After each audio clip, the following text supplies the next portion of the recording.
how fitting. The next song is the Esna Massacre. Again, which I played like 3 times yesterday during the whole lore thing. Okay, we're starting out here. Let's do a Saturday stream where we generally do almost nothing unless something actually ends up happening that's interesting.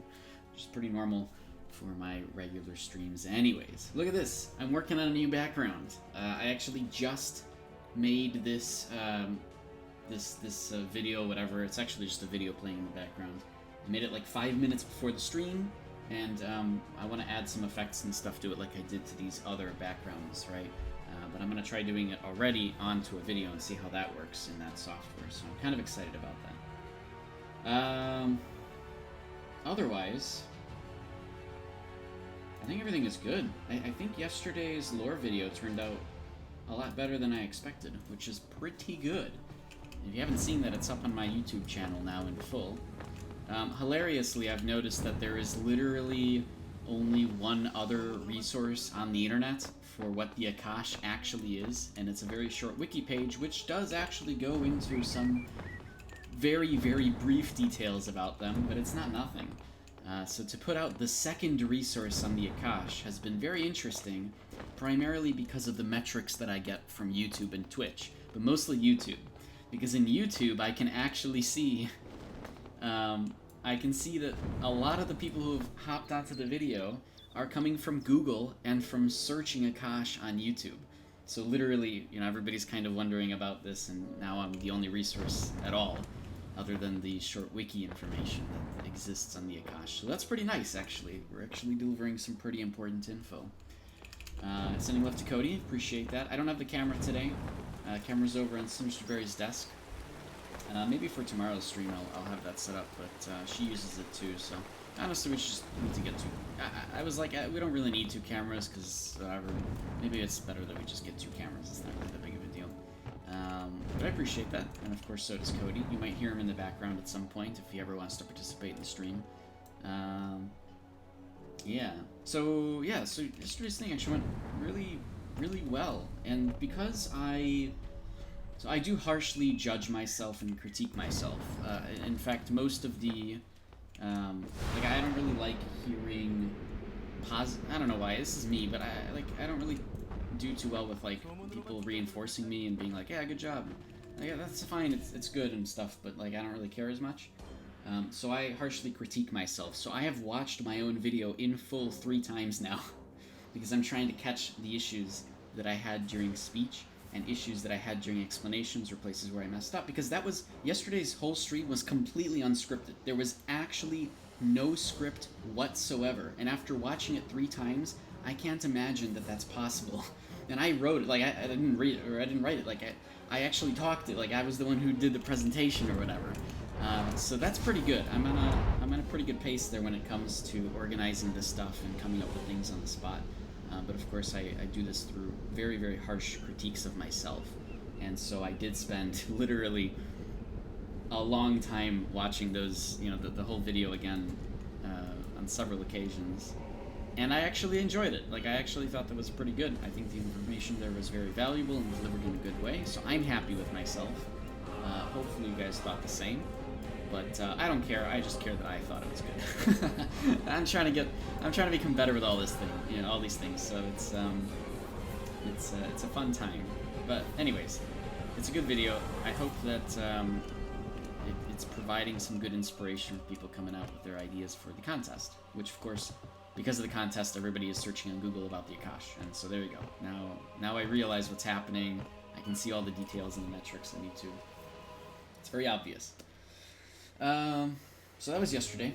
Today, again, we're just chilling, as usual for Saturday streams. As things start to, as we start up the stream, we'll do the Mirage Fish Fest, we'll get that out of the way.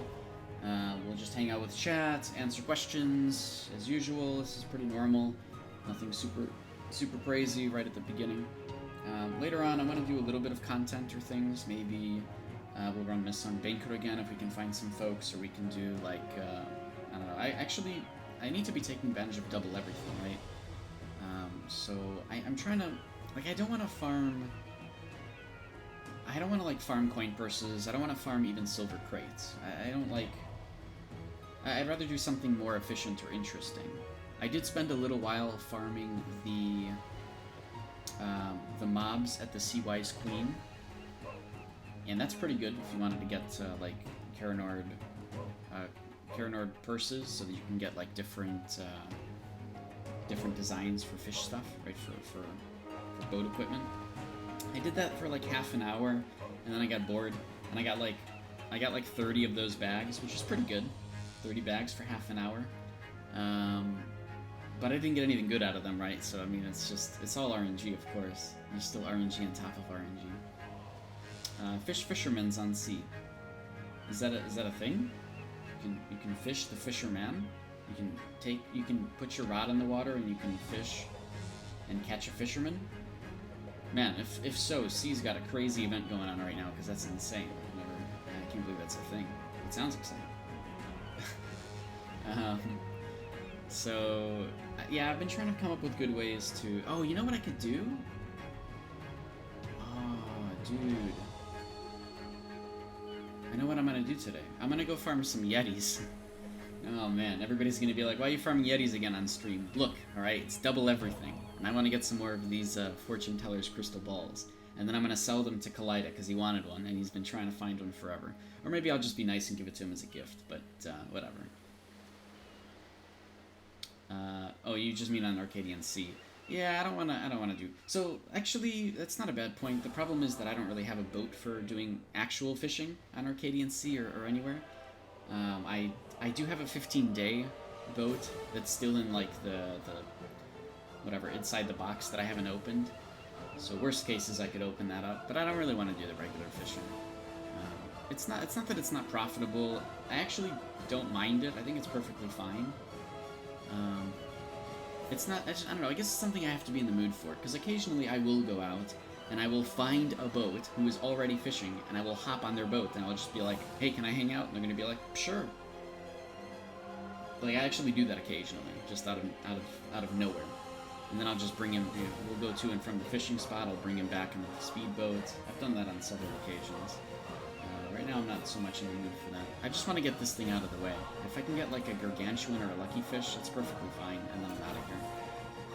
While we just kind of wait for the people filing into the stream and hopping into the stream.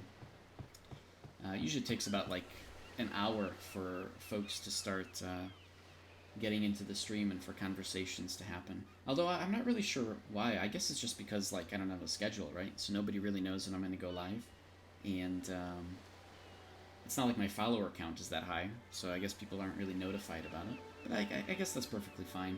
I'm not really trying to make this into a job or anything. It'd be nice if it was, but you know, the amount of effort for that is crazy, and I already have a financially stable job. So I'm just kind of doing this for fun. But I know that it takes about an hour for things to start to build up with the stream, and I try to play around that by at least doing something silly or boring, or just, you know, having little conversations. Oh, you don't mean regular fishing? Just look for someone who's already fishing? Oh! Yeah, that's a fair point. I could do that, yeah. I can go hunt people. And since I don't have a fishing boat, I will steal their boat, destroy it, steal one fish, and then leave everything else alone. And let them come back for it. They probably won't even. Nobody expects the fish to be back, right? Am I putting out a tweet when I go live? I do, yeah. But again, like, I don't have a very big follower count there either. Mostly I'm just trying to catch people who actually do have questions, right? If folks are hopping over to, you know, just hang out and chill, I guess that's cool. It's hard to catch the audience of folks who have questions about Archeage things so that I can actually help them, because, you know, they're all over the place. There's no strict schedule for people having questions about stuff, and that's why I try to scatter the streams around all over the place. Yeah, exactly, with the AAU hashtags too. Yep. So if somebody's looking for that kind of stuff, then sure. Personally, I don't really use Twitter myself. I just do it because I know other people want that stuff, and I guess that's cool. I do notice the metrics on those as well, and it's not super exciting, which is perfectly fine. It doesn't hurt me to put out a tweet anyways, right? I am, like I said, just trying to catch people who are trying to learn stuff. And so, like, I haven't done this as much lately, but I should be in the official Archeage Discord, the official one from Game Ago. And I should just be watching the new player help chat, because people always have questions in there, and I can either help them or at least point them to the stream or something, which I should be doing more often. Really, I'm not. I used to. Back when they first came out with the new player help chat, I would sit in there all the time. I really should, huh? Alright, so this is started. Let's put on my fishing boots. Hopefully we can just catch a guard really quickly and then go on to start farming Yetis. And then once again on stream, everybody's going to be like, why are you farming these Yetis? And I can tell them. It's because of all the random, extremely abysmally low drop rates of stuff they have. Why not? Oh, actually, is it in war right now? Oh, it's not, but it's almost in war. Oh, wait, no. I need Rookthorn. Yeah, it's still almost in war. Rank 4? When I'm farming Yetis, it's like... God, it's... How many did I kill? I killed 2,000 in 2 hours. Right? Is that what I did? I killed 2,000 Yeti. Oh no, in 2 hours, yeah. I killed 2,000 Yeti in 2 hours. So 1,000 Yeti an hour. I mean, it's pretty easy to put Rookthorn into war that way. Hey, Hugin, hello, hello. How's your day going? What's happening? What are you up to? Up to anything interesting I should know about? Any crazy things? You want me to do that, you want me to do that thing where I push people into the sky? We could try that. We gotta find somebody on Win to help me out with that. Now I've got plenty of people to do that with, so that's good. You want to learn how to do that? I don't have the attack speed, though, for it. So we'll have to use buffs and stuff, but we could try. Why not?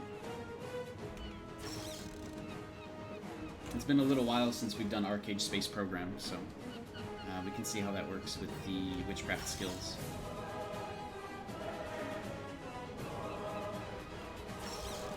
Songcraft plus Honor no Dachi? Oh, Honor no Dachi, that's true, yeah. Although I thought that Honor no Dachi doesn't actually give that much. Yeah, it doesn't, right? It only gives 111. Oh no, that's the Doom Shadow. Where's the Honor no Dachi? Do I not have one? Oh, I don't have one, because I use the Doom Shadow, right? If I were to use anything, it would be the Doom Shadow, not the Honor no Dachi. Yeah, Miss Song no Dachi's okay, but it only gives 111. I think the Honor no Dachi gives a lot more attack speed. Oh yeah, you can use both. Yeah, you know what? Maybe we can actually just go and... do I have enough prestige? Oh, I have 50. How much is that for... Oh, I need a lot more prestige than that to upgrade the Honor no Dachi up. Maybe it's worth me getting one just for testing purposes, right? Honors, Mighty... Hold on, I gotta catch a fish, too. No Dachi. Oh, I need 5. I need 200 and... No. I need 100 prestige. That's not bad. I can actually get that right now. I don't think I've done any of my guild quests today. Yeah, we're good. We can do that pretty easily. And this doesn't tell you how much the Berserk gives you, but I really should make this thing, huh? The problem is, like, I'm not really good... it's not that I'm not good at it. It's that I don't really favor weapon swapping to begin with. Like, the easiest weapon swap ever. Literally using the Dark Watcher's Dagger for the extra melee crit rate. And I never do it. Like, I have it, and I just never do it. The only weapon swap I ever do is usually the Scepter, the Disciple's Staff, which is just so good at petrifying a ton of people. And keeping them like that for a very long time. So, yeah, like, even though I have the Doom Shadow, I don't know, I never end up actually using it. But for testing purposes, why not, right? We can get one of these, we can see, and we can try to make that work with the combo. Missong can be upgraded into better one? Yeah, of course. Upgraded gives you melee attack speed and attack speed for 18 seconds. Oh, that's pretty good. Yeah, but it's pretty... it's an expensive upgrade, and since I already don't really use it, like, even though I have it, I just never push the button. It's hard for me to justify doing that. Now, maybe it's not actually that expensive. Maybe I should be doing that. How much is it to try to... I think you need to get it up to Legendary. Yeah, you need it to be Legendary.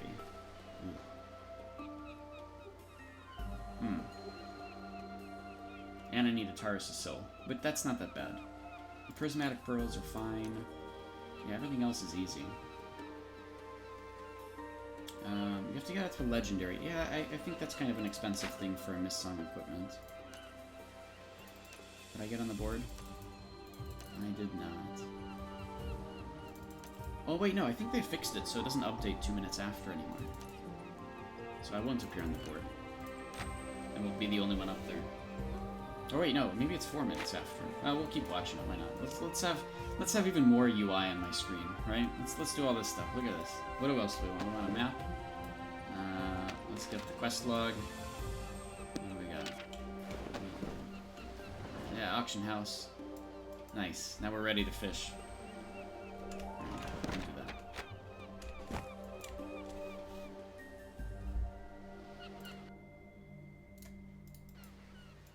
Alright. Wow, we actually failed a fish reeling. That's interesting.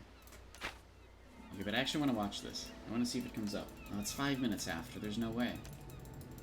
I think they did fix it. So when they went and fixed up the leaderboards and like made it so that it's very easy to load and it's instant instead of it taking like 6 years, I think they also fixed the timers to actually occur and change right on the hour instead of like 2 minutes after. And so now you can't be the only one on the sports fishing board for an hour, just because you did it really, really fast, which sucks. I like being the only one on there. I've gotten screenshots of it. It's funny. Just a little silly thing. Oh well, whatever. No big deal. But yeah, so anyways, I don't know what the exact cost is to get it up to Legendary, but I don't think I'm going to go that route. But I will make an Honor Nodachi today, why not? I think a lot of people don't even know about the Honor equipment or how interesting it is, so I may as well do a little thing about it, right? And go over those. Because they're actually really, really good weapon swaps, and in most cases there's great reason to use them as weapon swaps.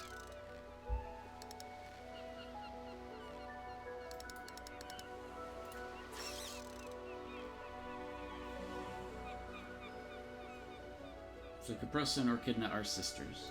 I can't remember why though, or why they're said to be sisters. I can't remember who in the family it was that way. I'm pretty sure that they're essential, like, that they are like kind of sisters. They're like sisters because they say that they are.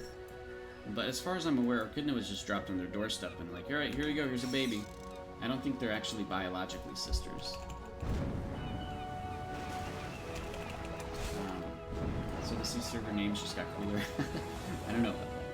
Yeah, I don't think they're biologically sisters. I think they just say in different texts that they're sisters, but only because they grew up as kids together, as family, you know? The royal family took them in.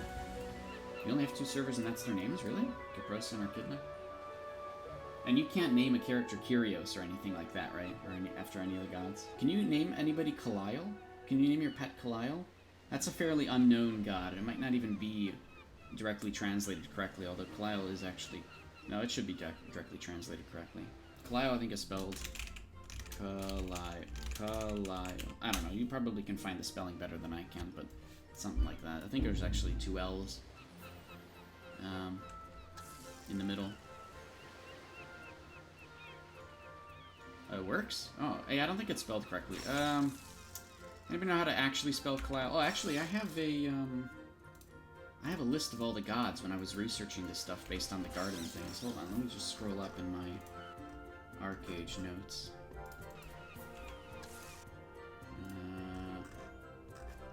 Wait, what? Where are my Archeage notes? Oh, here they are, okay.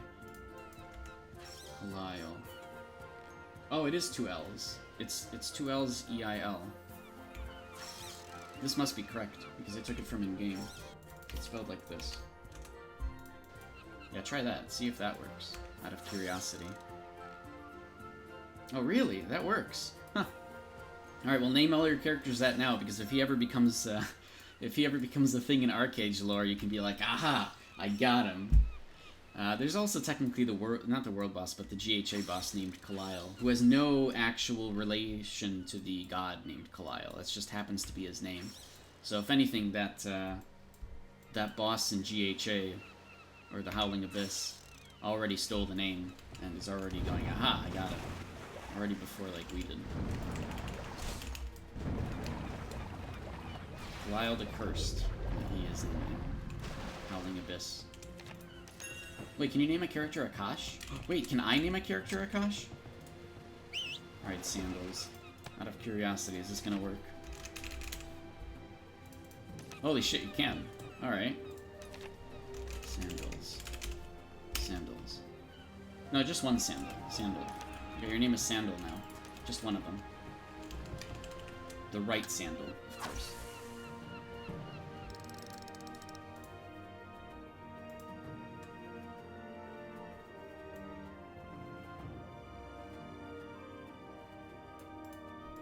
did a little bit of research based on the statues in the garden, and I know that Suki was asking about that overnight in the Archeage Research and Development Discord. I don't know, I think there's a lot of significance of what's going on in the garden. It's just we don't really know yet, story-wise, what's happening. Or why some of the chairs are broken, or whatever. Like, Nui's chair being broken is because she's dead, right? You'd think that that would be the case. And if we look over... Where's my notes? But, like, we can't find a lot of the chairs either. Inactive and destroyed. Hage doesn't even have a chair. So, like, and he is actually a god.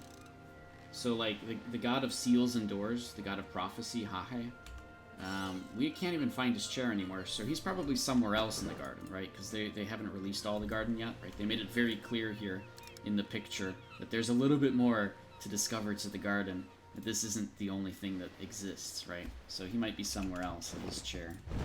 But it'll be interesting to see how the lore changes and what they do with it as the more stuff opens up. It's really, really cool we got into this point in the story. Yeah, in 2028, new garden spot opens. That's right. And then we finally get to the point in the story where maybe the Akash are freed, and then we have to fight giant creatures. Man, I really hope they go nuts with that story, by the way. Like, I hope they do some crazy Cataclysm-like stuff, where, like, you know, raids will actually happen against cities at random, with, like, rifts occurring, and the Akash just coming out of all sorts of places, killing NPCs, and you have to save them.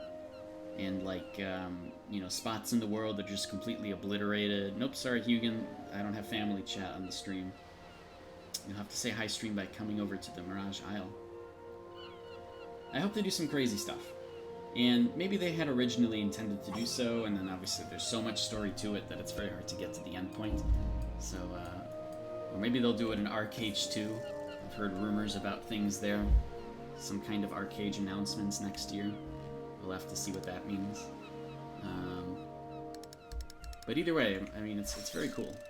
I've loved the story so far and everything, obviously, because I did a big lore thing yesterday. I don't know if you guys know this, but did like a 45-minute lore thing yesterday that's all now on YouTube, so you guys can enjoy that.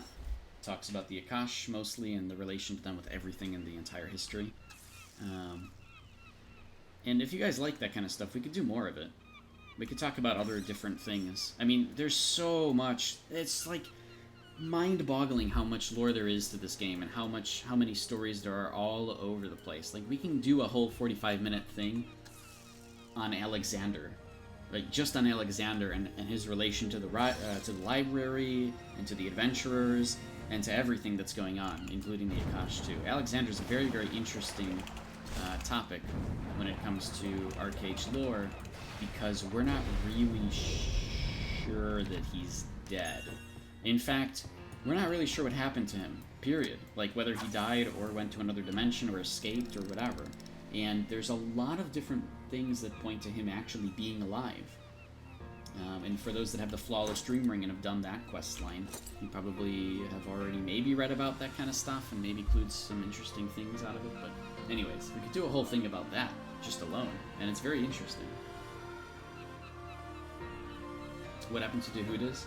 To Dehuda, we've been killing those illusions for years. Yeah, I don't know what they want to do with Dehuda, to be honest. But yeah, the real one is still out there, and I mean, she's the one who is controlling the Leviathan and the Kraken, and Charybdis I don't think is really related to Dehuda. I can't remember what exactly is Charybdis' lore, but maybe it is. I have to go look at that again. But yeah, she's still doing whatever the heck. She's probably still looking for a Ranzab and stealing people that look like him just to I don't know, pleasure herself to them. I mean, this is literally the lore in this game, by the way. This is actually what's happening. She's in love with her godfather, Ranzab. So yeah, I don't know, but it'll be interesting to see how that plays a role with everything, because like Orchidna plays a massive role. And they could easily just plop her into the story at any point where Anthalon steals her, or maybe like Curios, who's now... Oh, spoilers, by the way. for anybody that hasn't finished the storyline of the main story of, you know what, whatever, I'm not going to go over spoilers. Alright, you guys should do the main story quests. I'll maybe talk about it in a few more months, after, like, C gets it. But anyways, so, like, because of all the events that happen with the Garden storyline, it will be interesting to see how, like, everything plays a role with everything else. And Dahuda's also there, right? Dahuda's got all these massive powers, and she's kind of crazy, so what, is the player supposed to try to make her not crazy anymore? Is there going to be some kind of thing there? If you guys haven't read, what is it called? Oh, if you guys haven't read Aranzebia and the Dead Princess's Key, that's a really good book in the game. Like, it's an actually amazing story. And it goes into Aranzebia, which is, by the way, this whole story is a part of the Flawless Dreamring questline, I believe. And you get the keys, the parts from, like, Nazar, right? You know what? That one? That book. The book you probably didn't use or read at all. You only used it for the quest? Yeah. So that's a really good book, actually. And it goes over about Aranzebia and her background and, like, her initial relations with Aranzeb and some of the crazy stuff that she's gotten into that has essentially changed who she is over time as a little girl, which is really, really cool. And so there's a lot of background to her that will be interesting to see how it plays out over the years with the story. But yeah, she's still alive and kicking as far as we know. She's still out there doing stuff. Her throne in the garden is still bright, so she's probably not dead. And she's probably still alive and kicking. Actually, is that correct? Yes. Dahuda, the god of sea and change, is active. Her throne is not only there, but it's actually lit. Similar to a lot of other thrones. So, it's very cool. Again, the lore in this game is insane, and, like, most people don't even think about it very much, but it does play very, like, the whole aspect of story in the game is very much like reading a book, because it is a book. It's based off of a novel, and now a series of novels, and so all of these different things happening all over the place actually link together in many ways. It's so cool. I really like it. It's one of the main reasons why I enjoyed this game. And to be fair, I really like ESO. I love ESO. I don't as much like the combat, because I'm so used to Archeage combat. It's very different, right? That's why I didn't really like the New World combat, because it's very ESO-like. But there's a great audience for that kind of stuff, so that's good. I always appreciate MMOs for the different things they do. ESO is really good. I really love ESO. I love how many different stories they have with everything. But, you know, they're all exactly that. They are different stories. There are tons of different things happening all over the world in different ways, and I think that's awesome. All the main story quests are very different, and in many cases unrelated to one another. In some cases, there are actually main stories that do lead into the events of another one, or are linked later on to the events of another one, but that doesn't really happen in ESO. Where in Archeage, literally everything that happens all over the place is somehow linked together, which is awesome. It is really like reading a book and unraveling a story as you keep going. It's one of my favorite things about the lore in this particular game.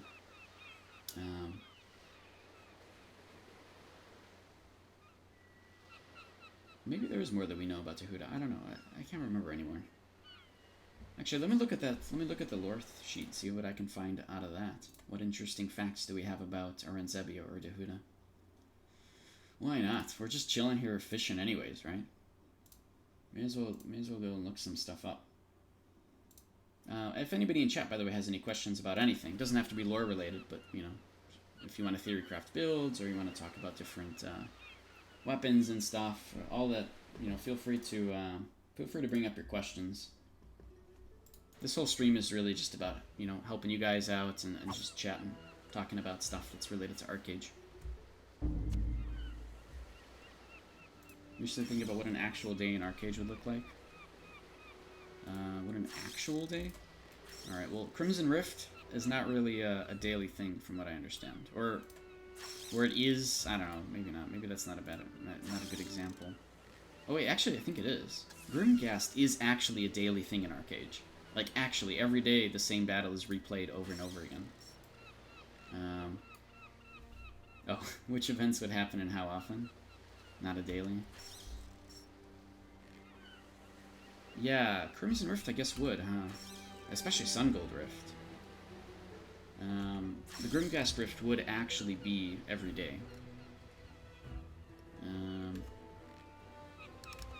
A boss would only die once. Actually, all the bosses don't die. All of them. Every single boss in the game are literally unable to be killed because they keep coming back. In fact, that's part of the storyline for Maina, Glenn, and Jola, is that they just can't die, and you gotta keep trying to kill them to stop them from doing whatever it is they're doing. You gotta keep them at bay. But for the most part, all of them don't die. Anthelon's shadow continues to go and try to invade Sungold. Oh, wow. Nice. They're fishing up. What else? What other world bosses are there? There's all the, like, the little mini world bosses, right? Like, you know, like Hellswamp, Croakfiend, and everything. So, by my understanding, all of those world bosses are shadows that are spawned either by Anthelon or some other being, but probably Anthelon, right? So they have some merits to keep coming back. I mean, in reality, the player doesn't die, right? The player is unable to be killed. And if you want some understanding about that, here's a good one. Lucius, one of the original 12 adventurers, also doesn't die. Now, he's tried to kill himself many, many, many times because he wants to be with his love, Nui, or Iana, right? He wants to be with his love. So, so when he first came back out of the garden, he realized Nui was dead. And so he tried to kill himself many times, in many different ways. But every time he would always come back. And he couldn't figure out why. Well, it turns out it's because Nui is keeping him alive. Because Nui, his love, does not want him to go to the hereafter. Because Nui knows that Lucius has a job to do, and so Lucius goes and starts helping the player progress and learn things about the world, and, you know, helps in different stories and enhance, you know, progression with gear and everything, because he is trying to help, you know, he's trying to help everybody, because that's all he can do, because that's what Nui wants him to do. So for the same reason, the player will not die, no matter how many times you try, unless you delete your character from the server select, right? Or from the character select. But in general, the player will not die because Nui is keeping you alive on purpose, because you still have a job to do. So there is an actual story-related reason why our characters won't die.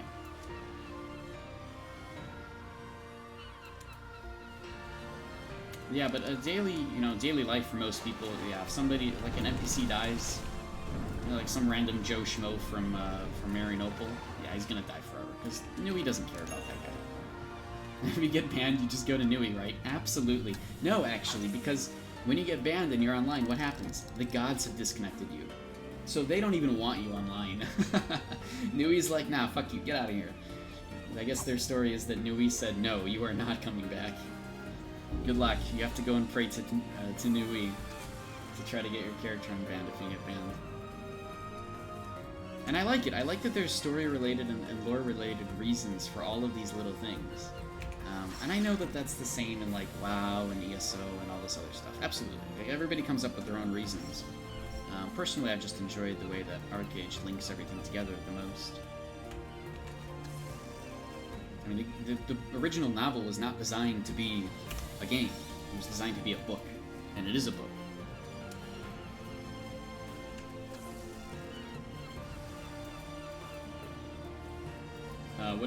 What if events didn't repeat? How would that look like? I don't know any events that wouldn't repeat. Like, even Aegis Isle would happen every day or whatever, right? Whatever, like, it would happen when the zone gets dangerous. Oops. Oh, man. There we go. I don't know. Sea of Graves is interesting, maybe, for the reasons that we talked about in that video yesterday. I'm not sure what people would do. Like, there's the Kraken, you kill it, and it's gone for a long time. No, actually, because Dahuda's bringing it back. And Dahuda is actually bringing back the Leviathan. So the Leviathan is actually interesting, by the way. The Leviathan is... it is technically an underwater dragon, and it has stolen the essence of other Leviathans. Something like that. And so Dahuda's essentially bringing out another one. Because there's actually a bunch of those Leviathans in the sea. They're all over the place. They're just around. And Dahuda's kind of making one become aggro or something. I don't know. I don't remember the exact stuff there. It might even be in that lore composition. Let's see. Dahuda. Oh god, yeah, I really like what Quilladon has talked about with Aranzeb and Aranzebia and everything. It's so good. What Quilladon has given us in writing is amazing. And it's all in this lore composition.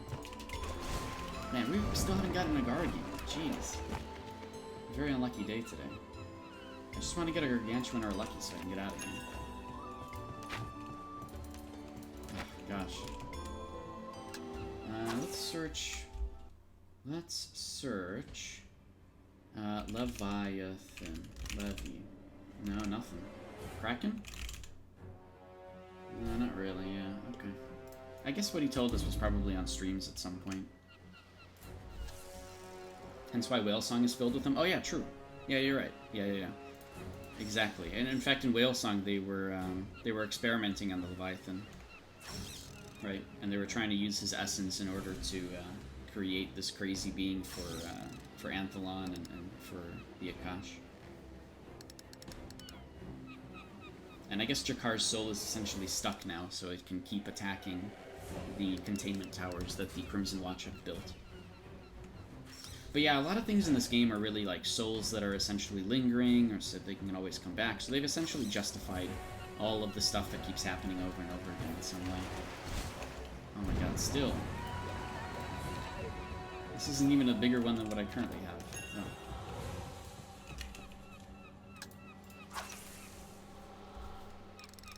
But yeah, so what I'm hearing from people is that everybody wants more lore streams. That was not easy to do, man. 45 minutes of non-stop talking. I was actually completely tired by the end. Because I was, like I said, I didn't have a script. There was no script for that crap yesterday, dude. Nothing. There was no script. I had 2 lines written down, and they were literally like, here's what to say at the start. Okay, and I made sure to say those lines because they were really important, and that was it. And then I just took off. It's really hard to think on the spot exactly how and what I wanted to talk about. Because it was really ton on the spot. I kid you not.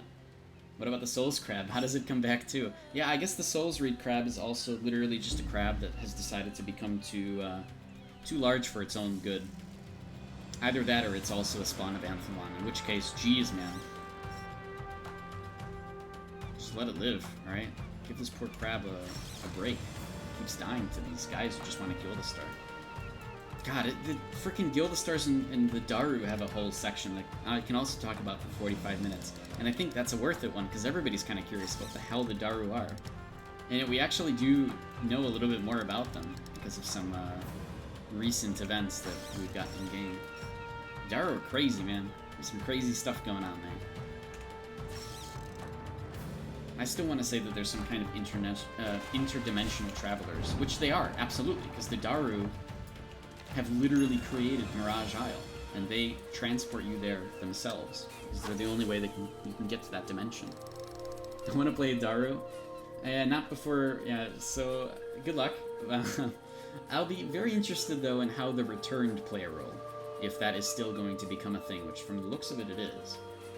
Because the Returned are supposedly...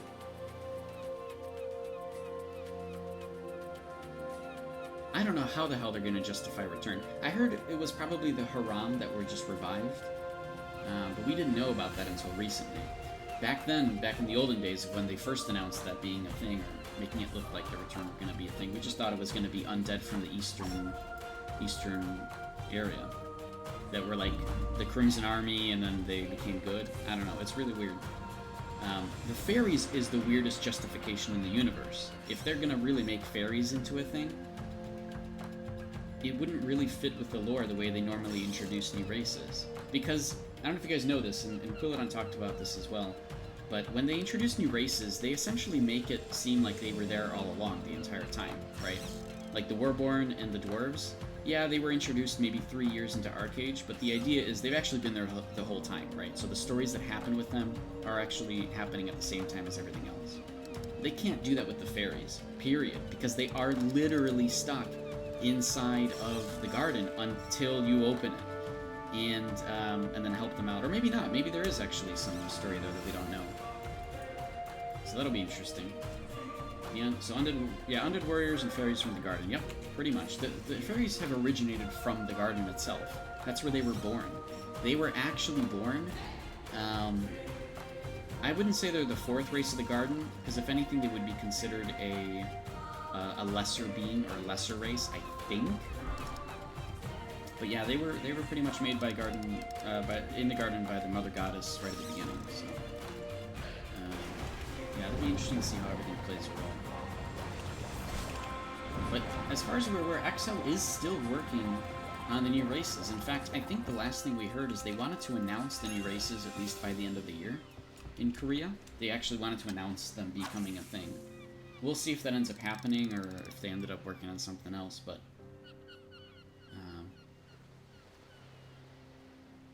yeah, I don't know. Who knows?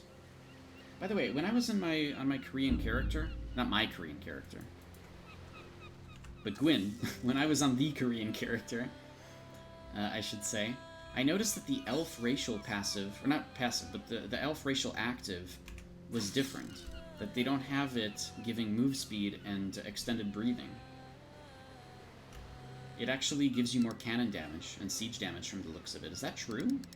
Did they do something like that to the elves? Maybe it's like a horrible mistranslation by Google, but like, it's really weird. I didn't know that was a thing.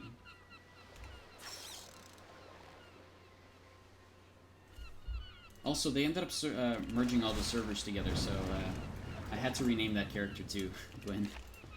Even the one that you already had on there. The only one that had its character. They ended up merging. I think all the legacy servers are now one. Yeah, I figured you don't care. That's good. You know what else is interesting? While we're on the topic of Korea, they don't have absorb numbers in the log from the looks of it.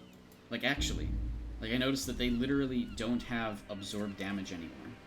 Oh, well, it's not showing here, but, like... so I think they hit it. I think they literally hit it, or something else is going on that I'm not aware of, but, I know I was talking to Arya about it. Maybe I should ask if they got some more info. I think they hit it, though. I don't think they want the players knowing how much damage they've absorbed, which is, like, really freaking weird, man. Is that our fault? Because we keep uncovering everything? Could that be, like, why would they ever give us less information out of the blue, right? Because they are clearly hiding things. So, like, even when you parry and block stuff, it doesn't show you how much you parried and blocked for. It doesn't show you any of that. Ooh, a guard. Are we done? Let's see, 320. What was that in terms of last week? Previous room. No, that's still Celestial. Damn. Do I want to try to go for one more coin? Alright, let's try to catch one more fish and then we're gonna get out of here. Because I want to go and farm some stuff. Because it's double loot, or double everything, and I want to take advantage of that however I can.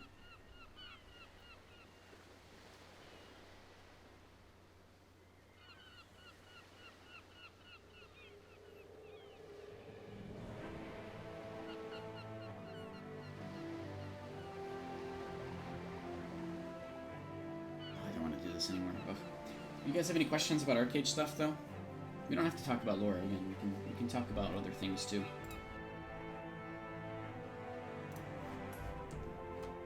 You know, gear stuff, or if you want to theorycraft builds, or you want to talk about proficiencies. Generally, Archeage is a really complicated game. Like, everything in the game is meant to be, like, discovered in some way. So it's better to ask questions about stuff, even if you think it's relatively simple. Something as simple as, like, logging in the game has a whole extended understanding of what exactly to log, which trees to log, which trees have, like, extra hidden procs of stuff. How often do you want to go back to trees? If you're doing hidden farms, how often do you want to be there? You know, how often they can or what's the percentage of them proccing Thunderstruck? There's, like, a million things to just logging. And that's essentially the same way for most of the proficiencies. So asking questions is really important, even if you think it's fairly simple. There's really no noob questions in this game because nothing is straightforward, and it's why I put myself here as an accessible resource for information. So if there is something you guys have questions about, please feel free to ask.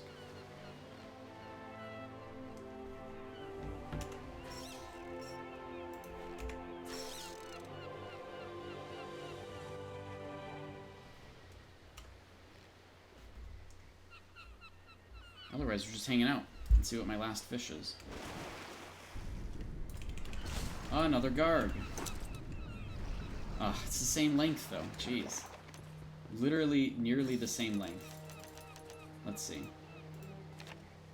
322, or 320 to 324. Okay, whatever. Fine, we're out of here. I don't want to do this anymore. We're done with this. Let's go make that Honor Nodachi, and then, Hugin, if you want, we can go and try to launch you to space. You wanna do that? I'm gonna go launch to space.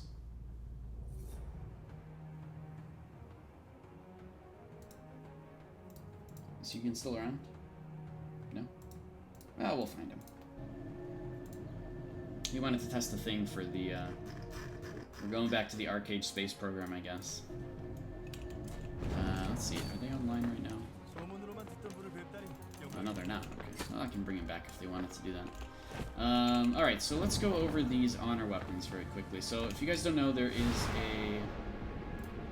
Let's go this way. There is a weapon swappable sort of set of items in this game called the honor weapons, and you can get them from any of these weapon merchants. There's a bunch of them. They're all actually pretty good. Like, this dagger will inflict bleed. So if you're not Shadowplay, you can still inflict bleed by using this dagger if you want to sort of weapon swap between them. That's why I have all these things on hotkeys at the bottom left here. The sword will actually cause stun. The great sword will also cause stun? Oh, I didn't know that. They both cause stun. That's weird. Alright. Katana will actually taunt something. The Nodachi is the one that we want, so I'm going to go ahead and buy it. Although it's 140 gold now. I didn't know they increased the prices of them. Or maybe they were always this way for the two-handed stuff. Alright, that's fine. The Nodachi is nice because its Berserk ability is actually... let's see what it looks like. Oh, look at that thing. It's so actually pretty nice looking for a Nodachi. I'm surprised people don't use this as a skin. Maybe they just don't know. But let's put this on my quick bar. I'll have to actually make a hotkey for this. Alright, whatever. So anyways, when you use it, it gives you a whole massive amount of boost. So 333 attack speed, skill damage boost, cast time reduction, and you take 70% more damage. So it's pretty risky to use that thing. Now, I'm actually going to upgrade it, as you could do with any of these weapons, up to their upper, higher version, which gives you better benefits and better effects.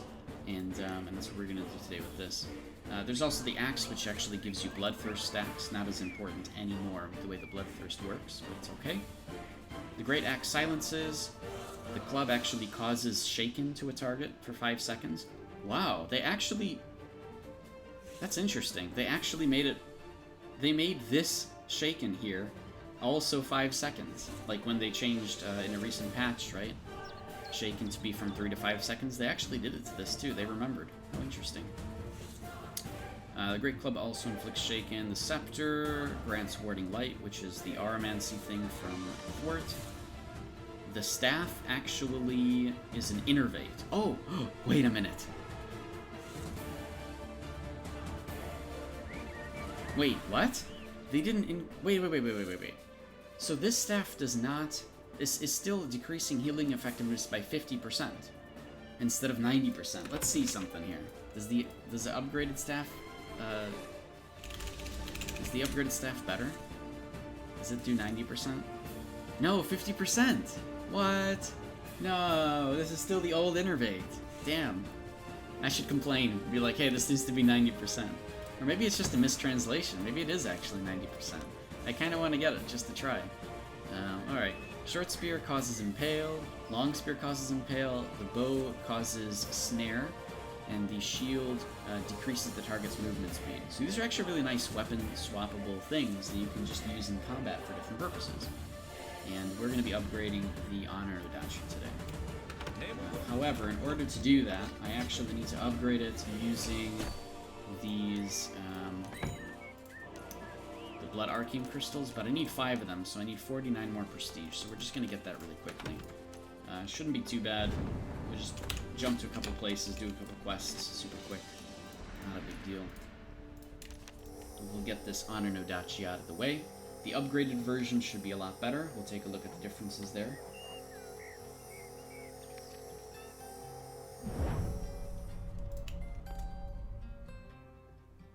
And and in the meantime, if you guys have any questions about Archeage stuff, just feel free to pop them up. Just, you know, ask away. Don't think you're interrupting anything or whatever. Don't think whatever you're asking is a new question, because it's not. It's all good.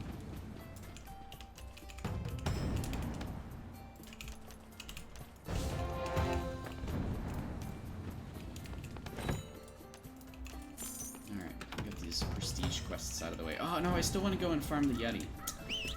I want to do that too. Okay, we'll get to it. Iron ingots. Alright, I'm taking this quest. I'm not going to do it right now, but at least I'll have it for whenever we're doing GR next. Iron ingots is nicer than like leather or lumber anyways.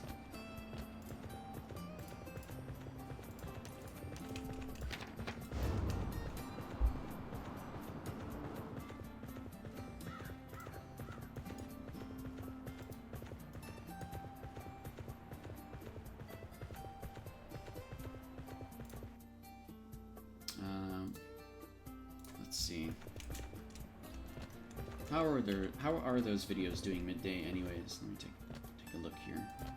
So I do like the metrics that you get from YouTube. And there's been a pretty good sort of, like, everybody's actually really liked the lore video, which is pretty good. And like we talked about earlier, it's actually really interesting that a lot of the people who are looking at that lore video, in fact, a massive amount of people who've seen this lore video that I made yesterday about the Archeage, they actually came from Google and just a plain YouTube search for Archeage. So people are actually trying to actively search this stuff. A lot of folks who are trying to learn more about the Archeage a lot of folks who are trying to learn about the Archeage for this contest are actually actively going to Google and YouTube to search up information, and I am literally the only one who has information. And then there's also like a very short, actually pretty good wiki page that at least talks about them and shows a picture too, the same one that we used as a picture. So that's kind of nice. But yeah, I mean, I've really caught a good story here that I think people are really enjoying, which is kind of nice. Like, actually, I'm seeing some pretty good results from it. People are pretty happy about this stuff. How much does toughness actually decrease received damage? There's a formula for it, actually. I can bring that up in a second. But on average, the way that you'll see it kind of curve, because it does curve off, and it becomes worse and worse, and give you less benefits the more of it that you have. But I think it's pretty safe to say that 3,000 is about 30%. And toughness you'll actually see in your combat log is absorbed damage. So you'll actually see that even though you're reducing somebody's defense down to 0, maybe with defense penetration, they'll still have absorbed because of toughness. I have to say that because these percentage values for melee damage reduction, range damage reduction, and magic damage reduction, they're calculated before they get to the combat log, so you don't actually see them in the combat log as absorbed, even though they're pretty hefty numbers. But toughness is there. Let me take a... Oh wait, why did I come here? Oh right, because I'm doing prestige stuff. Let me take a look really quickly at the formula, see if I can find it here, because I've got it somewhere.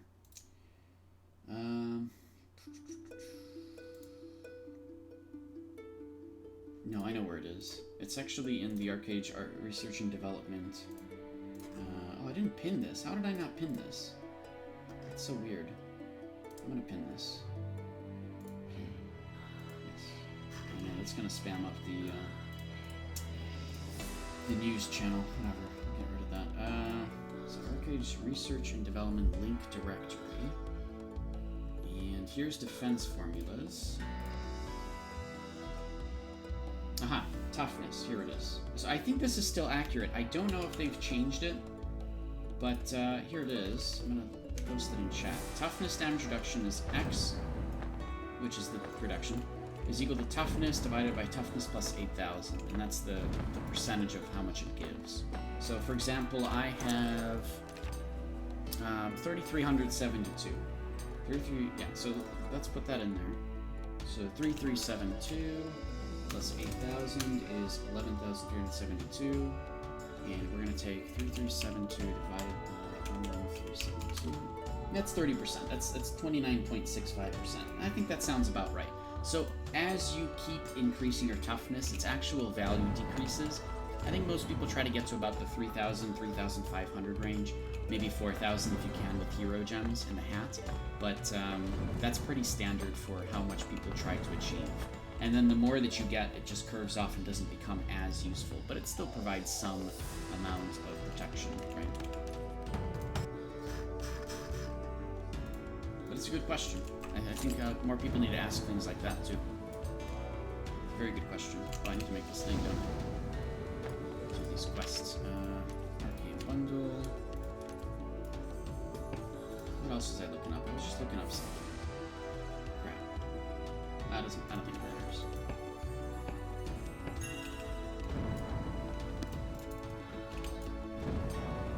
Alright, let's get into this thing. Alright.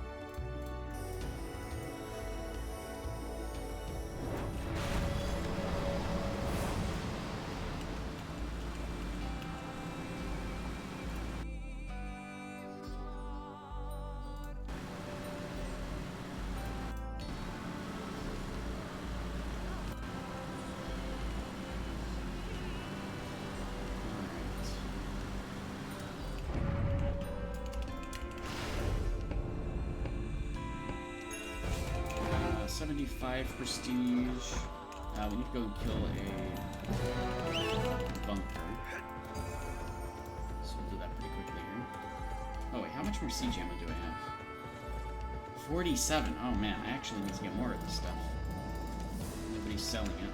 Flaming log. Wow, that's really expensive for flaming log. So what, 50 gold for 100 siege ammo? I'd rather just go get it myself, honestly. Because I have a Rory land, I can actually make use of it. Let's do this. There we go.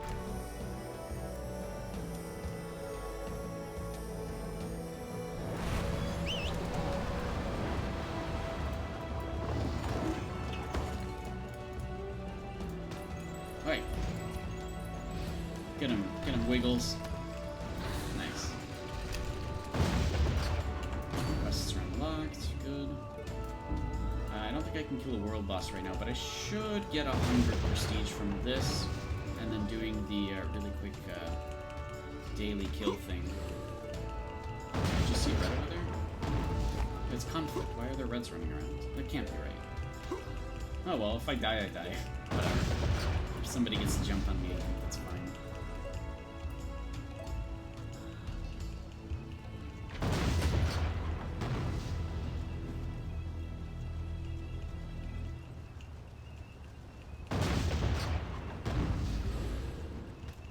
Nice job, Wiggles. Get in there.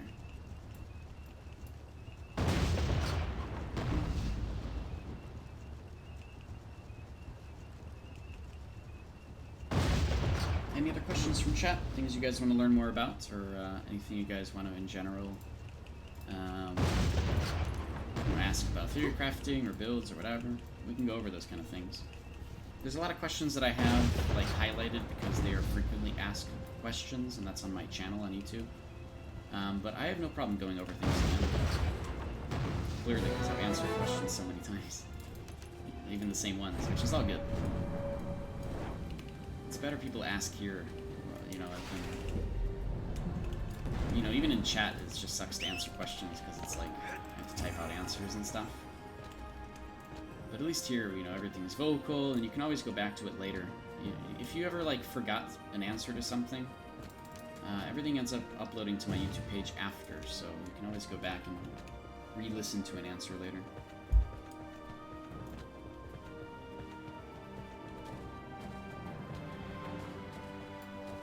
Let's see if anybody's online we can bother about stuff. Ooh. Wait, Arya's on. What the hell? Are they east now? They must have, right? They must have gotten away from Pirate. Wait, that means that, I wonder if, Shappy's back west. Let me see, I'm gonna bother him. Where's Shappy? Where are you, buddy? It hasn't been that long since I PM'd you, has it? There he is.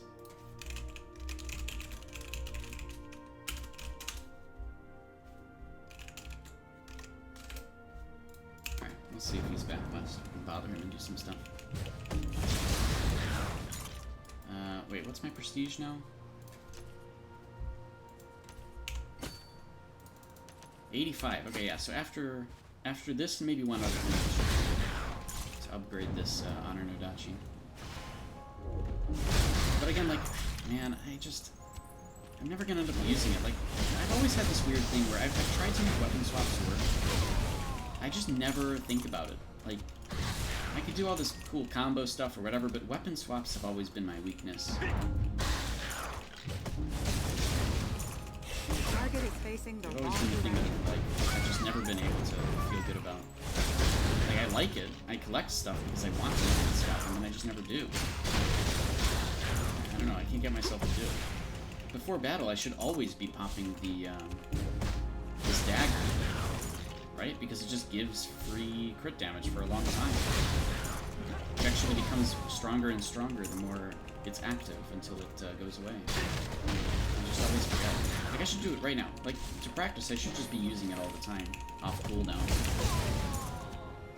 Just to at least remember that that's a button that I can press. But, like, look at my crit damage right now, because of that. 113%. Like, I'm already at nearly at like 93 base, 94 base. So this is just giving it, like, a guaranteed crit every time against mobs. Especially helpful in PvP against people who have resilience. I can... Oh my god, it's still better guaranteed crit.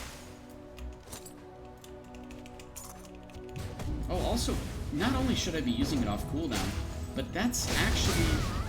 It's actually an active weapon ability that does not...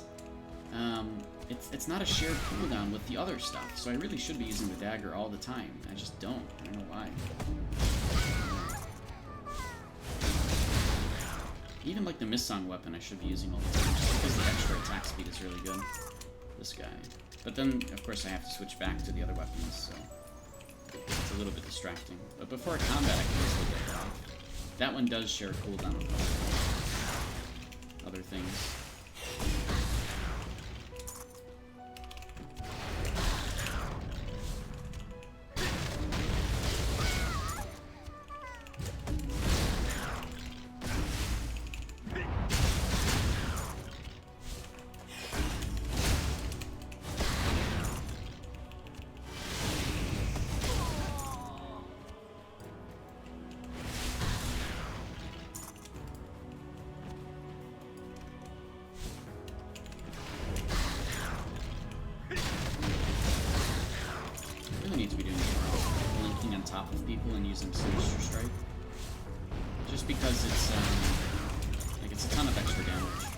From the fact that it's Sinister Strike on a instinct to target,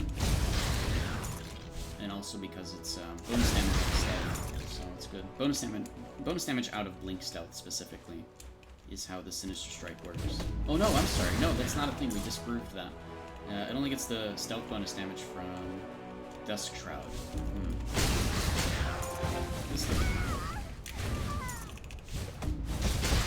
The other thing is I need to be using Blink more often to reset the cooldowns on everything. I just haven't been doing that as much as I should be.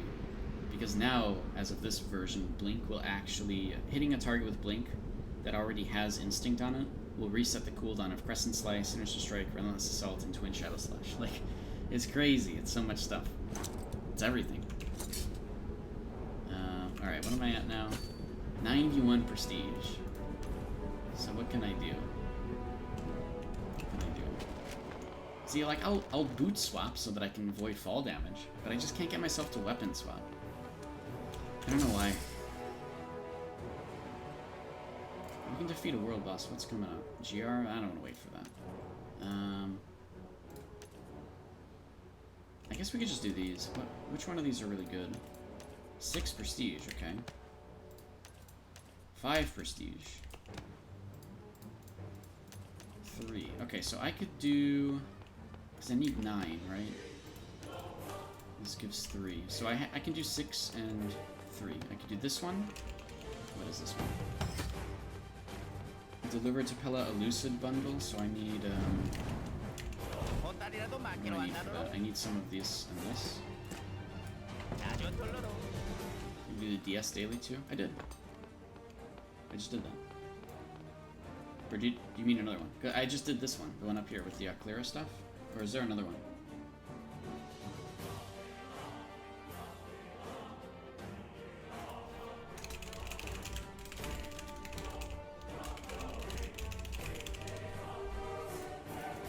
Yeah, that one? Okay, yeah. I just finished that. So that one's finished. We need to do these two. So this one needs to go to the wall, and the Lucid one needs to go to Pella. Okay, fine. Lucid and Faint.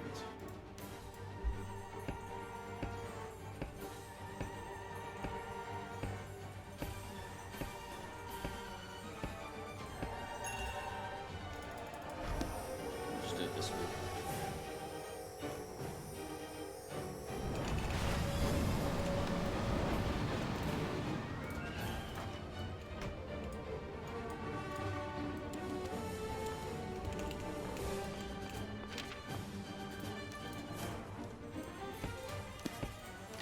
Then we can actually make this honor Nodachi. We can do a little bit of testing there. So something that I was made aware of is another way to achieve Archeage space flight, essentially. So we're going back to the Archeage space program from many years ago. And we're going to try that, but we need a bunch of attack speed for it. So we're going to do a few things here and see how that works. We'll try to bring Hugin back, because he was the one who had brought it up to me in the first place.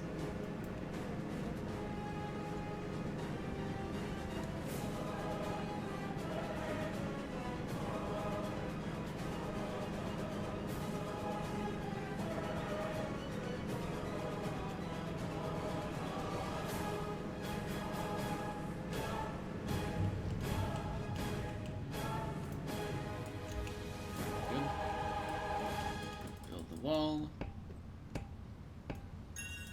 How about you? How about you? Oh, nice. I can teleport pretty much through my car. Is that true? I don't think so. I think it just teleported through the gap. That's what I was going for anyways. Okay, now we have enough. We're good. Let's mark this off so it doesn't pop up. Did I take the daily from over here? Okay, I have it already. Honor Nodachi. So to make this thing, I need to... Where is it? Okay, I need 5 Blood Arcane Crystals, and I need to just use an anvil, which is like right over here. So great. Alright, cool. We have everything already. So, okay, just for reference, here's the Nodachi's buff, okay?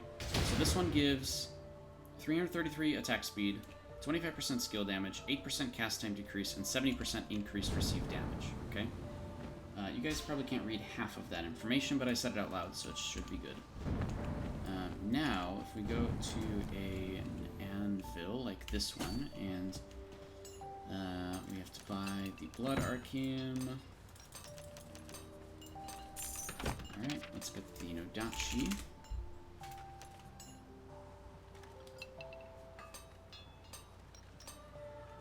Oh, because it's equipped. Oh my god. Automatic cannon attack somebody. What? There's a red somewhere around here. Alright. Oh, they're dead. That person is dead. Jeez. 20,000 hit. 20,000 twice. Alright, here we go. So, this new Nodachi, which should actually share the same cooldown. I'm gonna laugh if it doesn't, because then there's actually a reason to having both. I've never tested that before, so let's see. It has to share the same cooldown. Yes, it does. Absolutely. So it shares the same cooldown.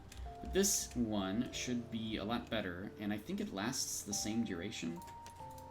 I think it's still 12 seconds. Oh no, 12 seconds is the upgraded version. Nice. 10 seconds is the regular one. Good. So we'll check this one in a second.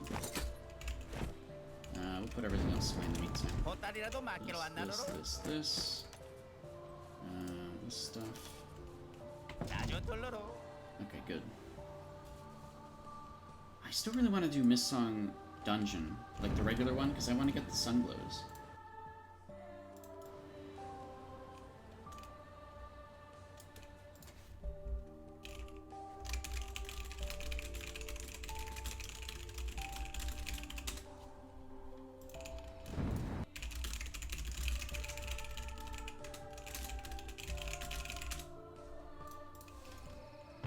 let's go to...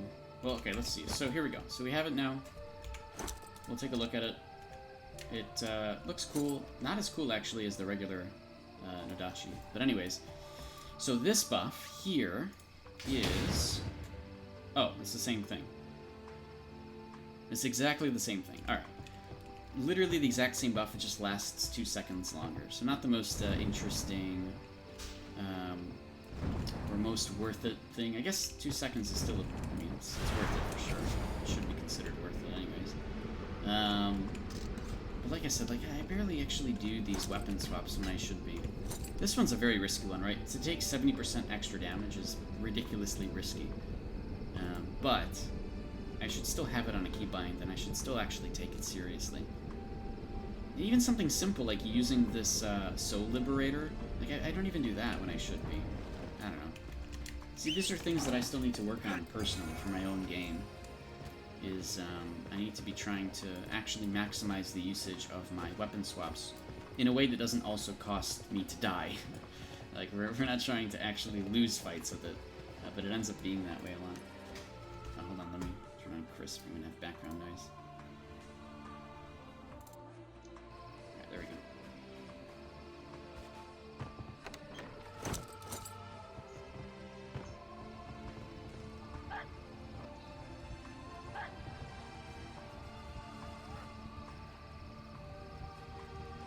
Give me 1 sec, I'll be right back.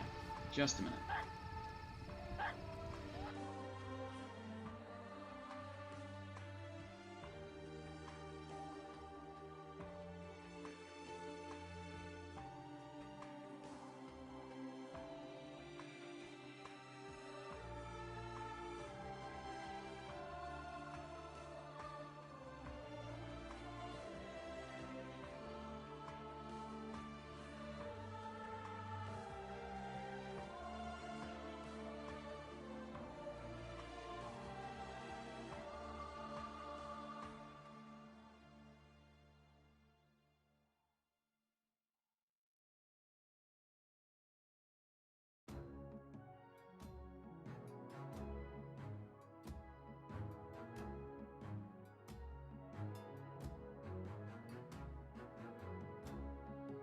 Alright, I'm back. Alright, so man, I don't know what I exactly want to do today. I do need this on a hotkey though. So what can I actually use for that? 1, 2, 3, 4. Alt R No is target this. selected. F is this. Alt G maybe? Yeah, I could do that. I could do Alt G. Oh, that's such a weird button to press. What about Alt C? No, I have that already. That's this. Alt X? No, that's my boots. Alt Z is the other boots. Damn, man, I'm using like everything already. Alt Tab! Wait, no, don't do Alt Tab. Don't set Alt Tab as a key binding, just saying. It's not a good idea. Alt F what? No, that's such a weird button too. Alt D maybe? No, I don't want to do that. Man, I don't know. Alt E? I don't... Oh, you know what? I could actually use... I could use Alt D. Technically. Because D is turning around, which I don't use as often. Use Shift C. I don't want to go for the Shift buttons right now, because the Shift I usually use for gliders.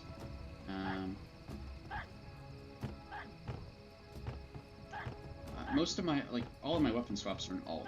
I want to find a way to make Alt work for this, because then subconsciously I'll know what I'm doing, since I've got a pattern. Like, Control I've started using with mounts and pets, actually. And that's something new that I'm still kind of adapting to, so I can actually take out and put away my pets pretty easily. But all of my weapon swaps are in Alt, so I might do Alt D, because I already have Alt A as shoot arrow, since I don't really hold A when I'm doing actual combat. And I can do Alt D in a very similar way. Let's see, use the weapon swap thing? No, I don't, yeah, I don't use this weapon swap here. Because it's still, like, you can't use active abilities unless they're on a hotkey anyways. So there's no point for me to do that. So even if I put, like, the Nodachi here, I'd still have to have it on a hotkey to make that work. So I may as well just not use it and do everything with hotkeys. So let me go to UI shortcut bars. Where's this done? Alt. Oh, this one actually. It is this one right here. So this is going to be Alt D. Okay. Is that actually? Let me see. Alt D. How comfortable is that? I'm so not used to it. I pushed a bunch of other things instead. It's not bad though. You can lock a hotkey for it under the key binding. No, I know that there's a hotkey for switching to it. Like, there's a hotkey for doing the swap, but there's no hotkey for actually using the item. So, like, let's say here, and this one, I had the staff, for example, okay? So, it's nice that I can swap to it, but I still have to actually push the staff active hotkey to use it. And because of that, there's really not a point for me to have it on the second, yeah. That's the sucky part about it. Like, I wish that there was a hotkey for literally using one of, like, 1 and 2 or something. Then it makes sense. But yeah, unfortunately, it's not the best in the universe. It's nice for people with actual multiple builds, right? We are getting more toolbars, thankfully. Korea's already got their 5th one. But, yeah, I don't know, man. It's like the one thing that's lacking. They're finally giving us more toolbars. They're finally giving us more, skill saver slots. 2 more. Yeah, fine. 2 more. Ugh, why not just 40? Like, why are we limiting fun? I don't understand it. Anyways. Swap back here. Like a floating toolbar for using items, like the Halcyon necklace. Yeah. Or like, I don't know. There's so many better design choices here. I'm sure that, okay, there had to be a purpose for this. I don't think they want people having more than 5 builds. I think they actually do want people to stick to a primary 3 or something, and they're trying to bring the best of both worlds. But like, I don't know, man. Why not take the most amazing part of Archeage and you know, the fact that you can actually have multiple builds all over the place, and actually just keep going that way? I don't know. They don't want to. It's a design choice, I guess. Same with like limiting toolbar space, to be honest, because toolbar space is actually a resource, in a way. And you have to manage it properly, right? Now they're finally giving us a 5th toolbar, which is nice. I'll put some extra stuff on there, but like, in general, I've already gotten pretty efficient with the toolbar space. If I got another set of 2, so like 12 more buttons, I'd probably dedicate them to like other mounts or other like things that I wouldn't normally remember to use. For example, I don't normally remember to use buffs sometimes. And so having another toolbar here with buffs on it will remind me, ah yes, that's something I need to be popping. And then I can put my yams on there, and then I can, you know, use the yams and fart in people's faces as much as I can, because I'll remember that I have yams in my pocket. That's probably what I would end up doing with mine anyways. I already have maximized how much other stuff I want on my toolbars anyways. Maybe some extra pets, but generally I wouldn't do that. So, you know, then I have to also manage inventory space and make sure that my inventory doesn't go crazy. But, you know, to remove... So I just replaced the slot on my toolbar for Bounty Hunter Cloak, which I really never use. But that means that if I ever do want to capture a criminal with it, I have to take it, put it on my quick bar, use it, and then remember, of course, that I need to actually... God, I'm not pushing this right button. You know, remember to actually switch it back manually. You know, put the cloak back, and then find the Honor Nodachi and put it back in my toolbar, and it's really annoying. So, maybe I'll, like, do some extra stuff with that on the new toolbar we got. Oh, people are doing GR.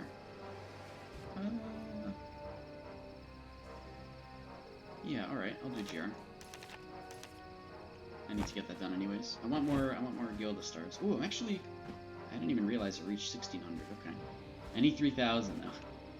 3,000, and I'm going to figure out what I want to do with them. Whether I'm going to get a big mansion that's golden, or if I'm going to go for, like, a bunch of vehicles and try to go for Estrada.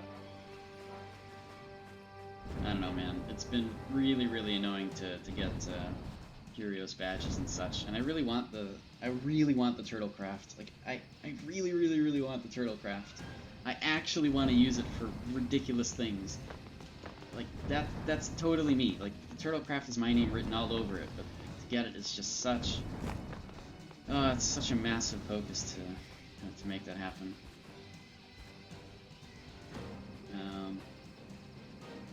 You know what? It's still a little while until GR though. 10 minutes, 20 minutes. I don't know if I want to be in this. There's only 2 people right now, right? What GR is in Sun Goldfield? So that's Crimson Rift, or CR. That one is at, I want to say 1800 hour in-game every day. So every 4 hours that event occurs. And it's just an extra CR that happens in Aurora. But in addition to killing the last 2 bosses, it summons Anthelon after that. And Anthelon's image, or Anthelon's shadow, is also a world boss that can drop some decent stuff. Yeah, 1800. Okay, good. Glad I didn't get the time wrong on that. It's just the same as CR. It's even the same quests. In fact, if you didn't pick up the quests for CR in Cinder or Ynystere, you can actually pick it up at Sun Gold Fields from the actual camp itself. You can pick up the quest there for CR. It's the same quest, same daily. So if you've already done it in the other locations, you can't do it in Sun Gold for that day.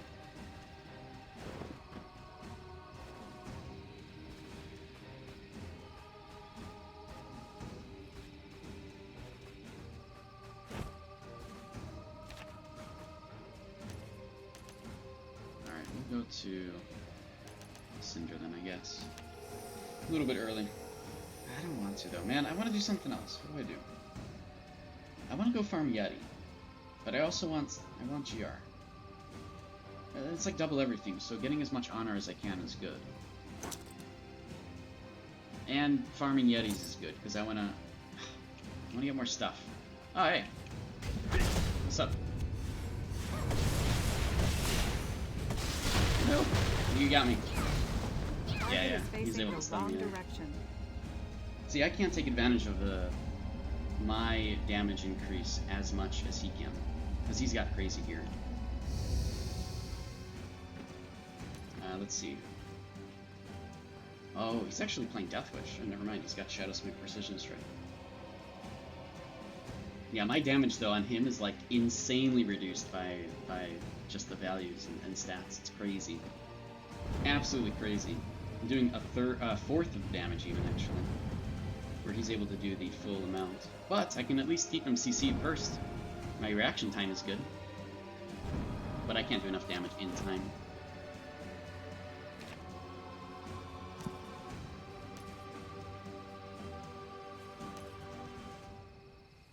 Let's go to... No, okay, I guess we'll go over to Cinder then.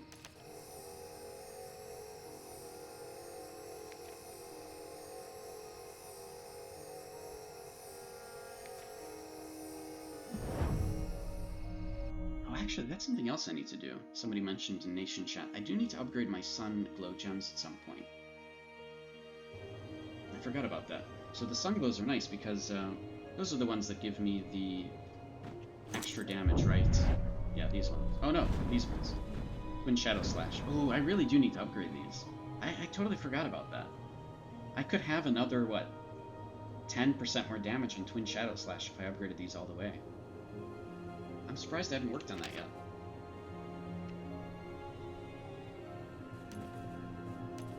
That's kind of expensive, but... okay, it's really expensive. But now's a good time to do it, because the prices of Spirit Glow are so low. You 200 people at GR and still lost to West? Wow, that's a pretty good battle then, at least. At least that's an interesting PvP battle, where there's so much happening, right? At least I'd hope so. So I need, how many of these? I need 1, 2, 3, 4, 5, which means I need 40 times 5 sturdy ingots. Okay, 40 times 5. What do we got for that? 200 sturdy ingots. Okay. And then I also need 20 plus 50 times 5. So 70 times 5, which is 350 superior glow. That's not too bad. For the superior glow. Not right now, at least. Sturdy ingots, on the other hand, I'd need... The iron ingots are fine. The copper, I need 200 copper. Oh, that's actually not that bad. I already have the silver ingots, but 200 copper is fine. And then this, which is also not too bad. 200 opaque polish.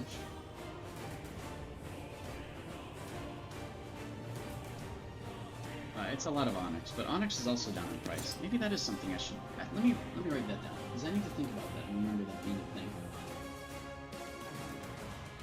Some other achievements and stuff that I want to progress towards. So, I'll add that to my list. Upgrade, Sunglow, Things. 350 Superior Glow, 200 30 ingots. So what I might do is I'm going to start buying out stuff whenever I see that the prices are low, to try to get to those values. Superior Glow are pretty low in price right now. They're actually there. So I might just buy this out, but look at that, 69 is 1,100 gold. And you know what? I'm actually trying to save up gold right now because what I want is, I'm saving up gold because I want to have gold in case, like, whatever events they do this month require it. So, like, if you guys didn't know, apparently there's, like, 45 birthdays happening in September that are all related to Game Ago and Archeage. Alright, it's Archeage's 6th anniversary in NAEU. It's Game Ago's 20th anniversary. I'm sure there's a bunch of birthdays from people in chat that are also in September. And so we're celebrating all of those together with a ridiculous amount of events, supposedly. And they'll be split up throughout the month. Now, we have the first one happening right now over Labor Day weekend with the double everything. But in general, if they are going to do other events, which they've been teasing on like Twitter and such, and on the official Discord, I want to have gold for that. And I don't want to spend it all right now and then need a whole bunch of gold later. So I might just hold on to it. Additionally, I'm trying to save up gold because I want to participate in the vehicle upgrading system that comes out with like 6.7 or whatever the next patch is going to be before 7.0, where we get to upgrade our vehicles and actually give them like different equipment and stuff. So I want to be able to participate in that, and so I am trying to save up gold right now for those kind of things. Ah, good.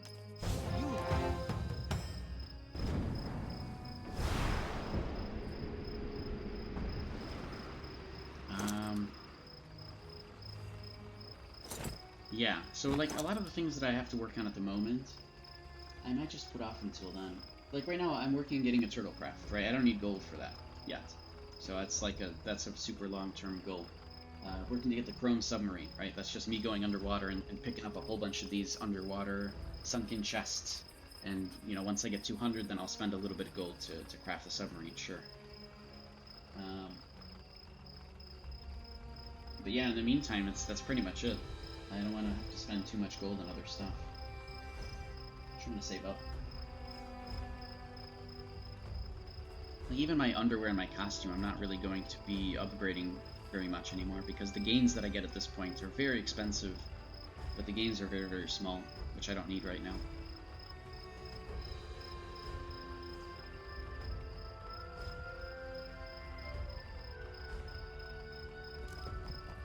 Yeah, and like same with the Luna Gems and or the earrings. Yeah, I don't like all this stuff. I don't know. It's really hard to want to upgrade stuff that I just don't really need to upgrade, especially for the cost associated with them. There's no point. There's no gain that I actually get out of it. No real value. I can kill people 1% faster. Ooh, so crazy. I'm a raid versus raid setup. I do my job in raid versus raid very, very well. That's all that I care about.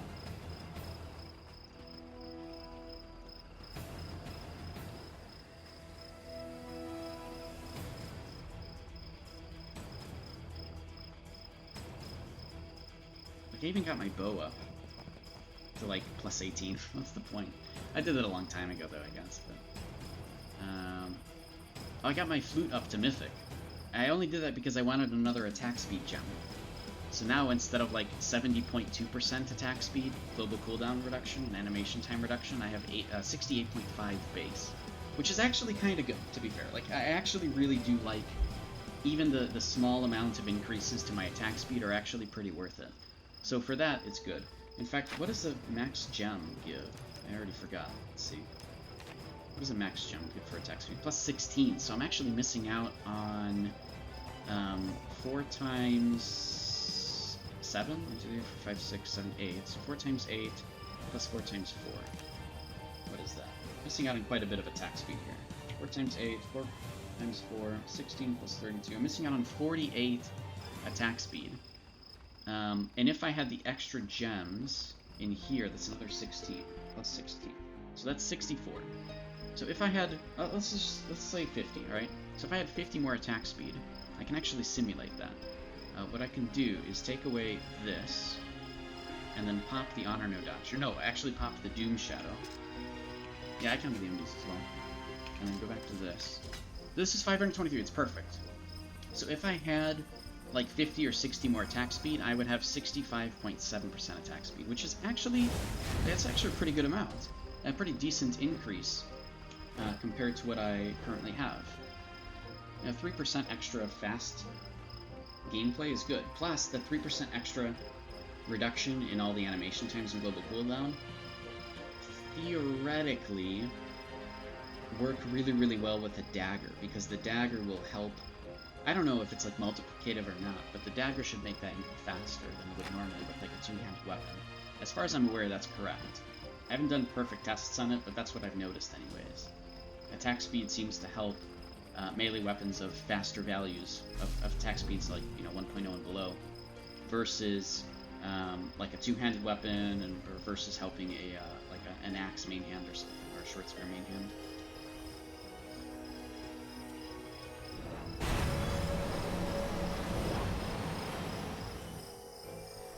Why is somebody looking for another chest? Oh, maybe they're looking for Book of Auroras. Oh, wow, they're really cheap now. I should have sold the rest of mine. Oh well. My bad.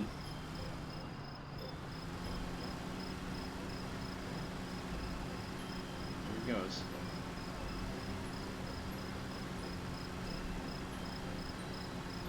And I can't wait till I can have a cannon on this thing. Can we somehow confirm whether or not you can have cannons on these little V2s? Because I saw it in a video in Korea. I'm like 100% sure, because there was only one person sitting in it. Unless there's a different version of this small little go-kart that can have a cannon on it. I'm pretty sure it's the same one. I'm really excited though. I want this thing to have a cannon on the front. How ridiculous would that look? This tiny little thing being a siege tank.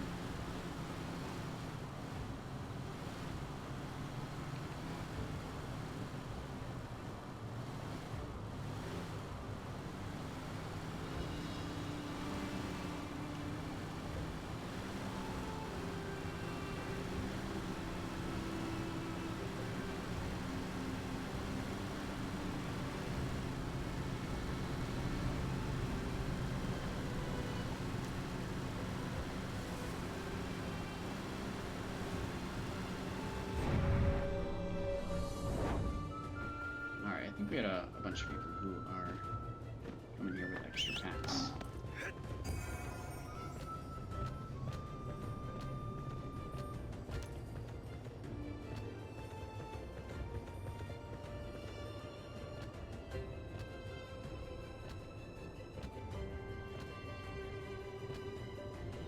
How much gold does this give?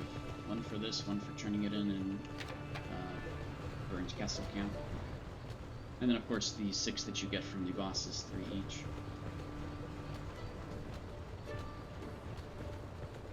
I wish there was another way to be able to farm Gilda from, like, trade packs and stuff. But I think a lot of people are running into an issue where you actually have too much Gilda. You don't know what to do with it. I'm kind of already in that situation. But a lot of long-term goals for things that I want also require Gilda. Other people will actually use Gilda to create the Gilda trade packs that you can use, the Gilda specialty packs, which I guess are fine too. I'm gonna be honest, after I got the car, my Rampage, I did do a few of those, a few runs of that just for the sake of it. But generally I don't really enjoy doing trade runs. I do like doing trade runs in the Rampage because I like driving cars, and it's actually pretty fun to go from air and rock all the way down over to like 2 crowns, especially around like the mountain areas, and trying not to fall off the ledge around here is pretty good. Around this area here, that's at least pretty enjoyable. It's actually I actually really enjoy driving cars in Archeage. It's pretty fun. So I'll do trade runs just for the sake of, you know, messing around with my cars a little bit. That's about it.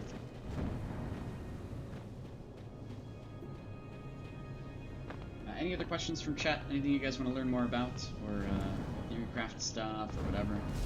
Mostly just streaming to help you guys out. So if there's anything you guys come up with or you want to learn more about, or there's mechanics that you want to learn more about, feel free to ask all of those questions.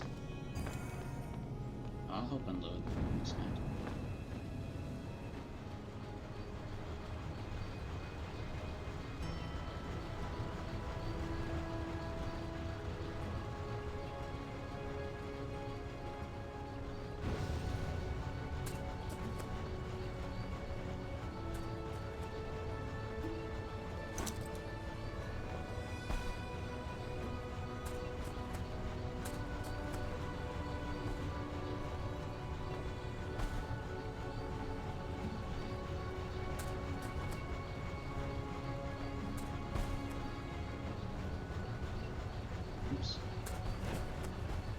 See, like, I don't have the drop pack on a hotkey.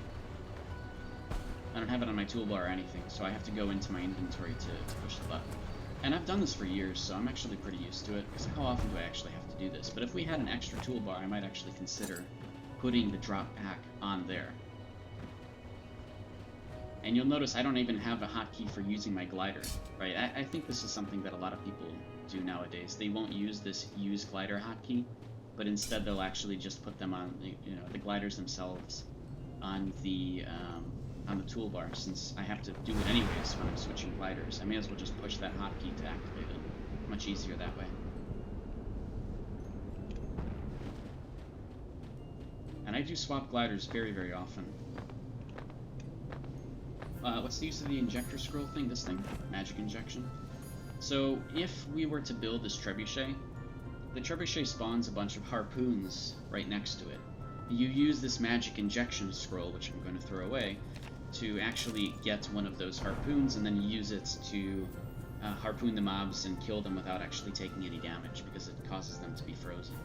This is the regular way to do GR, and usually the only way to do GR for any kind of new or fresh servers. But everybody here is pretty much geared up, so we're not too worried about just killing the mobs ourselves without having to use those harpoons.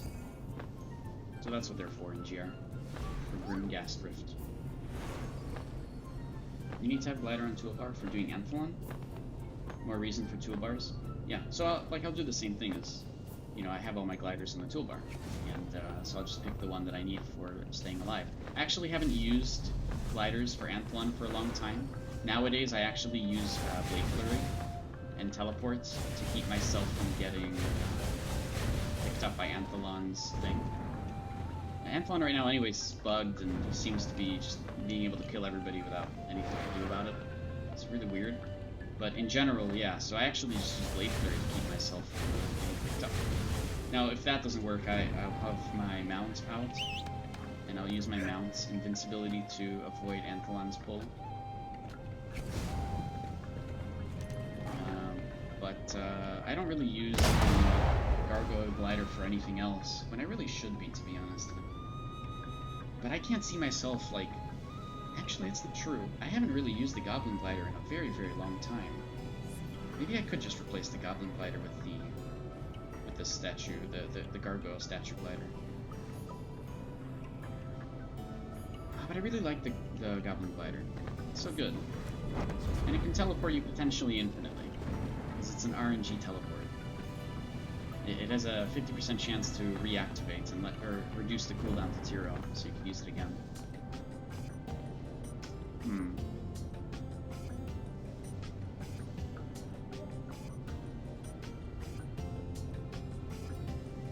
But I haven't used it in like a month, so there's really no point to it, is there? Technically, this is a faster glider than my Cumulus glider. Technically speaking, because this is a glider that's very high speed, a Magithropter with very high speed is still going to be slower. But the fact that I can go potentially 45 meters instantly, at least 30 meters, you know, all the time, guaranteed, using the Cloud Glider is always better. Didn't really think about this too much. time it didn't proc again. Maybe I really should just get rid of the Goblin Glider. Man, but it's so good. I love this glider. But I never use it. Oh well. Yeah, let's do it. And I'm not going to upgrade these, because I don't see too much of a point for it. I only use the Gargoyle Glider to get into or to escape a situation, or to avoid CC. Aw, man, this sucks. Alright, goodbye, Goblin Glider. You don't need you anymore. Had a very good run with it, though.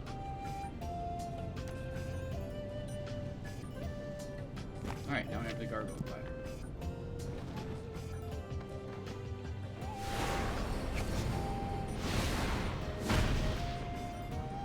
Oh, I'm on top of his head. I was moving around when he was.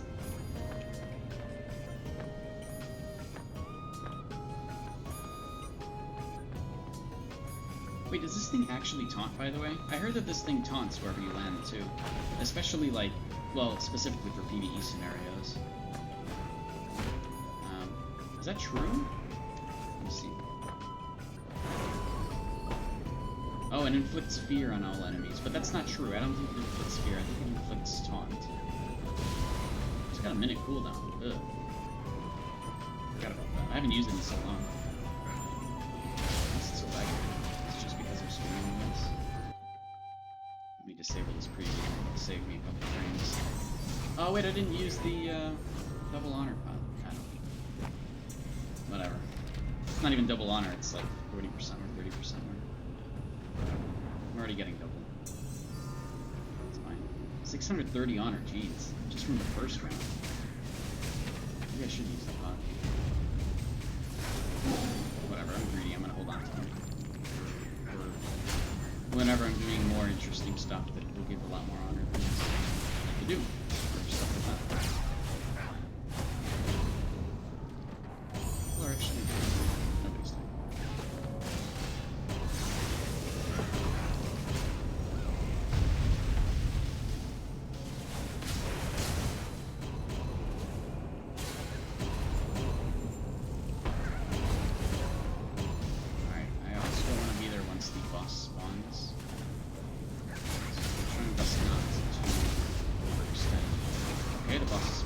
Oh god, but they're using crashing waves. Okay. Well, that's good. Nobody messed up there.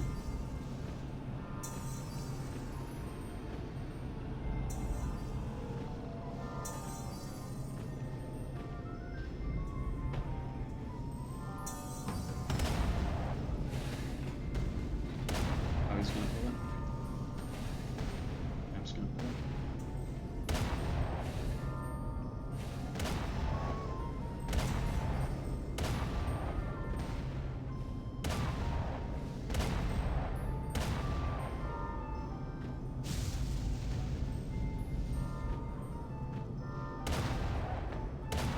Oh, good.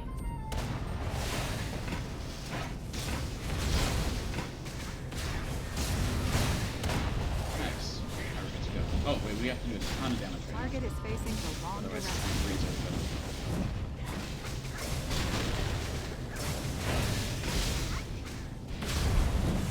Wait, did we freeze?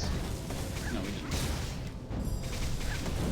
Yeah, it would have frozen me too, but I wasn't sure since I'm using Blade Flurry. We're not really sure how much Blade Flurry can really help yet, considering how many things it so far allows me to escape from. It's ridiculous, man. The teleport from Blade Flurry is just insane.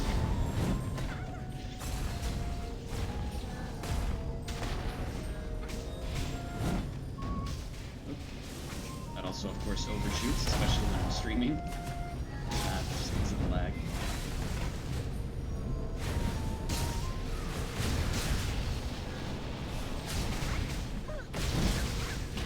No. Okay. Overshooting is real, man. It's happening so much.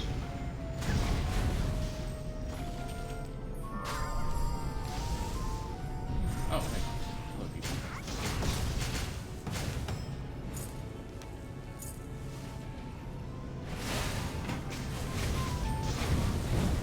Wait, Target he's is gonna do the facing thing. the wrong direction. Oh boy. Yeah, he is actually gonna freeze us. Ah! Yep. Oh, why is he on me? I can't have stolen. I went into that later. How did I steal aggro? I barely even did any damage because he was immune the whole time.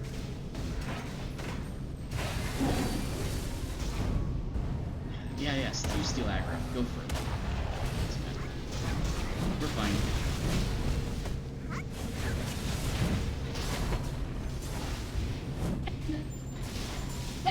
Bless you.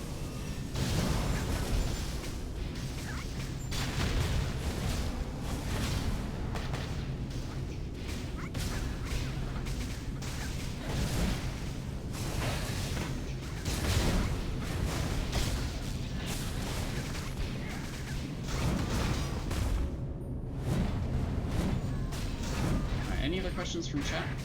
We're just hanging out anyways, not too much going on, so if there's anything you guys want to know more about, ask.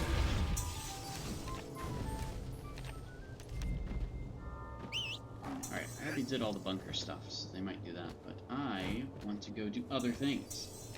I want to try my luck and actually try to get more of the Fortune Teller's crystal balls, and some other stuff that I can get from the Yeti.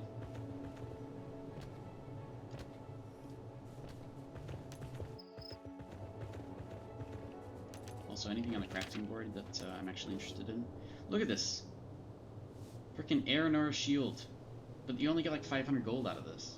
So they need to try to get somebody to do it manually instead of putting it on the board for money. Because then the full gold amount will go to them instead of frickin' 450 gold going to taxes. It's ridiculous. Alright, so let's go to... I'm not going to use any big loot drop pots on this. But let's go to... Yeah, I'm not going to do that. Let's go to... Paranor. Not Paranor. Where are we going to farm the end? Brookborn. Solungos Camp.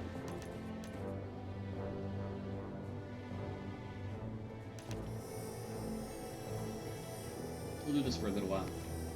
And then we'll get a bunch of people being like, hey, why are you farming them? Look, alright? It's gonna happen. You farm weird stuff because it's fun, and you can get some really cool drops out of it. And now is a good time to do it since it's double drop rate. Well, not double drop rate, but 100% extra drop chance. It's advertised poorly, alright? I went over this a little bit in the official Archeage Discord.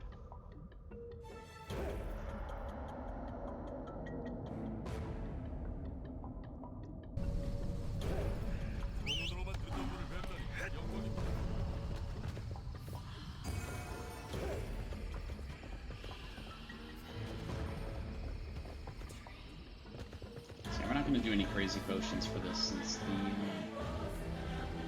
the double loot event is nice enough already.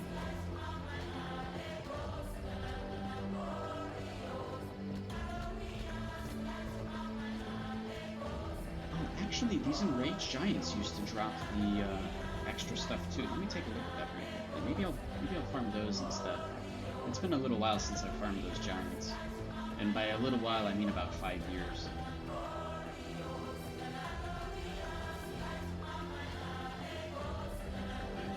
Enraged giant.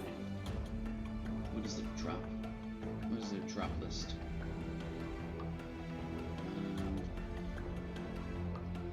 So they can drop... Oh, nothing. They've taken everything away from them. That can't be right. Is that true? I didn't know that's a thing.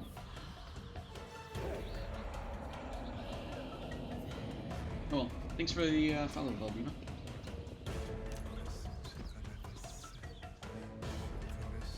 And Harry Potter. Appreciate them. Okay. Efficiently farming these. What's the best way? I've already done this a lot of times, so this should be okay. Got the loot drop rate. The ones that I have so many of. And let's go ahead and grab them. So this is 9. So I have to kill one before they get the buff. They did. They got the buff. Not that big of a deal. Let's just kill one off and lose the buff after a second. Alright, what do we get? What, are we gonna get lucky today? We're gonna get some Fortune Teller's crystal balls really early. Yeah, yes, no. These are literally an abysmally small drop chance to actually get one. So it is a little bit ridiculous. That's enough for these. This should be 8.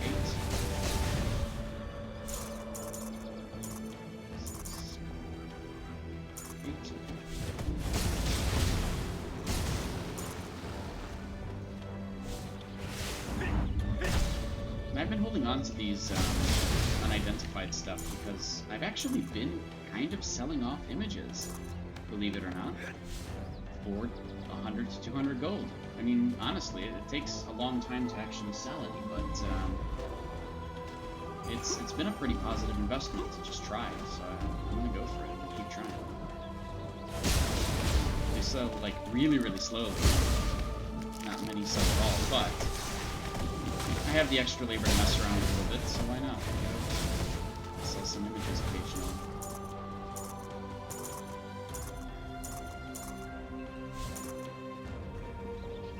Alright, is that it? In the meantime, again, if you guys have any questions about stuff, feel free to ask. Since I'm mindlessly doing this anyways, now is a good time to ask questions. We can go over different topics, Archeage-related mechanics or things. All of that good stuff.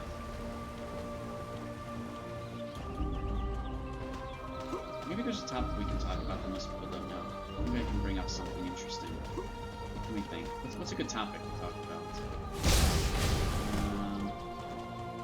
That's something a lot of people don't know about, that I haven't already put out on Reddit. In fact, I've been thinking about making more videos for common mechanics that most people don't know about, right?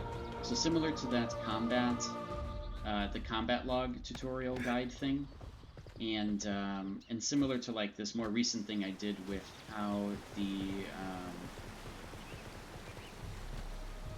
how diminishing returns work, right?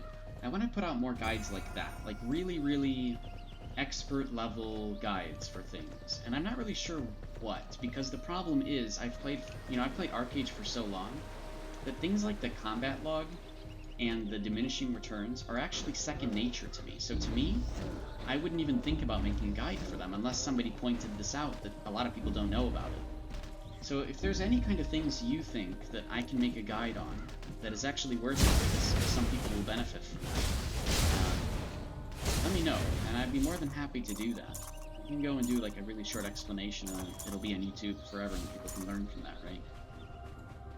At least that's what I've been trying to do a little bit of. A lot of other guides, things like costume stuff and like even like farming and trade run stuff, I'm not really, like, I don't do that stuff, right? I don't do trade runs or like housing things, so I try to stay away from those topics that I don't know. Or, you know, better off I leave it to other people who do know that stuff, right?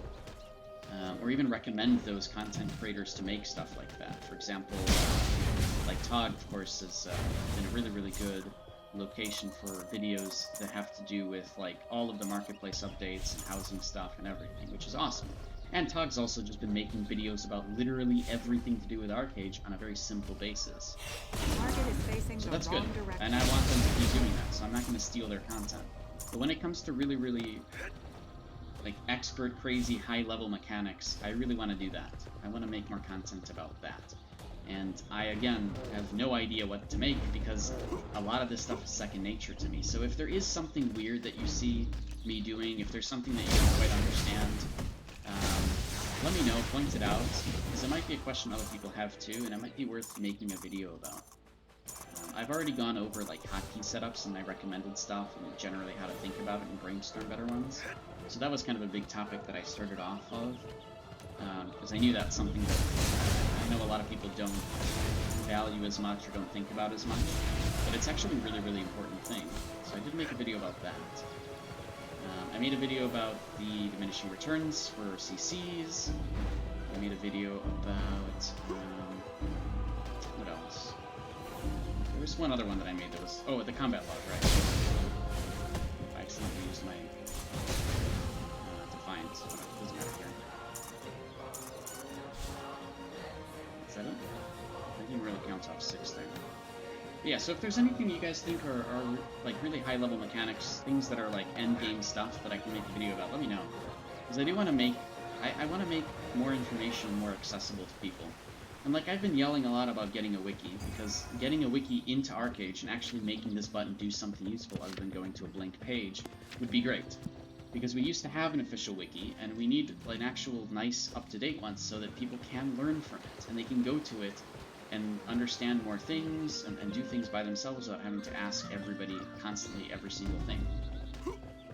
Too many players leave the game because there's just not enough information, and that's actually something that we can address in a way that we've already addressed it before, so it's kind of silly that we don't have a wiki still. It doesn't make any sense to me. Oh, he's on 107 health. Jeez, just kill the mount, alright? Kill him so that he can get his full health back after 5 minutes. Is that it? We still haven't gotten anything interesting, right? No. We have not, unfortunately. Alright, kill my mount. No, not me. Mount. Please. Thank you. Wait, what? Wait, he's still aggroed on me? I guess the server had him close enough to me to be able to see me. Alright. We'll kill off this dude. I don't think he has any higher percent chance of drops, but kill him anyways. Alright, and then now, let's try the Croc. I've never actually tried to aggro things with the Croc, but he's got like 26,000 health. And really good defenses, so he should be able to survive a pretty good time. Oh, hey. Have you come... Wait, what? Hello. I'm not even gonna kill you. I'm just gonna let you live. What's the point of me killing him? It's instant. I was hoping that we actually had a stream sniper, but it's not.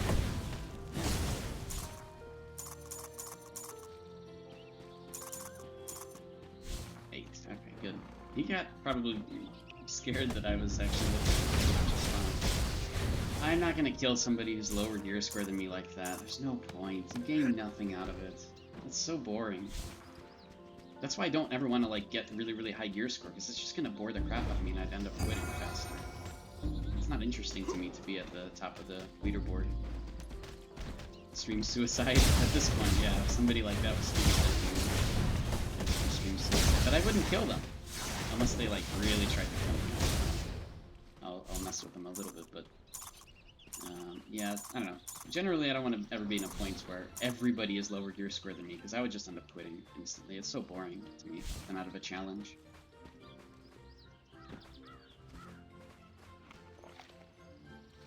What is he doing? Is there an actual quest line that forces him to go up here? Oh, also, dude, the alligator's really good at tanking.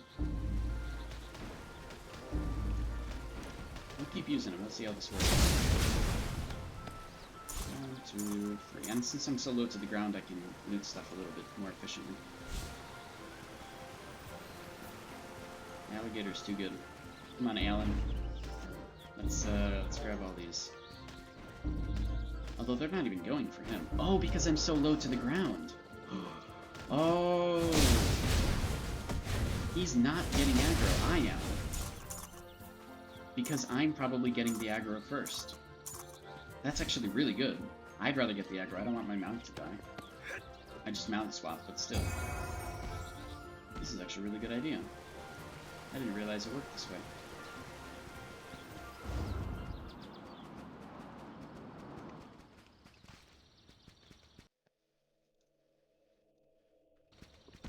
Alright, all these guys are back.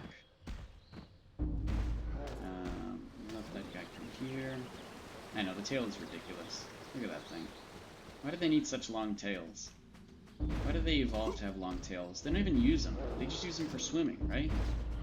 They use it for swimming really, really fast, I guess, and that's about it. It's not like they're a snake. Kill these guys.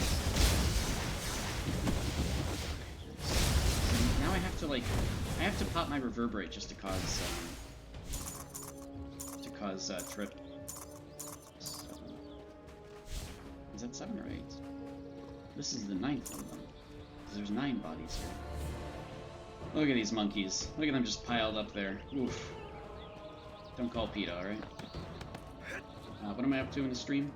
I am farming these Yetis because I want to get some more of the D. Really, really hard to get stuff from them. So these guys can drop Fortune Teller's Crystal Balls, which is a buff that you can have in your house. You can use every day. And they can drop some other things too. Ah, nice. Angel of the 5. And I'm also just collecting up these like image items that I can open up over time and try to sell. Also, the crates aren't too bad. I've kind of been opening up crates because I have so much extra labor all the time, so I can have those stockpiled as well. The coin purses, however, are such low amounts of gold that I don't end up using them at all. Not even for the Arc Pass. Billy Cool and A, they use their legs to swim. Oh, I guess, well, no, they use both, come on. It's got a little shivery tail, too, it's fine. Tail doesn't shiver. Ah, jeez. Yeah, I get it, I'm lagging. Target is facing the wrong direction. 1, 2, 3, 4, 6, 7, 8, 9. Perfect. And we still haven't gotten one, though. Dang. Usually I get one every, like, 200 kills. It's been... Okay, it's been 150. And there's no guarantee that I'll even get the thing that I want. In general, I'll get the cat, what is it called? The Clockwork Cat? Or the wind-up wind doll thing. Or I'll get the Fortune Teller's Crystal Ball.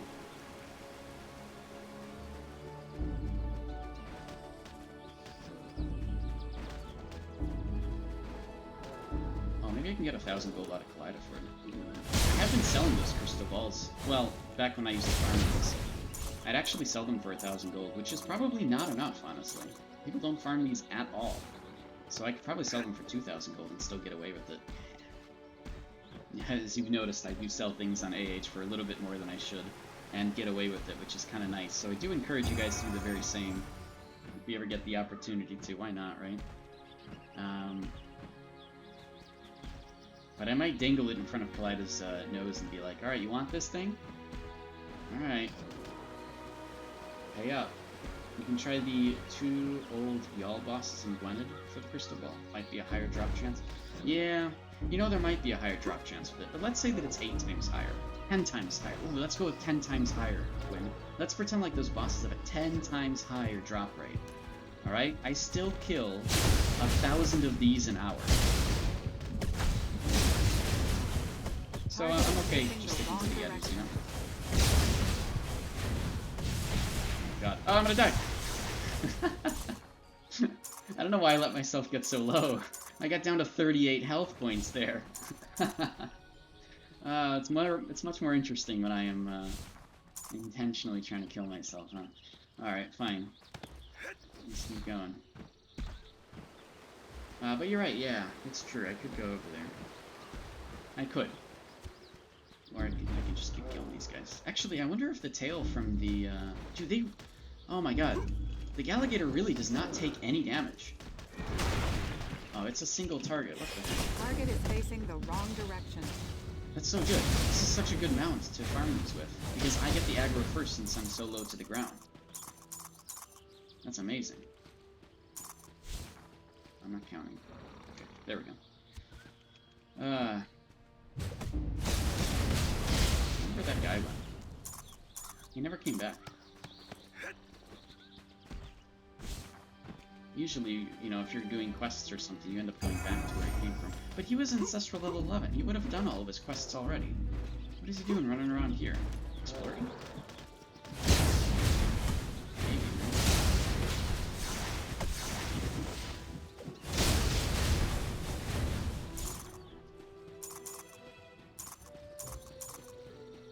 8, 9. Nothing yet? Oh, I did! I got something. Hey, we got a whirlwind machine. Amazing. And they haven't sold at all.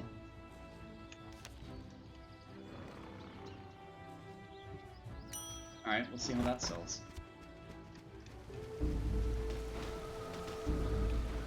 Target is facing the wrong direction.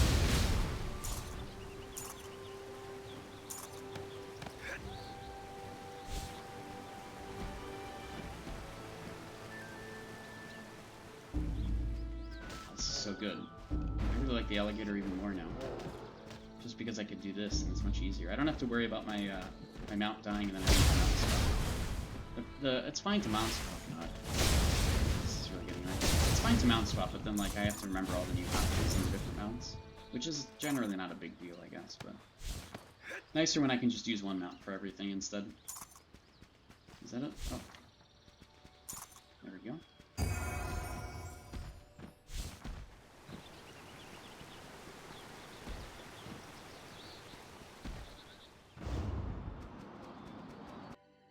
I still want to see the stats on the video.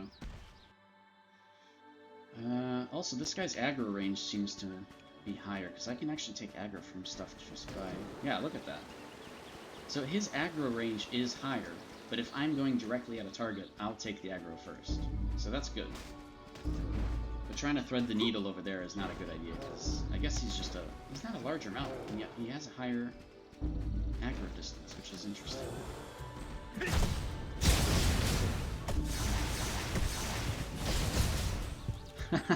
Dude, Crescent Slice is so good, because it keeps resetting itself every single time it hits somebody and kills them that has instinct stacks. So I can just keep spamming Crescent Slice until everything is dead, because usually one slice will kill every slice will kill at least one of them. So good. Oh yeah, stats in the video, I want to see. I want to track this stuff. I really love analytics and statistics. It's so fun to look at the Twitch stats and the YouTube stats and see how all that stuff works. Very cool. Hey Robin. Hello, hello. Welcome to the stream. Well, welcome back to the stream, rather. Oh, it's so good. I love Crescent Slice, man. Although I used all of them way too much there. But, going a little overboard is okay. Thanks for the follow, Definitive. Welcome to the stream.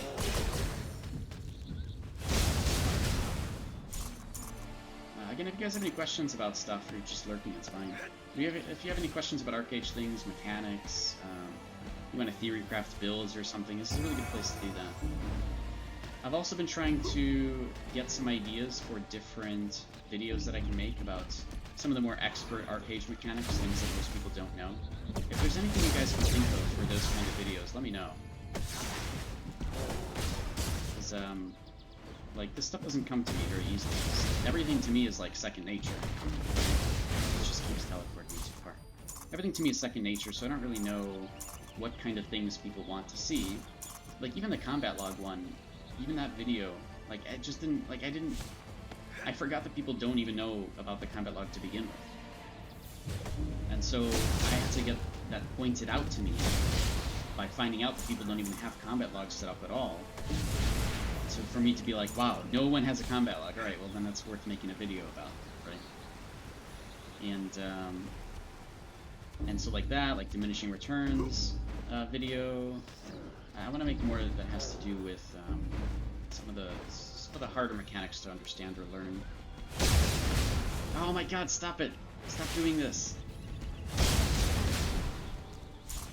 What are you grinding for with this drop rate buff? I am grinding for just the different drop rates and extra stuff that these Yetis can have. So they can drop the clockwork hats, they can drop the whirlwind gears that we just saw. I put up here. I'm gonna try to oversell it for like, I don't know, like a 1,500 gold. I don't know, people bought it for 1,000, so let's try to up it a little bit, right? Why not? And so they can also drop the Fortune Teller's Crystal Ball, which is a thing you can put into your house and get a buff from every day.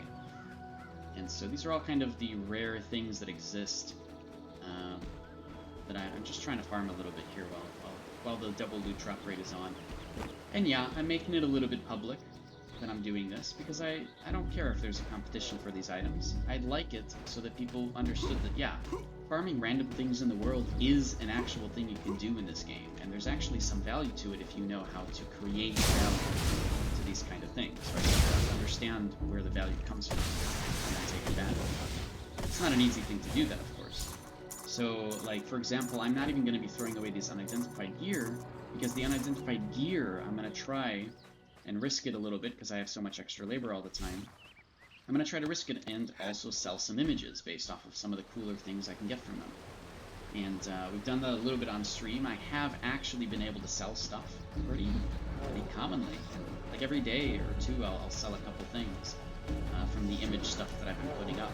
And I don't put them up there for cheap. So somebody really does want this stuff, and they're paying for it. So that's good.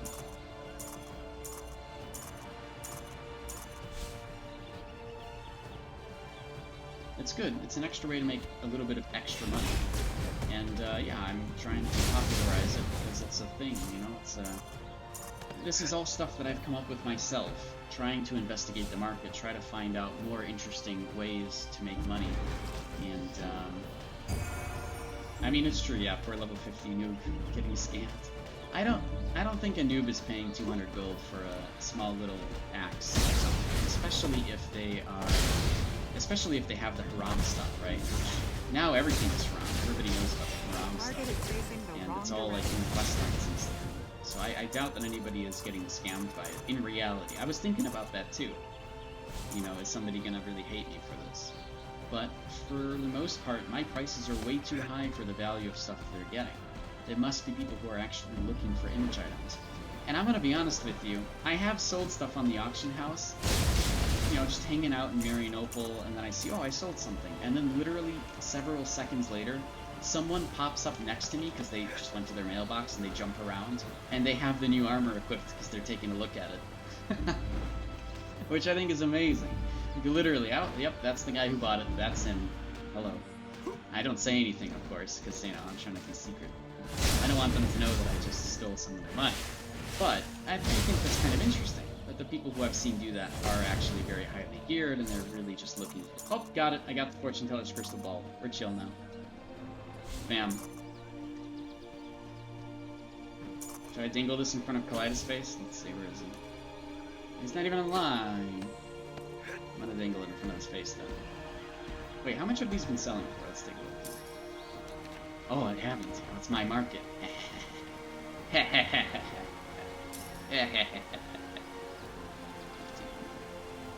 Alright, my market now. 80 gold to put this up. Alright, what the hell, man? Let's give it a whirl. Why not? Bad omens incoming? Not for me. It's not mine. Let's have somebody else have that. Someone else can deal with those bad omens. If that just sells instantly, I'm gonna go nuts. That's ridiculous. Anyways, let's see how that works out. For actually, where does that show up under? Indoor decor. Oh, it does. It shows up under indoor decor. So does my whirlwind here. Amazing. That's actually really good. That's a good category for it. People actually do look at that category specifically for interesting things to put into their home. Like the thing that I just got, right? Pretty good.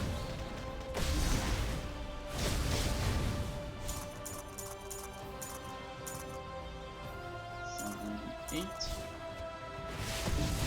If I get a second one, though, I might just... I'll gift it maybe to Kaleido.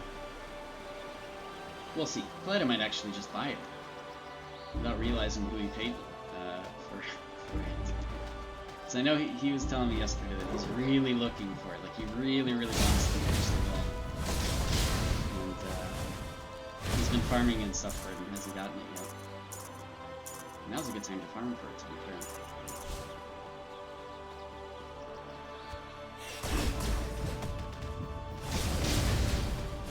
The thing is, the only people who are buying these, and I've sold a few, like, I haven't, it's not even like I've sold one or two, I've sold a handful of these Fortune Teller's Crystal Balls for 1,000 gold each, so they are actually worth it, to be fair, and I do actually think they're worth 2,000 gold in reality.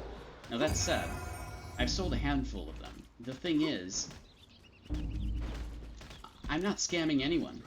If you're buying a Fortune Teller's Crystal Ball, you know damn well what that is.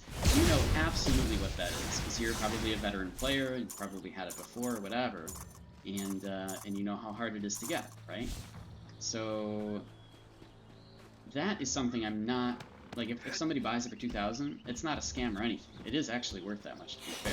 Because it's actually useful. It's a free buff you can get every day. It lasts an hour. It could potentially increase your health maximum, or decrease it.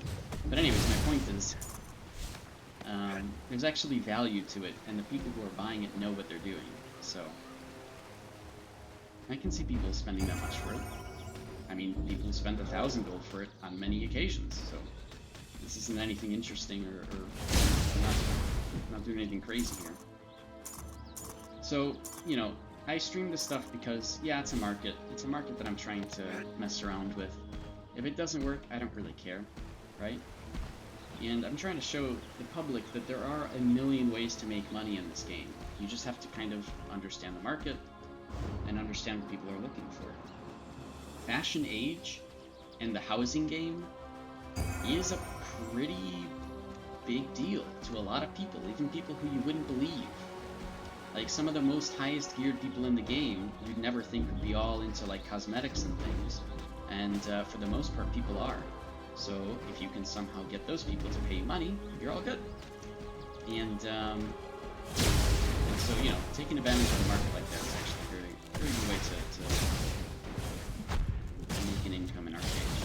So whether it's this or other ways, try to think outside the box when it comes to generating a gold income. This is, by the way, a laborless gold income, and it's one of the ways that I can make money without having to use labor, right? If I sell that for 2,000 gold, I have spent 0 labor getting it.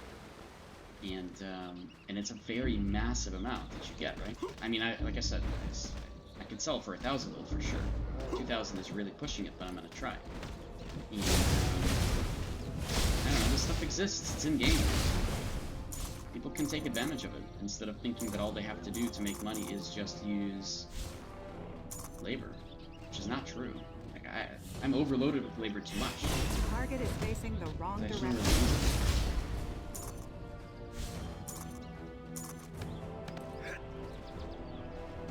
I got 2 more minutes on the buff, and then I think I'll be done here. So if I can get another Fortune Teller's Crystal Ball, that'd be great. Please, game? Am I asking for too much? Possibly.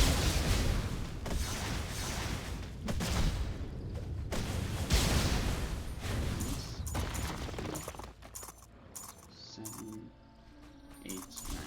Again, if there's anybody in chat with any questions about Archeage stuff, mechanics, or you want to theorycraft builds, this is a good place to ask those questions. Don't feel shy or don't feel like there's any kind of new questions in the game, because pretty much everything in Archeage is like very, very complicated. It's better to ask questions and learn stuff. So if there's anything you see that's kind of questionable or you're not really understanding, like maybe how my toolbars work or something very simple, or why I have the UI layout the way that I do, those are all really good things you can ask about or try to figure out more information about. I do play in 4K resolution, so things are a little bit different in the way that I have some stuff set up, but for the most part, even if I was playing in 1080p, it would pretty much be the same as it is right now.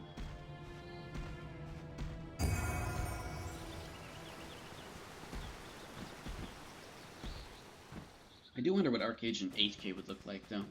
Because these textures, actually all the textures are fit for 4K resolution. They always have been. And I want to see what would happen to the textures if I went up to 8K. Would they actually, like... would it try to upscale them? Or would it actually just, like, show a quarter of the texture for everything in the game? I have no idea. I'd be very interested in knowing what would happen.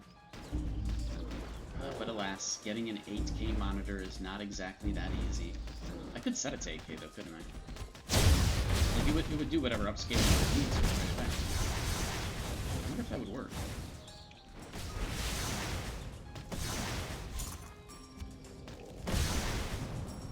God, so many crescent slices, because it keeps resetting on itself. It's amazing.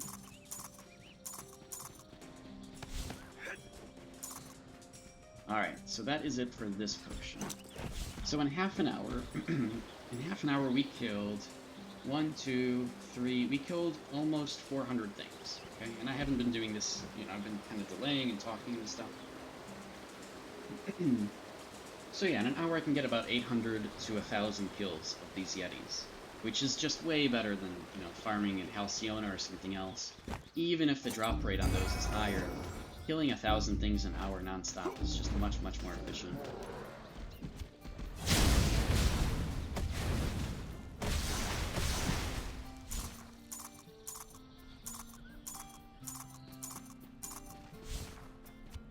But I'm not eating for another half hour here. I think I've made my point. I even got the Fortune Teller's Crystal Ball. If I didn't get that, I might have actually farmed for another hour, but let's go do something else. So, what else do we want to do today? Anybody buying broken phonographs? I don't know. I mean, it's a thing you can craft. Oh. Wait. What? Wait, how do you get them? I thought you can craft them. How do you get the broken ones? Not that broken one? Oh. I mean, there's a scratchy phonograph. And a fanfare one. And a portable one, which is really funny. I should get this portable one, huh?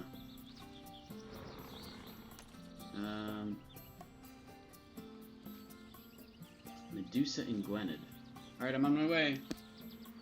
I don't know if people buy it, but I want to go and get one. So where is that again? You gotta show me, because I don't think I've gotten this in my legacy character. Where do I go? Where do I go to kill Medusa? Show me the way. 100% drop rate? Very south. Okay, Memoria it is. I already know where it is, it's over there. Okay. 100% drop rate, though? What? And there's no way that there's a market. I mean, yeah, people might buy it, but once they find out how to make it or get it themselves, they're gonna be like, damn, okay, just go over there and get it. I can take a look if there's any on the auction house, but I do watch those, like the furniture stuff all the time, and I don't think I've ever seen one there. Medusa. Oh, I think my game just crashed. No, don't crash. Oh, we're good. What is she actually called? Oh my god, it's actually Medusa. Wait, really? No, it's not. It's not Medusa.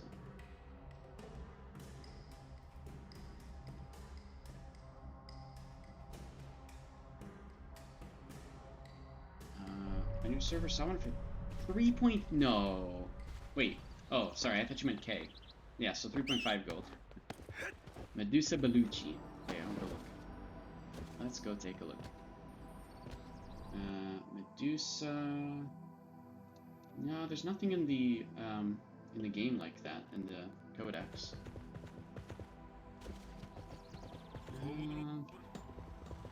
Well, let's go take a look. I don't know. How do I get out there? Wait, what? Is there no exit to the city to the east? Oh, there isn't. I gotta make my own exit. Alright, fine. Just make my own exit then. Ah! God, I must have pushed the wrong button.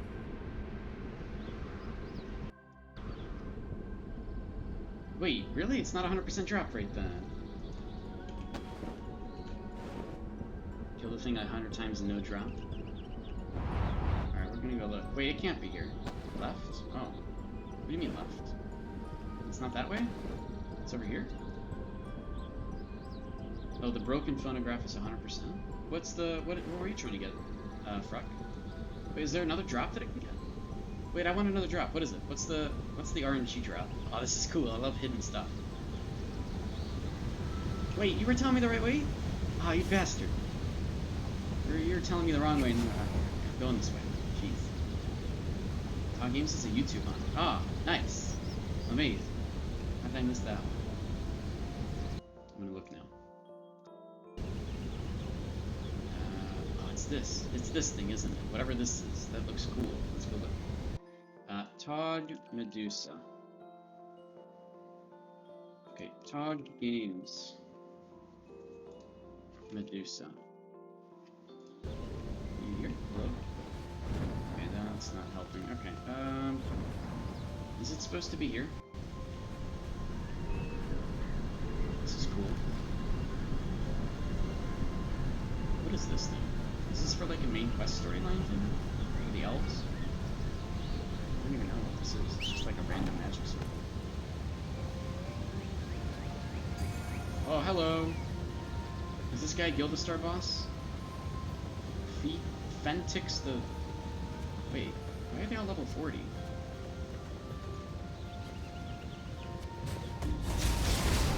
Oh. We got a coin purse. Why are they all level 40? That's so weird. Oh, I like this. This is cool. This is the, this is used for some storyline stuff in the Gear Up for Rebellion 2. If you have the right item, they're magic captains. It's one of the old Y'all bosses. Oh, cool. I want to do that then. I haven't done this. I haven't really explored this area as much. I've explored almost every other area in Glennon, but I never really went to this one. Alright, so where do I go? I need to go...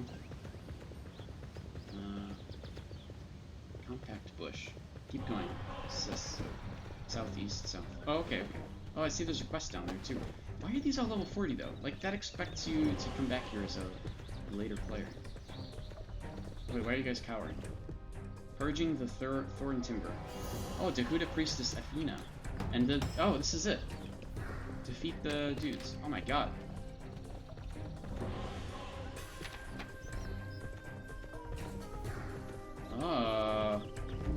Wait, should I put on a loot buff then? Let's put on a loot buff. Why not? I have so many. Alright, here we go. Oh, you're stuck in the ground. Bellucci's Touch.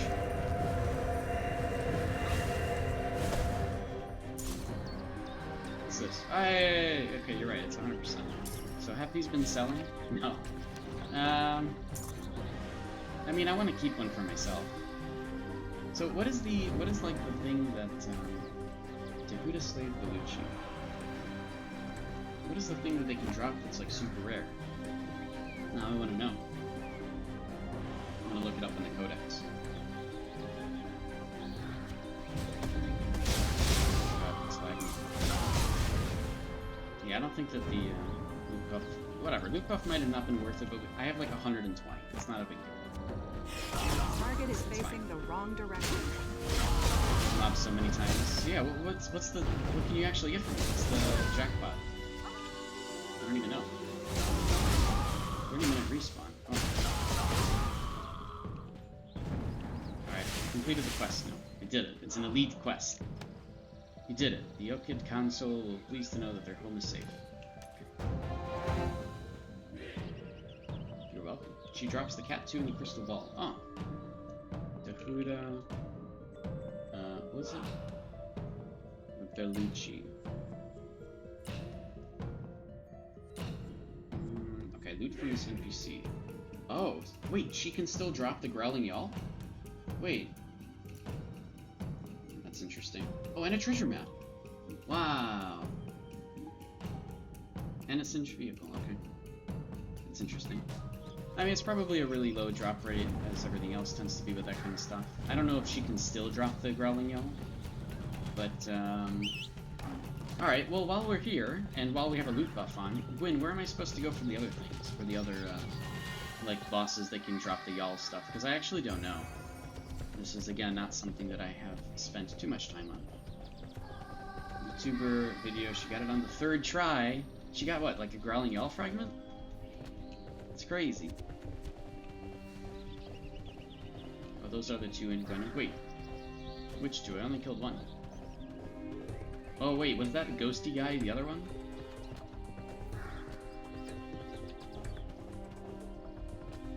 Windband? Yeah, okay. Phoenix, the Elemental, Medusa. Okay, okay. Alright, well. They have a 30-minute respawn rate? Okay. Alright, well, let's go to Halcyona. Let's see if those ones have anything interesting, right? Let's go to Halcy. I need to go to the west place. What is that? What is that called again? Oh, it's this. It's the bottle. Oh no, it's not that. What? Is there no... I mean, I may as well just go to Hellspawn. And go to the Howling Abyss. No, I don't know what that thing is. What is it? Should I go there? Tell me really quick. Should I do that thing? I really want to know. Is it cool?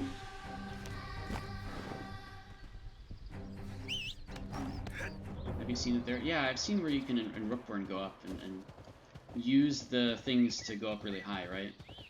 And in some cases they take you places, but it's okay, you can get some extra exploration. Is it a similar thing here? What do I do? How do I activate it? I don't know. Do I have to kill mobs? Yeah.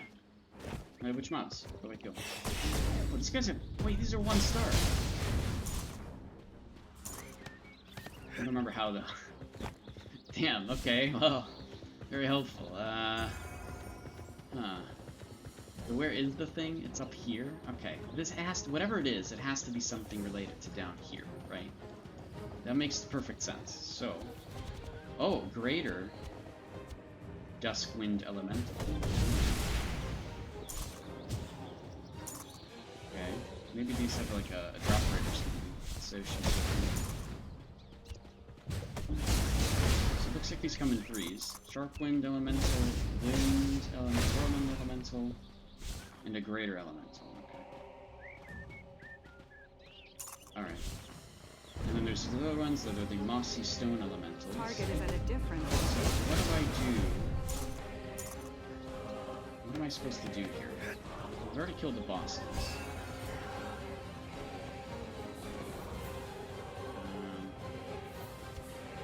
They're all the same thing. Well, let me take a look at one of them. So, Greater Dustwind. Let's take a look at its drops. Greater Dustwind. So, it can drop... Oh, it can drop a Singed Vehicle Fragment and a Fortune Teller's Crystal Ball? Wait, I should be farming here! Screw the Yetis, man. These guys have 1 stars.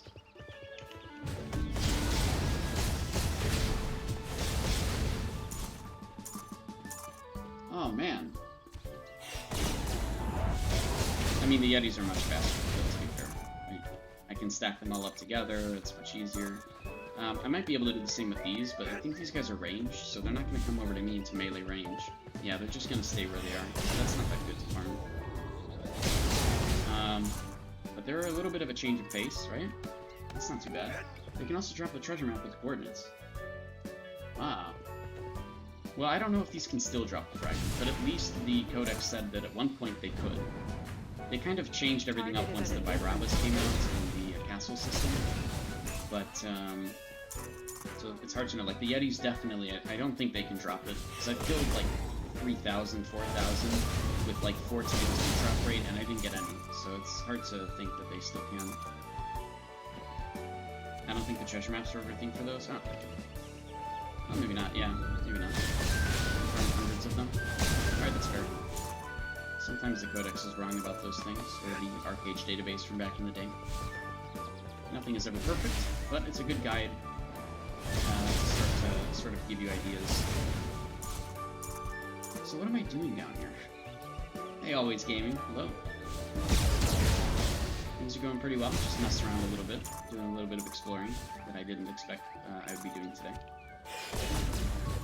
Recently got a Mana Stone crystal. That was totally the only thing to do with it is get diligence coins. Will they eventually do something else? So here's the thing.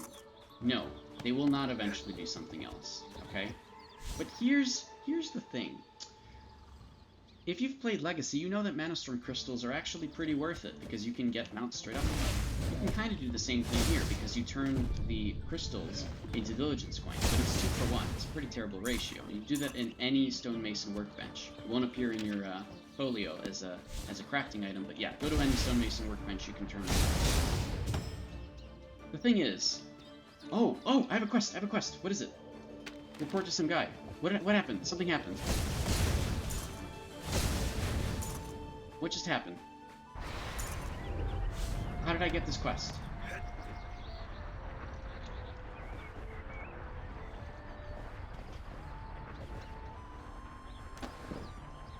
Okay, let's go turn it in. That's weird. Huh. So anyways, I have asked time and time again. This quest is old as hell? Absolutely it is. So I have asked time and time again, just to make sure that Game & Go is not going to do anything else with these Mana Storm crystals, and they keep reassuring everybody, yes, they will never ever be used for anything else. The only thing you could do with them is turn them into diligence coins. So I'm just going to keep holding on to them forever. And if I ever need 1 or 2 more diligence coins, then I'll turn them. But yeah, so they're trying to make sure that those are only for AAU used for diligence coins, because they don't want to have to mess around. By my understanding, they don't want to have to mess around with its function very much at all. Alright, so the Maelstrom has always been a strong... God, I can't read today. You guys see what's happening, alright? There's windstorms and it's pretty bad. I fear that as a goddess of the sea and storms, Tehuda may have some influence over the wind elementals. Okay. Well, these are memorists. Memorists are some people in the elves who literally have only one purpose of memorizing stuff. And taking note of things and keeping history. I don't know why I'm doing this, I'm gonna be honest. I have no idea why. In fact, I'm surprised that there's level 40 quests here at all. It doesn't actually make sense to me that that's the cool bell.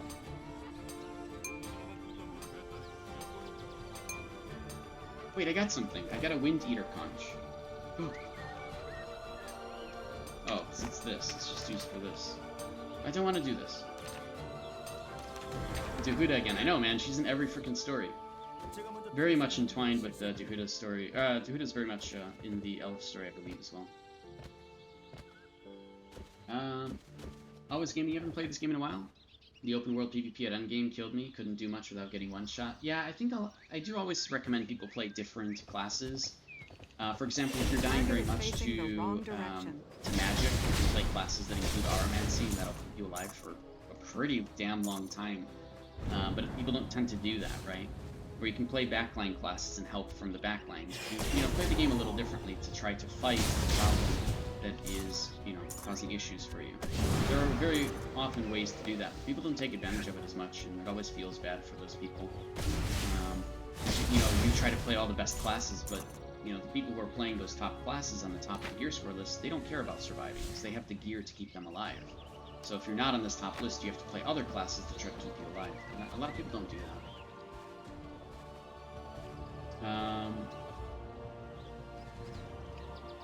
Chad, they made the conversion rate of Mana Storm trash. I mean, think about it this way. So, if 400 Mana Storm crystals can get you a mount in Legacy, right? And 400 Diligence can get you a mount in Archeage and Chained. It's pretty much the same thing. I mean, you'll need twice as much because it's two Mana Storms into one Diligence, but that's because we have so many Diligence coins, right? We already get Diligence coins up the wazoo like crazy from each season. So it's like getting Mana Storm crystals like crazy, right? Plus you can use them for all sorts of other things too, not just mounts. You can actually turn them into labor, right? You can technically turn Mana Storm crystals into labor. It's actually a thing. Because you turn them into Diligence coins first, right? And so I guess there's some merit to it. They just didn't want to make them super crazy, but they had to keep them existing in some way. So, you know, because of the gold crates. They didn't want to change gold crates to have an AAU version. So instead they just made it so that we can at least turn them into something. It's not a big deal, honestly. I think people were just expecting it to be something else, like it is in Legacy, and it just isn't. Because we're used to that, right? We played Legacy, we know how it used to work. If you didn't play Legacy, you wouldn't be complaining about it, but we're just used to that. Alright, I don't know where this thing is. I mean, I don't know if this is, whatever this item is, it's definitely not coming from these guys. So we gotta come up with something else. What do we do up there? Does anybody know the answer to that? What's this hidden thing up here? How do I go up here? What do I do with this magic circle? I wanna know. Anybody? Like, you come look at this game every 3 to 6 months on Legacy, everybody is practically in the same place where you were when you left. Yeah, isn't that a good thing? I like that. If they go and merge all the Legacy servers together, that'd be even better. It would be a really good playing environment there. I hope they can do that soon. But, I think it's fine. No, I haven't, yeah. You know, all of my exploration in Gwynedd was usually around this western part and up here. In fact, I don't think I've really been up here in Soul Reef, but a lot of it has been around this area. I've never really wandered around this area. I might do that. It's been a long time since I've just gone around exploring, you know, because obviously Archeage and Chained, I've been busy with a lot of other things first, right? But now that I've kind of reached endgame, I can kind of do whatever I want, so I'm back to just doing the exploring and just hanging around and chilling. It's kind of nice. It's actually really, really good. Chad, both your alts have cars, kind of not so much Diligence we got? Yeah, it is. And so I kind of understand why they made the rates a little bit bad, but we get so much of it, like, it's, I don't know. And there's so many other things you could use it for. Like, if Mana Storm Crystals in Legacy could give you labor, they definitely give you much less of it, right?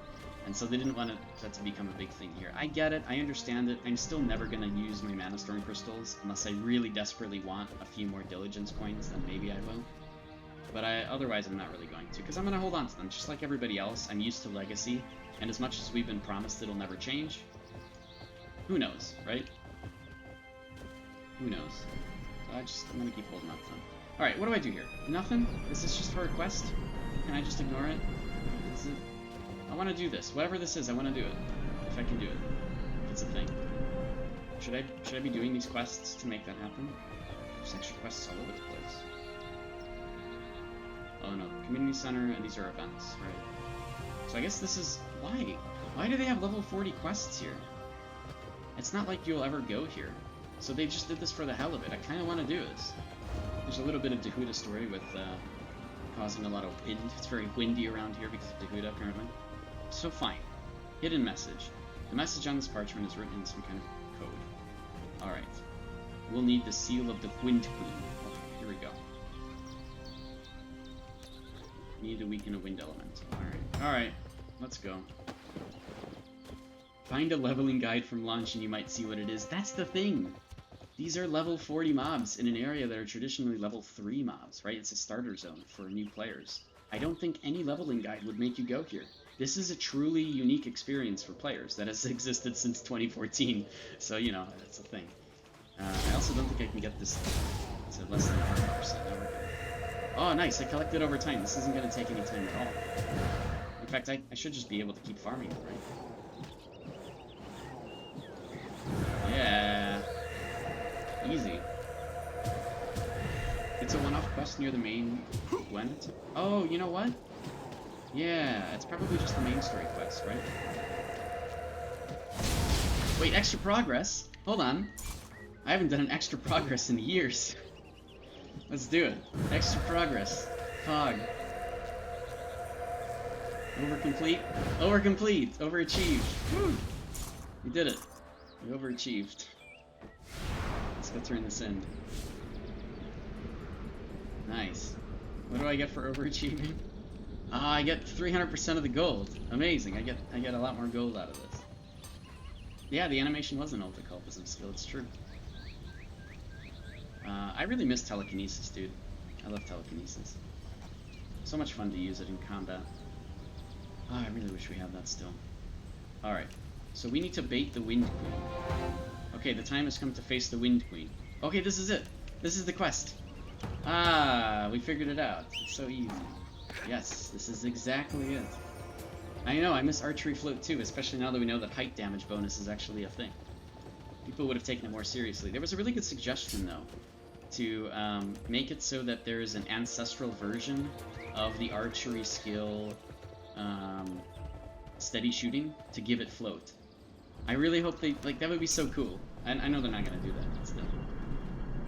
Maybe they will, who knows now. Alright. Here we go, I'm going to do this. I can use it.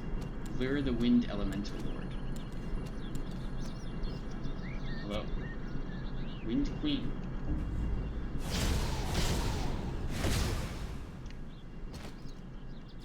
Oh, I can still... Wait, I get to keep this thing? It's gotta...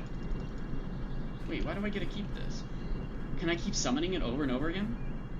The seal belongs to the queen. Wait a minute. Does it have a crazy drop thing? Should I keep this forever and just farm it? Hold on. Wind Queen. Why else would they put a level 40 quest in here, dude? Something's fishy, alright? Loot from this... No, it's only got the Wind Queen seal, that's it. No other loot from this. Damn. Dang, that would have been cool. Alright. Nobody's seen this map for 5 years. Yeah, true. Actually true. Andromeda, they expected each race to use their own respective towns as main towns. Thus returning to Gwenin, if made sense. But they cut a ton of the mid-level quests from the main town, except for the repeatables. I guess that's true, yeah. Questing in general was very, very different back in the day, wasn't it? Maybe a level guy did have this one. Who knows? Ah, okay, that was a fake branch. Well done. We could hear the shrieking winds from here. Okay. It'll take time, but we can finally unlock the secrets of the windswept ruins. Okay. Well. Alright, let's go to Halcyona. Let's kill some mobs over there. So we're gonna go to the dungeon. Howling Abyss. We're just gonna fly from there. 1.5 had more low-level quests than what exists now. Yeah, it did. It did. It had tons more, and they took out almost everything, just because they're trying to streamline the leveling system. It's a shame they didn't just keep them. Like, why didn't they just keep the quests? What does it hurt to have them?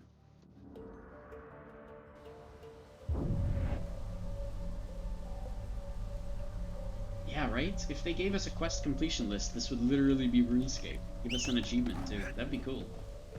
But you actually can't complete 100% of the quests, because some of them are actually racial quests, right? Or accessible only by the other faction. But let's say that they did do it in some way, right? Where all of the quests that were able to be completed by anybody could be, right? And then they had an achievement for that. That'd be nice. I don't think anybody would mind that. Yeah, 100% of eligible quests, right, exactly. Yeah, and when you get 100%, you get a cape. You get a cape, right? Like in RuneScape. Sinister Berry's been trying to go for those capes in RuneScape lately. So she's been very busy doing that. That's why I'm bringing it up. It doesn't hurt anything if it's more content. There's one thing I can think of, actually, and that is the limits for the quest log, that there is an actual limit in the quest log for how many you can have. Okay, but we need to, like, redo all the stuff, make it better, so I don't know. I'm surprised that's still a thing. Remember when you could take these frickin' siege towers out, and you can bring them over to Halcyona? And none of us were even smarter enough, you know, to think of the fact that you actually get a height damage bonus from shooting from the top of this thing. And it's a hefty one, too, man. That's probably 15%. But you still can. Well, there's no point, because Halcy's in an instance now, but yeah, I didn't know that. A cape you can't even use. Okay, but okay, let's I mean, people would use it as an image, right? I don't know if you guys know this, but the haunted chests, which give you the capes, those capes from the haunted chests, they can still be crested. You can actually crest those, and put a crest on the cape, and then image that cape over your regular cape, or cloak, and have a crest on your back. That's still a thing. We showed that off in the Archeage Research and Development Discord, but I don't think a lot of people know about that. Alright, I haven't done this in a long time, so I don't remember where all the mobs are. I'm probably gonna miss some, but let's see if I get lucky. I still have like 7 minutes on my buff anyways. I don't even remember which mobs give you extra stuff. Is it all of them? I know that, like, the big bosses are the main ones that people farm. We're gonna go... I see chat's going up. And so far out of the place was ridiculous. And they at least made you travel for story's sake. Yeah, that's true. I wish more people explored. There's less of a reason to now, because the game doesn't really teach you that... Oh yeah, by the way, exploring is, like, really, really good. It doesn't really teach you that. Yeah, the named ones. Find them. That's the problem. I remember that they exist. They're all over the place. Let's just go like this. Oh, hello. You're a named mob. Just a mob to me, really. Oh, jeez, they're actually taking damage from these. Stop it. Wait. I just completed a quest. Oh, kill him. Wait, what did I get? Hmm? What did I get from that quest?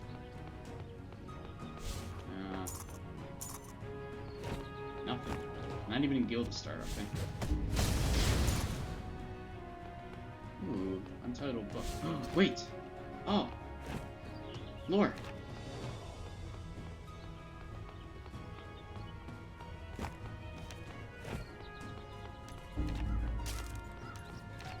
Isn't there something you could do with all these? There's like freaking 53 pages. I know about them, yeah. I just don't remember what you could do with them. I've been up here. I remember farming this for a while. You put them together. How? There is a way to put those together? Really? Alright, everybody relax, right? It's too many. You can put them together? How do you do that? Wait, now I actually want this. It's another book that I don't have, huh? Oh my god, the inventory space. There's 52 pages. Oh no, you're right. There is only a few pages. You're correct. So this is actually like, there's only like 8 pages or something. They're just spread out throughout the book. And I don't think you can get, yeah, like I got 52 again for the 3rd time in a row. Yeah, so it's only a few pages. You're right. It's exactly what it is. I don't think you can put these ones together. That one only gave me 1. That's 32 again.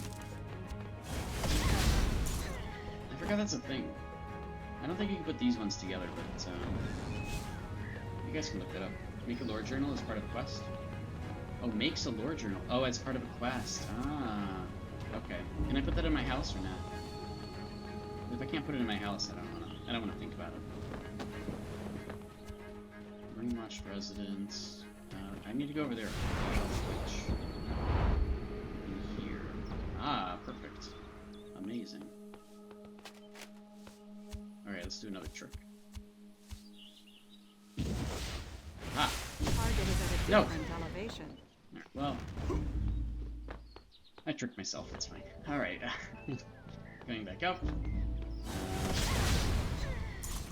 Nothing, alright, I'm not getting anything from these guys. Oh, this is like a Benny Hill episode, isn't it? This is literally Benny Hill. Oh wait, no, I don't want to get the MCA for singing. That's as much as I can sing of that song. Now you know what I'm talking about.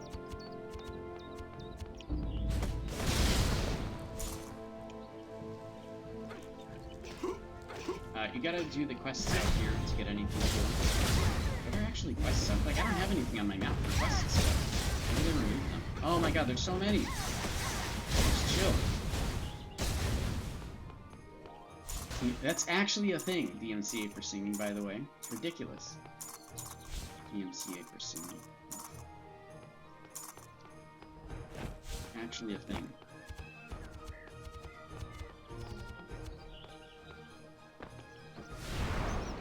The requests for this area don't even start in this area. Oh. Okay, well. I need a power stone pad. What? I don't want to spend 150 diligence, alright? If they make it a permanent thing, I will nab that up instantly. I do not want to make that loot drop thing. I don't want to buy it, man. 150 diligence is too much. Way too much. If it was like 20, I'd maybe do it. It's a chain quest. Oh, I think I had to go to Marianople at some point. It's a chain quest. Oh, I want it, though. Everybody agrees it should be. We've all been yelling about it. Hopefully they do it, but like... I don't know. Did I kill them all? Am I done? I killed everything, right? I don't... Oh, no, there is more. There's more. They're over here. I know it is permanent on Legacy. I'm aware of this. But no, these aren't it. Where's the other guys? There's 3 more. Where are the other 3? You guys farmed this way more than I did back in the day, that's for sure. That guy, Metal Golem. There is... the giant robots? Those things? Which, by the way, I want the End Elf Golem as a mount again. Oh, guys. Okay. And these mobs, which should kill the quest. Oh. Just rotate bosses and kill the castle dudes. Oh, yeah, you're right. There is a special golem. Is he here? Oh. Oh, yeah, he is. He's right here. Hello. Nice. Okay, so that's Golem 29.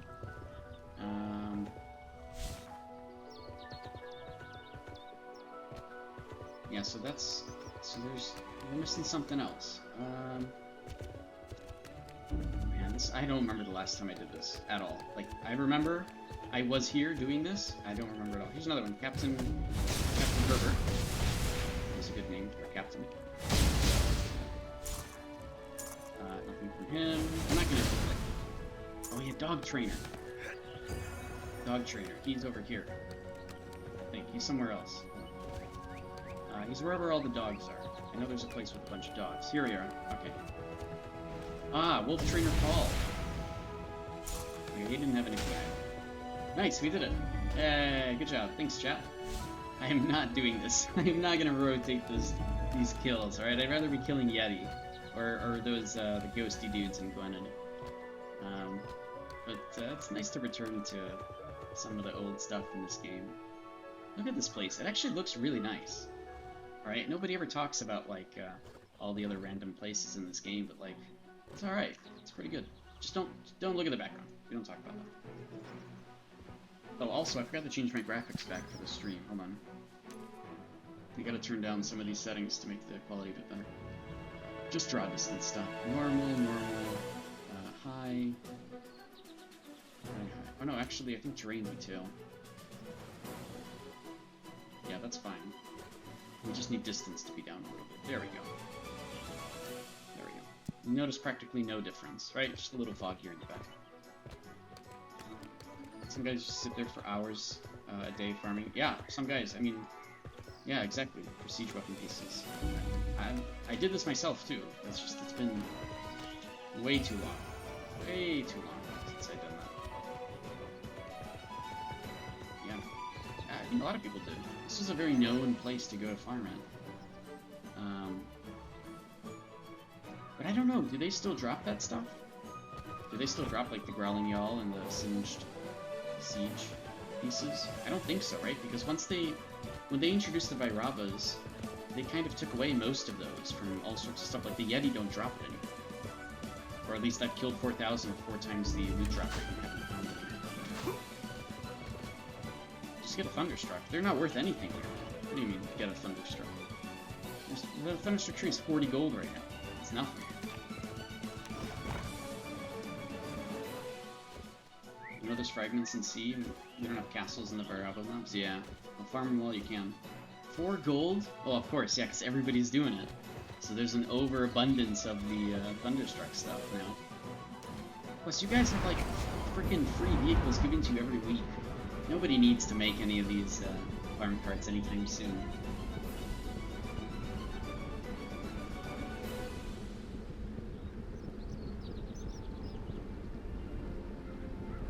And what a day. I don't even know what we did today. Just ran around doing secret stuff. Again, we keep doing this on stream, but I guess it's fine, right? Oh, you mean a Thunderstruck to build a siege weapon instead of farming the scraps? Oh, I remember this. This is also a quest you could do during the regular quests in Halcyon. I think I did them too. I did them on stream back in the day. Pretty sure. Let me make sure that I got the achievement for going down to the bottom.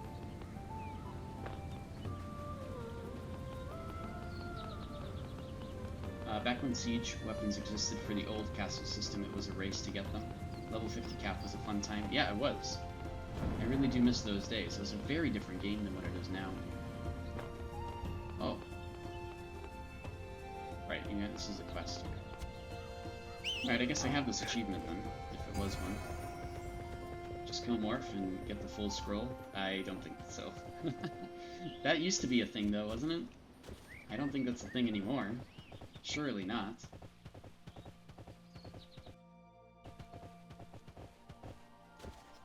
Can't wait to see new hard mode Morpheus though.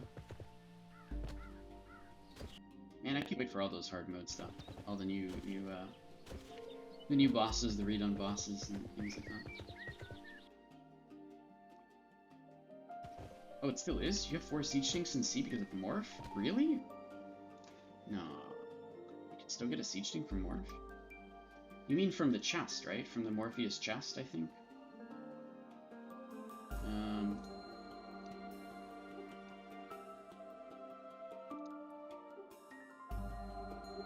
Can't even find Morpheus in the Codex. How? How am I having such a hard time? Morpheus. What? Oh, here it is. Loot from this NPC. Yeah, this is really out of date. The chest key, though. You can get a chest key. Oh, he can actually drop a Fire Ironclad? No way. Still? That's crazy.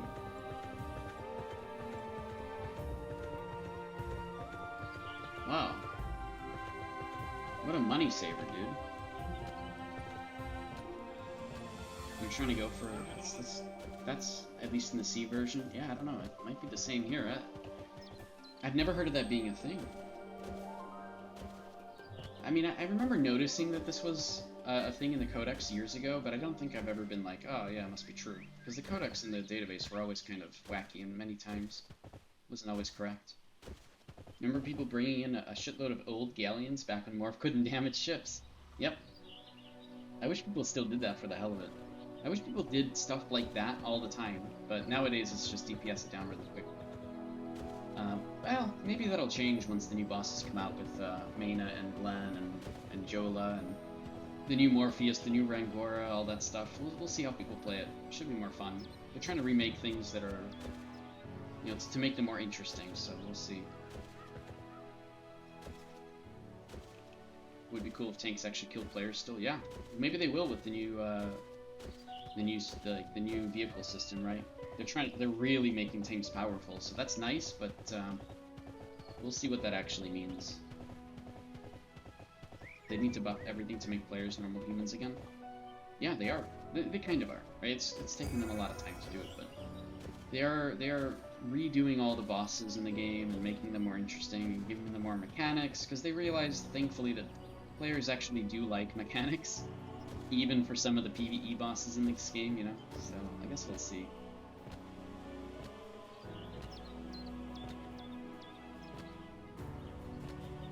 Especially naval ship damage.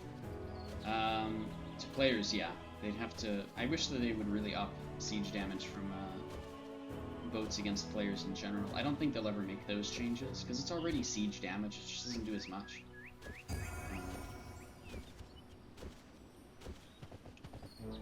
If you could drive a DGS for a day, what would you do? I'd put it into Marianople, obviously. I'd harpoon it to Marianople. I wish the DGS was a boat, too. It's not. Like a boat you could actually, like, you know, get.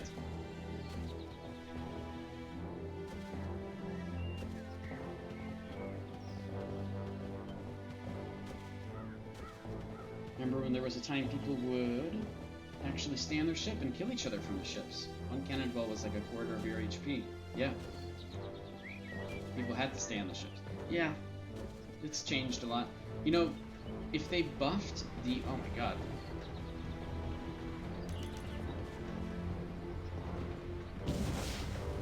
This isn't cooling me down.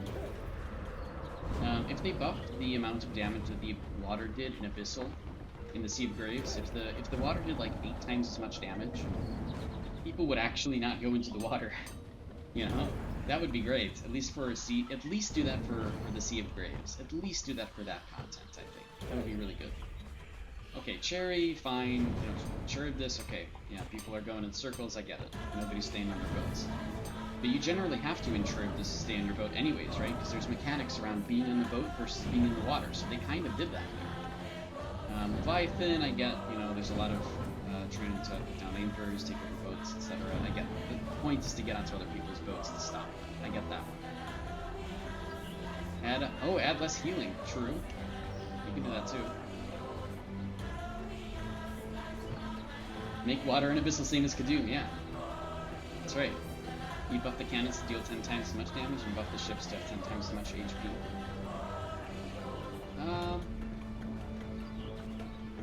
Yeah. I mean, something, the point is, yeah, there's a lot more to it than that, but I see your point, yeah. They could do something like that. Make them more dangerous to players, because they're not really, right? They just tickle people nowadays.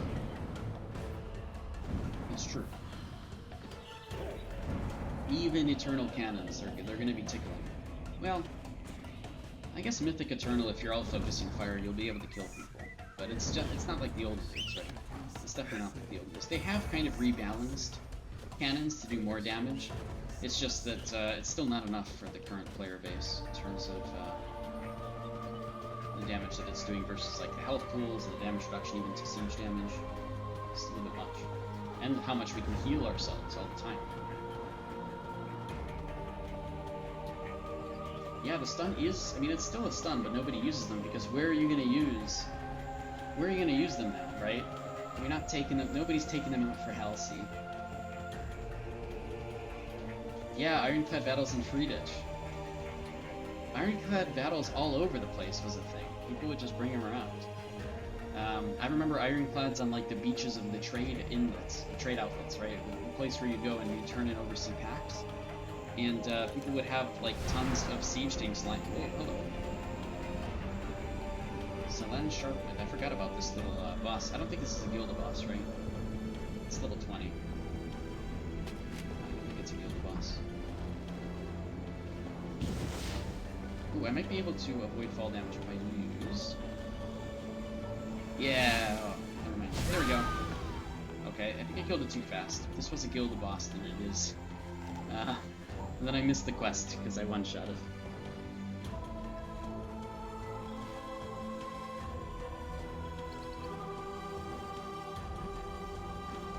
You can get a big ass player's one-shot.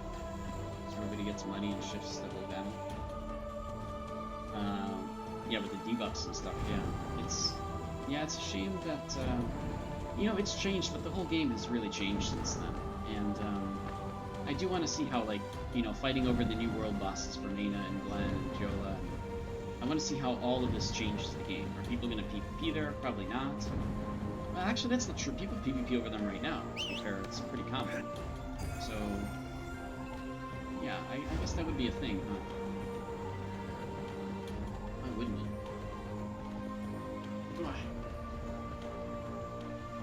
Alright.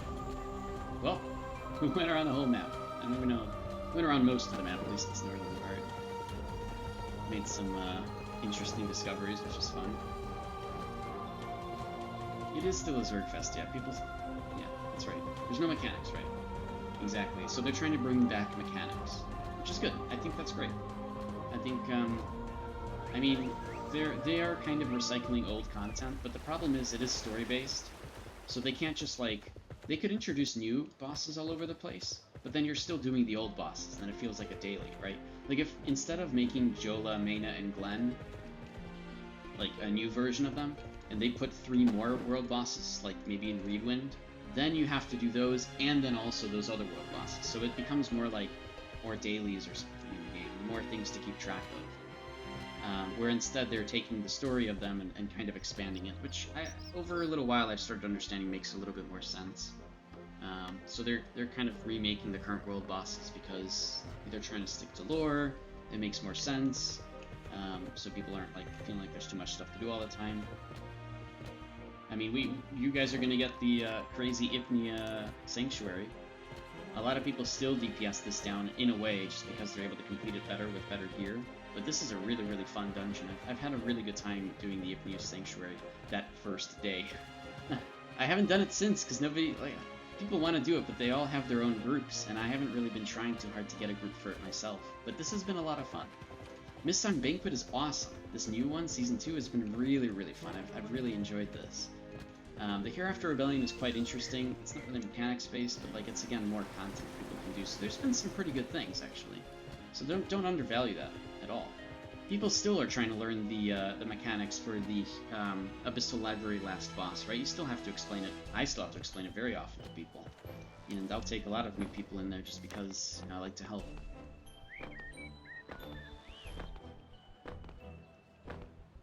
The dungeons do have mechanics. There's too much power creep.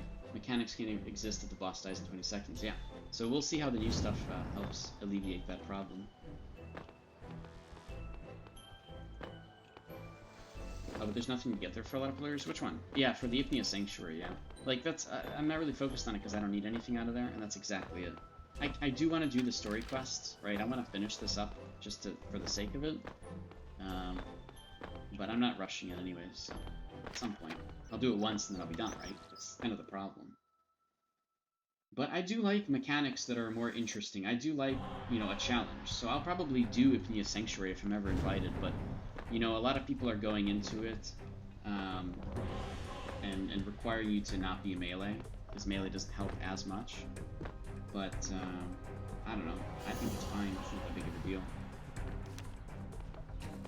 After playing Final Fantasy XIV for a bit, it opened your eyes. Those guys are right.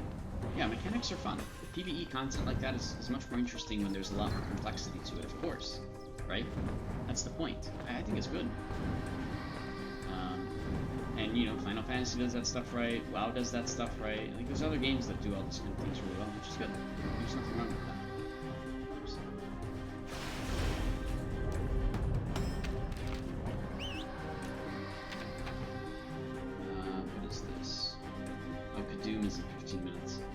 Kadoom even that has mechanics people are not following for some reason. Like, everybody's running away from Treevine instead of the entire group just DPSing through it so that it doesn't actually happen. So, I mean, there's technically still things people need to learn, right? People are now finally, your, what is it? What do they say for Red Dragon? What is everybody yelling? What is it called? What do people keep yelling in Red Dragon? Full send. Full send it, right? People are doing that now. Just to kill it before, you know, kill it so that it doesn't, kill it really quickly, right? So it doesn't go up into the air and keep regenerating or whatever. You blast right through so that it just goes right back down to the ground. So that's good. I mean, there's still a little bit of stuff going on as people learn the game. There's stuff to teach people.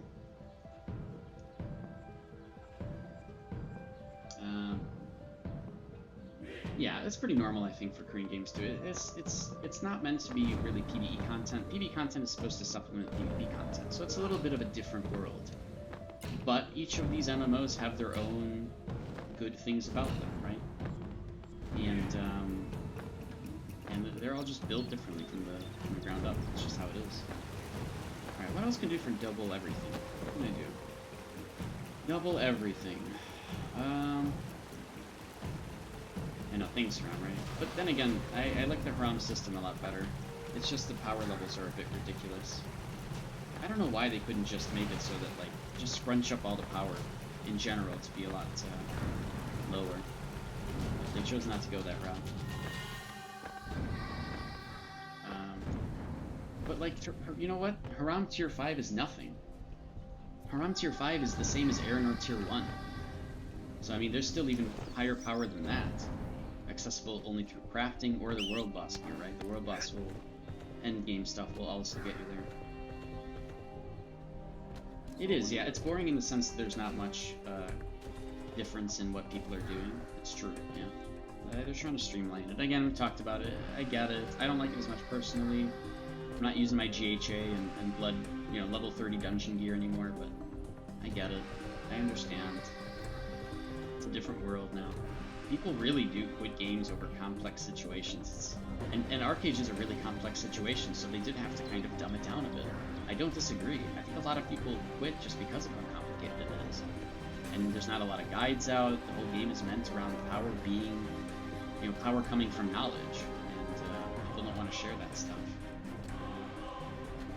If we had Haram back in 1.0, we would have approached the game a lot differently. And power creep would have been much of an issue. Yes, absolutely.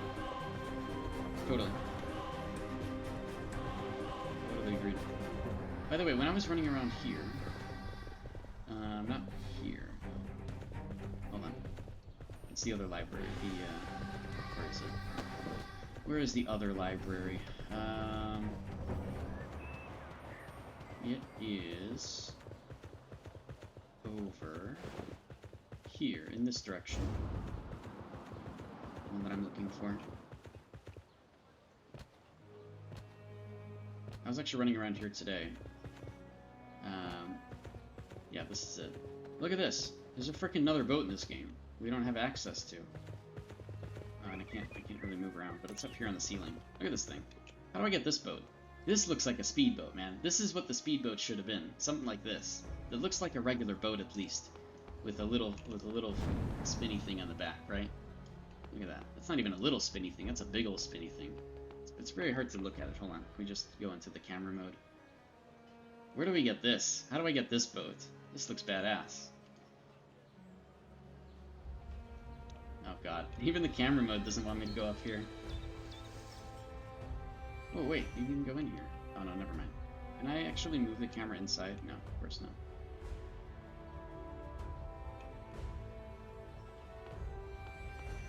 I kind of prefer having items and fixed stats than one item with all the stats. Yeah, I do too. I do too. But we live in a different world now. We have to cater to a different audience, which is fine, I guess. I get it. I get it. Wow, that's a pretty good cloak. Somebody just linked it in Nation chat. Yeah, I'm still trying to save up gold for other stuff. Hopefully the events from this month, from like the anniversary events and everything, will be interesting. And if they require any gold, I'm ready. I mean, I've got a whole bunch. I'll try to keep getting more. Oh, I gotta sort my inventory. Holy crap. Oh, whoa, there's other accessories. I forgot. A druid accessory and reaper accessories. Ooh.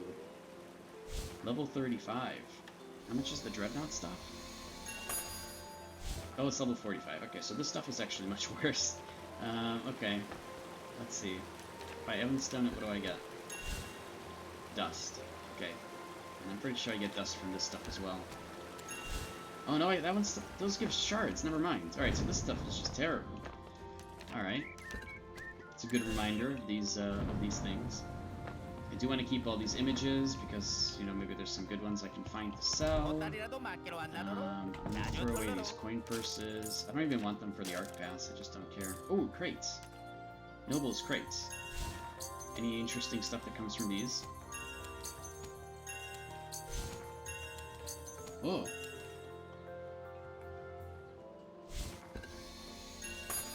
I forgot that cracked Luna Gems are a thing. This is the only way to get them now, is from nobles. I wonder if those are cracked links.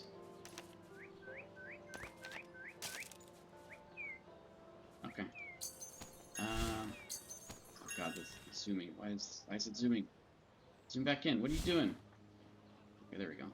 That was weird.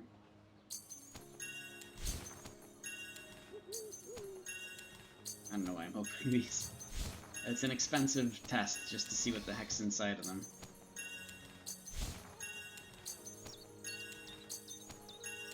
That's not really that expensive. Alright, we got a whole bunch of these cracked Lunafrosts, which give you these things. Ooh, block rate plus 1%. I forgot that's a Lunafrost. Is that what people do as tanks? Do they all use block rate increases on their shields as a Lunafrost? They're like the better versions, obviously, right? Let's go here to one-handed weapons, and that'll have shields.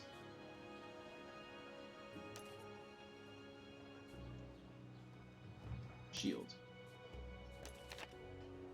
Oh no, there's healing plus 2% as well, right?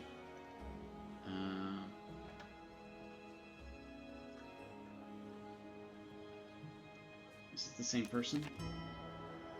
Oh, they have a shield, but they're not even equipping it right now. Jeez.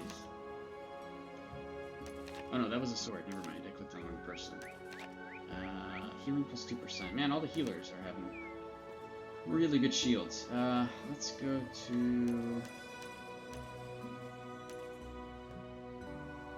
Win. Here's a shield. Physical defense increase. Really? Over block chance?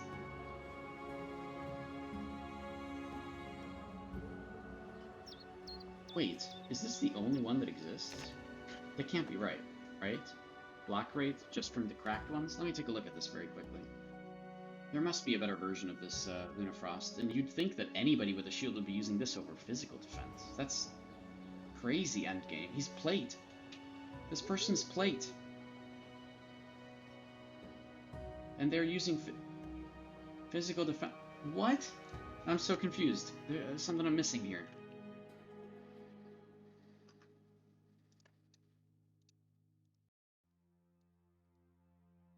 Yes, there's hull barrier ones, which give, I think, maybe like 2% block rates increase. It's so strange. You've got 2% block rate? Yeah. Yeah, okay, so that's a thing. Right, so 2% is the highest one from the looks of it, from what I saw on the codex. How much does this Evan start for? 1. Are all of them like that? Okay. Alright, good enough. Great test. Great. That's done. Oh, I forgot I have the broken phonograph. Let's go put that thing down. It's really funny. I like the broken phonograph. Also, the mob is probably back up if I wanted another one. But, I don't want to. I don't want to do that right now. So, we are selling... That's it. This is the only thing we're selling. We're going to throw away these coin purses. We're going to keep these crates. I'll open them up when I can. I'm going to put away all the image items. I'm going to wrap up the stream soon, though. I have to go eat lunch. I haven't even done that yet. Any last minute questions you guys have, now's a good time to ask them while we're just wrapping things up. If you guys have any questions about Archeage stuff, or you want to hear craft builds, Saturdays, yeah, we tend to talk about video game design and we reminisce about the past. This does tend to happen on Saturdays. But again, if you guys have any questions about things, this is a good place to talk and discuss those questions. If you haven't seen the lore video that I put out yet yesterday, go check that out too. Where's Cody? He's there. He's in the background. I don't have the camera with me right now. Maybe tomorrow I'll have it set up so that I can show you guys coding. This afternoon we're going to be busy doing stuff. So tomorrow maybe we'll find some time. Oh, I got 2 Polaris Cubs, by the way, this morning, so that's nice. One of them is already sold for 400 gold or something like that. Alright, so what am I doing? Oh, right. Broken phonograph. It's my favorite thing. Oh, wait, it's got... Look at that. It's got like a fork, too. Alright, where do I put this? Like that? Alright, here we go. You guys ready? Use the phonograph. You have no idea what it will do. Right, here we go.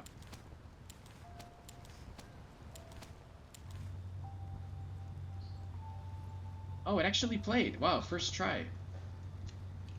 It's your favorite song. Watch this. Alright, so it plays its song, and then at the top here, just keep an eye on that. How's the PvP in this game? It's pretty good end game. Early game, you'll probably end up playing different classes to try to keep yourself alive while contributing massively, and a lot of people don't really realize you could do that. But because of how many options there are in this game, there you go. Look, this is magnificent music. That's what it says at the top. Oh my god, broken phonograph. I'm glad we got that. Thanks, chat, for pointing that out. So, yeah, so in general, what's really nice about the PvP in this game is the fact that you have, you know, so many active abilities you could use. There are so many things you could do with weapon swaps, and using different weapons as swaps to just use active abilities in combat. You can use all of your mounts, all of your pets, you could use vehicles, you know, there's ship-to-ship combat, and there's, you know, different kinds of gameplay situations that are very interesting. So, because of all of this stuff mixed together, just thrown together, like, look, I even have rocket boots that a lot of people don't have, that allow me to just boost up, and in many situations it's very useful to have that. So, there's a lot of things in this game that make it really, really fun, because there are so many things, not to mention that you can mix and match whatever skill sets you want whenever you want for whatever situations, right? If you decide, okay, you know what, I don't need occultism for this situation, I'll switch it out for a different one that's maybe a lot safer, like defense or aromancy, you can do that. And these kind of things, these options in this gameplay, is why I enjoy Archeage PvP so much, because there's so many different options. A lot of people run into the game and they end up dying a lot, and that sucks, right? Because you don't have the gear yet to catch up. And generally, it only takes like a month or 2 to get the gear you need to become competitive, so that's kind of nice. But during that month or 2, it's going to feel bad. Now, the problem is a lot of players don't actually play classes to keep themselves alive, right? You want to play a DPS, and even though you don't have the gear, you're still trying to be a DPS, you're not going to do very much. But if those same players with very low gear played different skill sets and mixed and matched skill sets that helped from the back lines, that maybe barded, or that buffed allies through aromancy, or even shadowplay buffs, right? That would debuff enemies through occultism, that would debuff enemies through witchcraft, or charm people from soulcraft. There are different ways that people can play while they gear up to participate in the endgame without needing endgame gear from a safe distance of the back lines, and actually doing what, in many cases, is better to have somebody do than to even just have one extra DPS. People should be playing these kind of classes in the end game, but you don't really see that as much. You see mainly initiators and tanks play these kind of classes, which is fine, but not a lot of people from the back lines who are just constantly spitting out crowd control. You don't see that as much.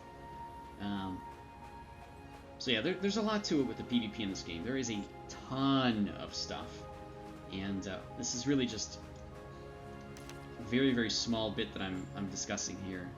PK Shy.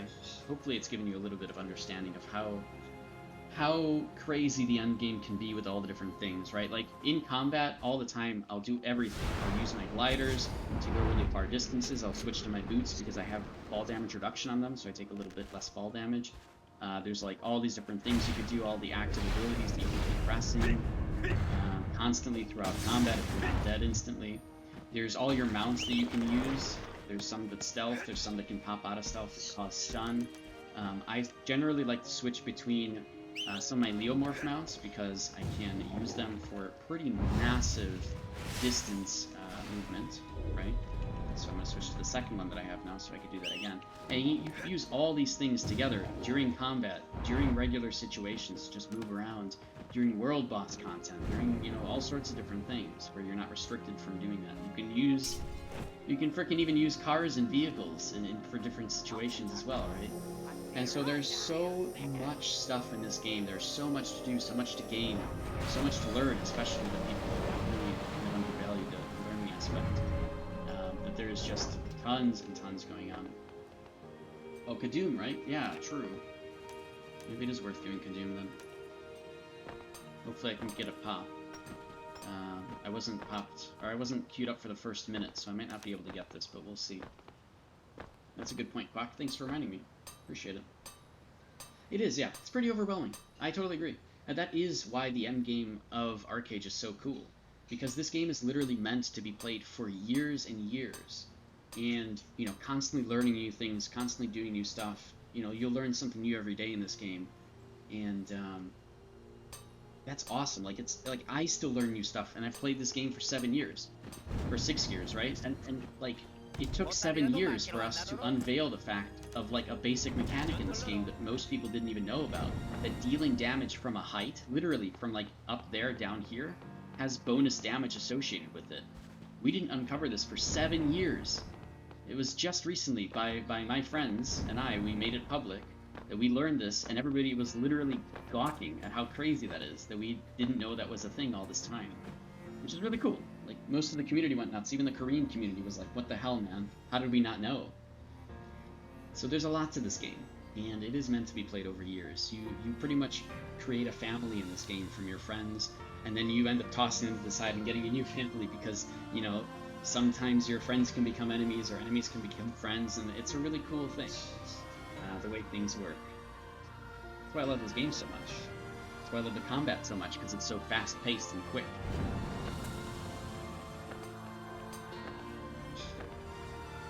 Is it grindy? Absolutely.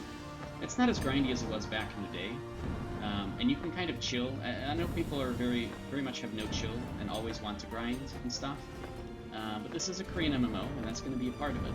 So you're going to be spending a lot of time doing things. Now, I'm at endgame at this point. And you know what, honestly, for the last like 5 months out of the 8 months that we've been playing, I kind of just chilled and played things not so seriously. And I am at endgame more than most people. So yeah, it's grindy, but you don't have to get super like crazy about it. And a lot of people do, which is really unfortunate. And because they do that, they end up, you know, burning themselves out very early, and you don't actually get to explore the end game because you burnt yourself out. Where this game is meant to be played for years, right? So, I mean, you know, taking a break from the game is always good. I do take breaks from Archeage as well. Absolutely. It's good. You don't want to get burned out in the game and then you feel bad about it. But a lot of players don't have that mentality, or they don't know about it because they want to reach the end game, because they want to do all this stuff immediately. I mean, it's not the way that this works.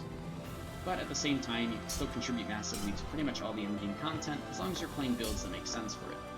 Which is, again, a thing that players kind of don't value as much as they should be.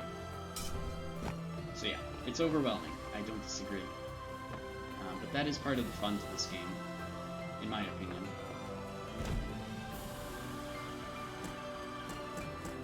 Oh, I don't want these, actually. I'm not actually going to ever open up these new ones. These other image ones, however, I will keep. And then these accessories, which I still kind of sell every now and then. I'm going to try to, or try to anyways. I'm going in here. Oh my god, we actually had 44 people though.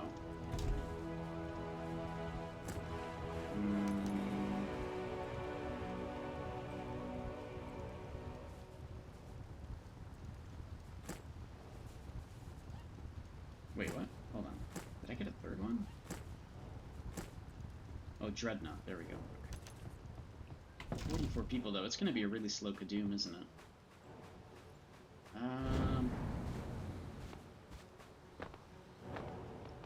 mean, that's most people, right? We're only 6 players down. Okay, let's go.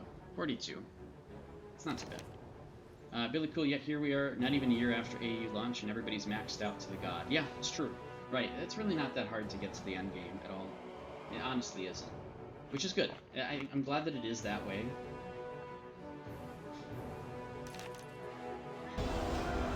I mean, I wish that the power things were a little like less powerful, so that it feels better as like a new player to get a lot of things, because you're not dying as fast. And to be fair, they're kind of addressing it.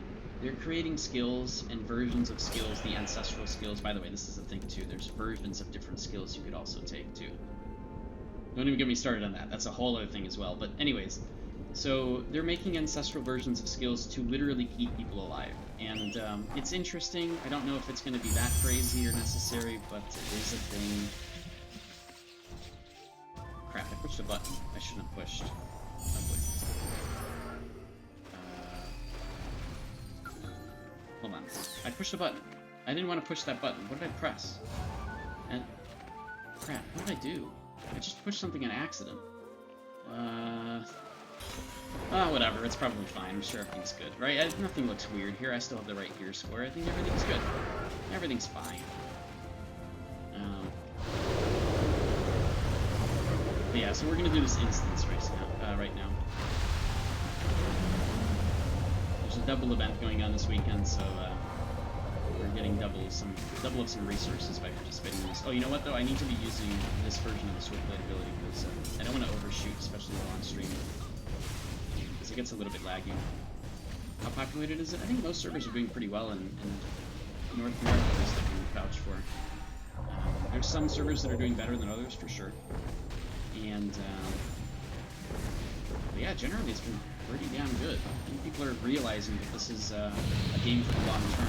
People who are playing long term have stayed, and so now we're starting to see the population where it would be for a long time, and it's actually quite nice. I'm pretty happy with it. Archeage Unchained, anyways, is a... Oh my god! We just died to Stomp. Damn. Somebody actually died and caused this thing to spawn. Damn. Wait, how did I die now?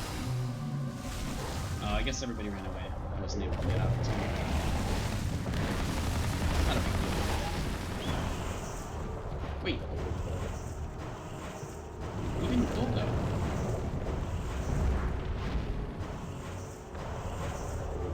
It's a bit odd. Okay.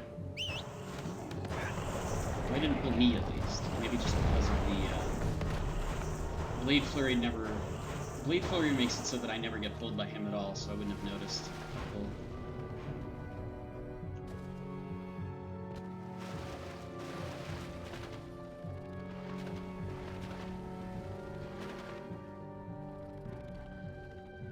I know, somebody actually died, and it spawned the tree. How did they die, though, to the first part? That's very strange.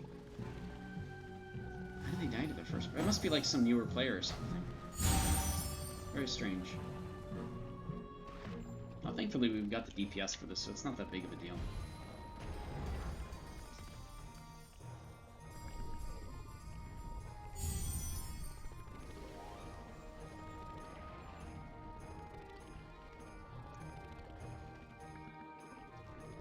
Alright, we're just waiting here until our rebirth trauma is off, and then we can go and participate again.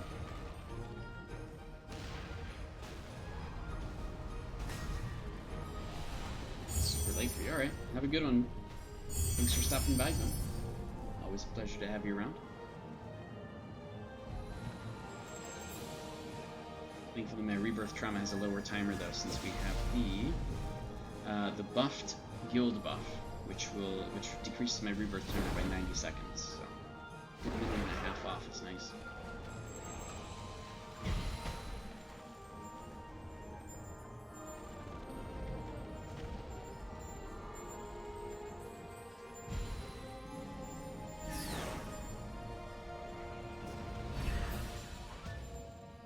Alright, minute and a half still to go. Anyways, in the meantime, if you guys have any questions about Archeage stuff, now is a good time to ask. We're just, you know, we're doing this. It's not that big of a deal. So if there's any mechanics you guys want to go over, or you want to theorycraft builds, or just have general Archeage questions, this is a good place to ask and learn about those things.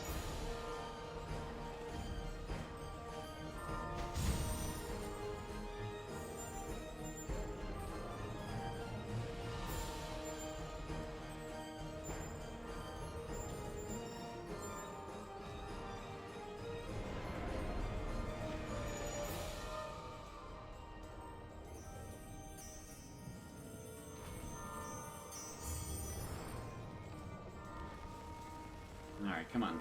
I want to go fight the big tree.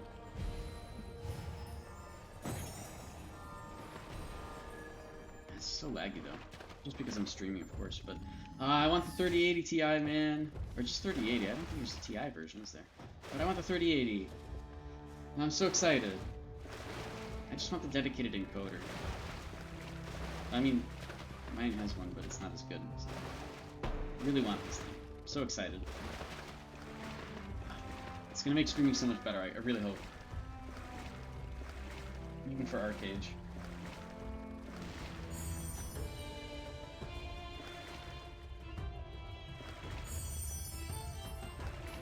Okay, we're good. We can go and participate again. We're just waiting for this next mechanic to finish. Alright. Wait, why did he teleport away?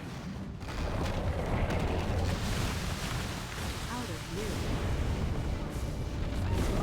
Alright, I have to actually get away from this level since they died to this. Oh no, they died. Oh man, a few people died to it. Alright, I am the cursed seed, so I definitely don't want to die, or else it's going to spawn a dude. And I am under puppets, even better. But, oh, actually...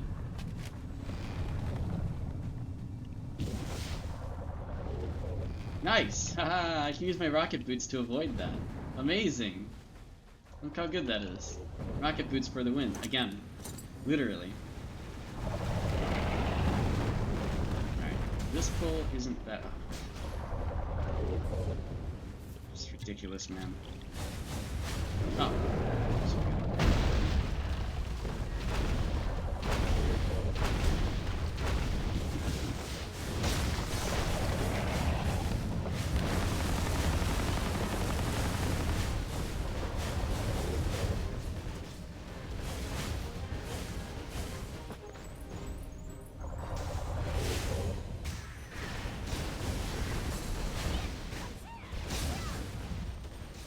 Very slow progress. We're down only a few players though, so this isn't too bad. I think it's just a lot of people died early on. Okay, now that one we have to get away from. Yes, especially because it has low. And somebody died. They were low health anyways.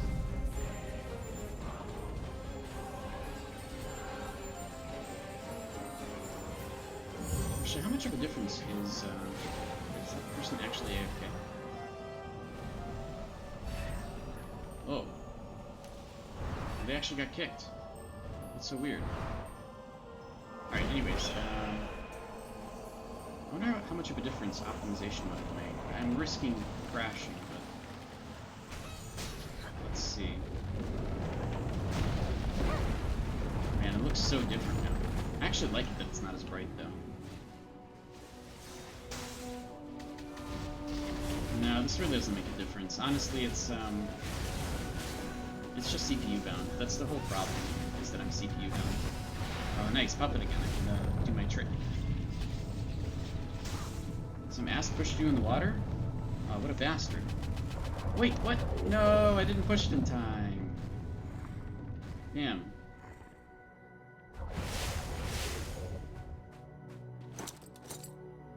Are you in this canoe, Frog?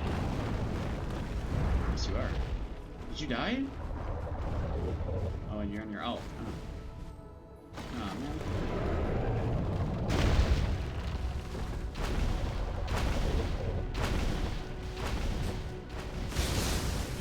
Was it me? Because I mean, I use Swiftblade abilities, so it could very well just be me. end up pushing myself in the water because of this sort of blade. So I have to switch to this other version of blade for every time.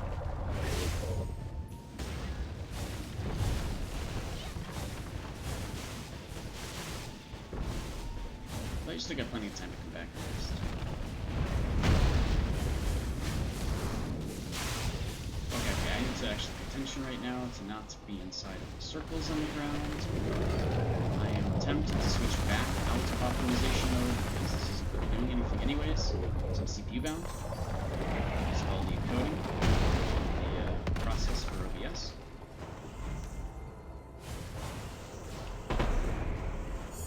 Alright, we're good. It's a little brighter now. Sorry about that. It's bad on my eyes too, trust me.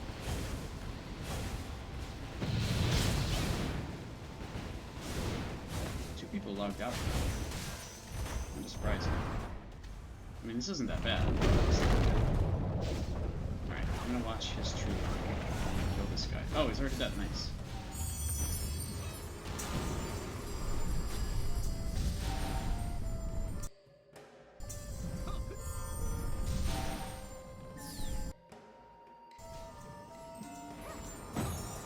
Alright, good.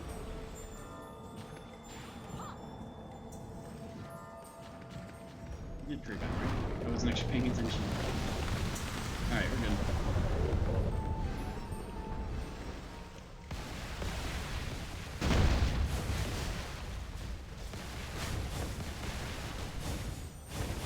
This is taking way longer though, huh?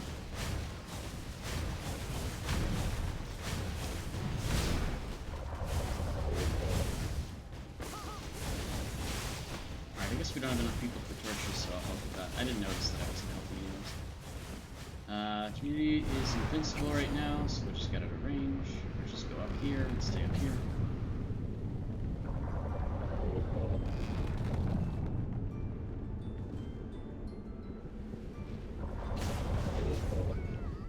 People actually died to that. Man.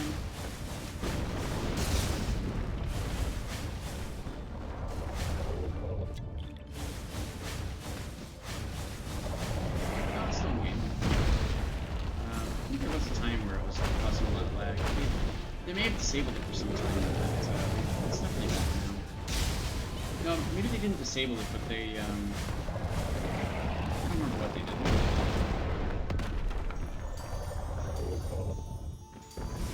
It was something early on in AAU, I remember. Oh, yeah, it's back in. It's really good too, because it gives you 2,000 honor pots, which of course you can double right now. So I'm going to be using an honor pot if we actually fulfill this thing. Man, too many people are leaving though. It's ridiculous. It isn't even that hard.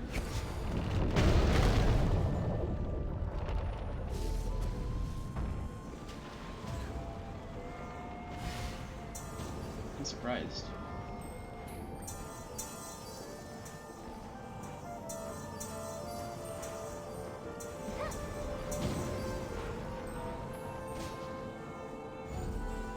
Alright, good. Go back in. Weak will, yeah. Just for Sunday, yeah, seriously.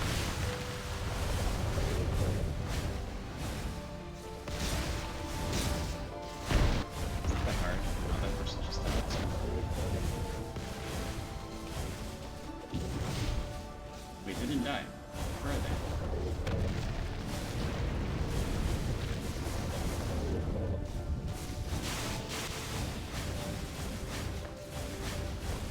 We're making progress. It's not that big of a deal. I don't know why people are so afraid.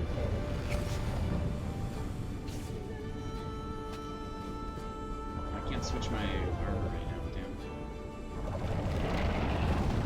Wait, more people are dying. How do people die to that? Wait, what? I'm not on my glider. What the fuck? What the hell is going on right now? Wait, I actually can't see. What the hell just happened? They took me off my glider, but I still had the abilities.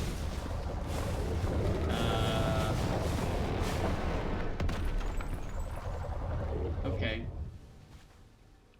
Well, Archeage. This is fine. And okay, after the 3.0 fresh start, the servers died, and what's happening? 3.0 fresh start. Oh my gosh, that's a really long time ago. Yeah. Kadumi's been in for a long time. I was already in the ground kind of glitched. But I still had the... No, come on! Oh, come on! Are you serious? Oh, I was spamming the button, but it wouldn't do it. Was I under global cooldown? Jeez, man. Maybe it's just lag. It's very possible.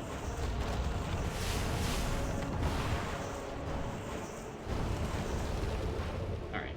I don't get that. I didn't even die to... Oh, that's a snare. I guess he was doing tree gun, but it's not called a snare, is it? Oh, I want to die again to that. No, it's not. Alright, let's go here. If it doesn't lag, we can do this to avoid fall damage. We're fine. It's very glitchy today. Maybe it's just because of the stream that's making it quite a bit laggy. What? They're all the way out here. All these people are gonna die. All these AFK folks.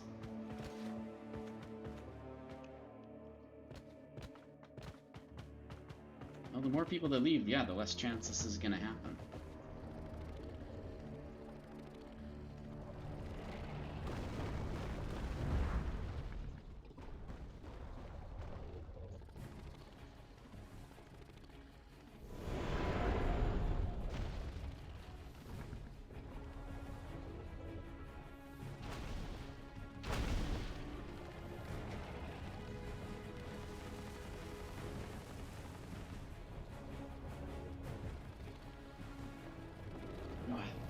Lunch. Wait, what's going on with the stream? Looks like it's, we're having a bunch of frames dropped.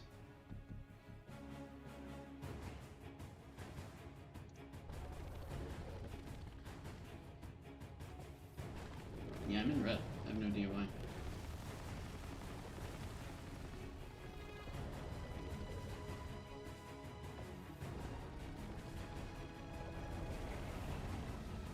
Is it a big F for the stream right now? It's like bouncing between how much I'm uploading.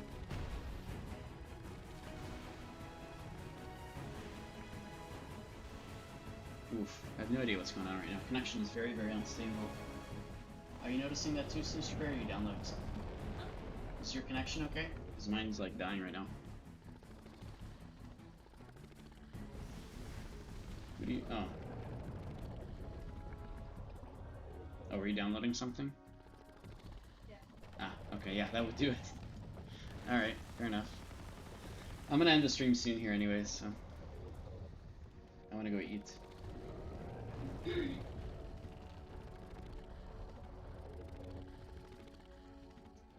And if this Kadoom isn't gonna happen, then yeah, we're gonna be out of here sooner.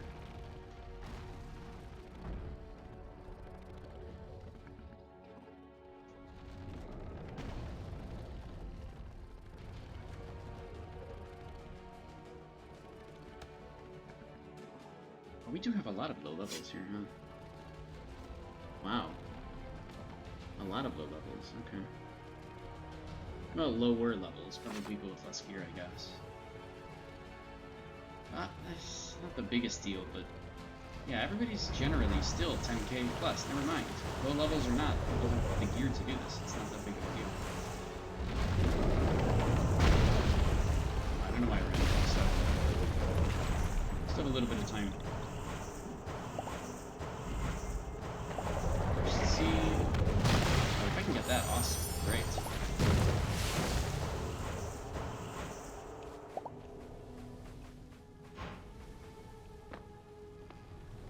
Alright, the male bloops are me, whatever that was.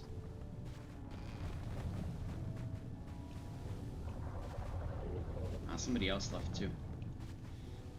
I mean, it's gonna take more time for sure, but it's not impossible. It's not like he regens health.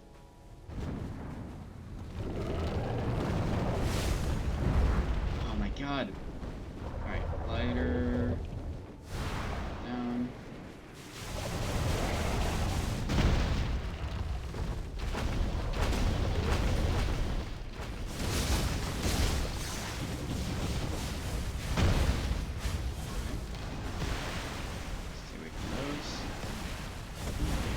issue with this is he will lose if he gets too many stacks of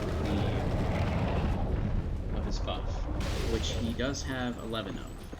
So that's not a big deal. He just got stacks of it, so that's fine. So if we can keep his stacks down, then we could do this with like one person, as long as somebody's DPSing him.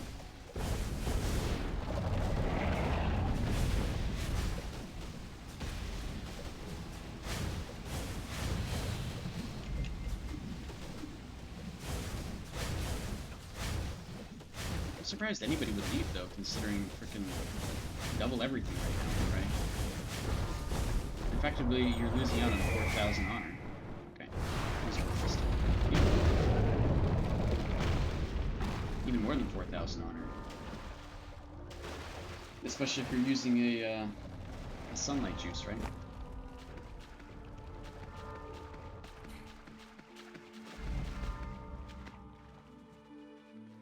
Oh, we didn't get all of the stacks of the water absorption either.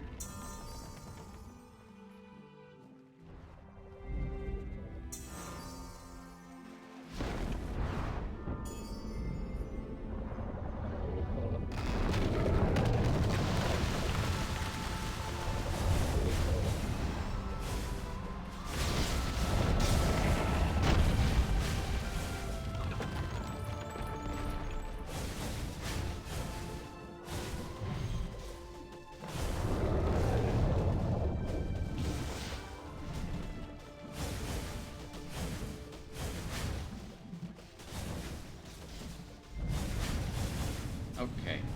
Out of view. Alright, we're gonna go this way.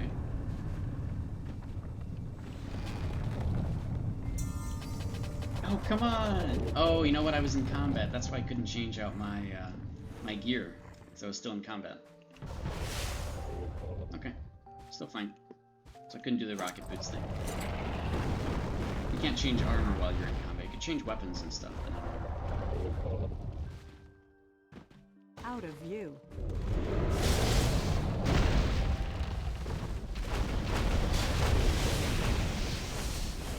What? They died? Are you serious? Oh god, no. Everything at once, dude. The bubble, the stomp, everything. Alright, how much health does he have? 34.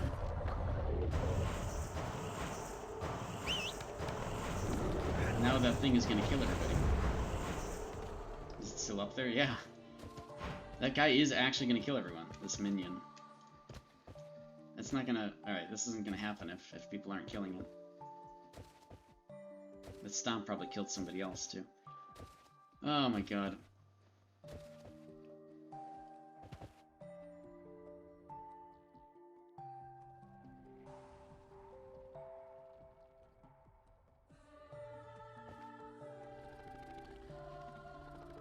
Yeah, somebody wasn't standing in the right spot for the for lines, and they happened to have the cursed seed on them. So when they died, it spawned the minion.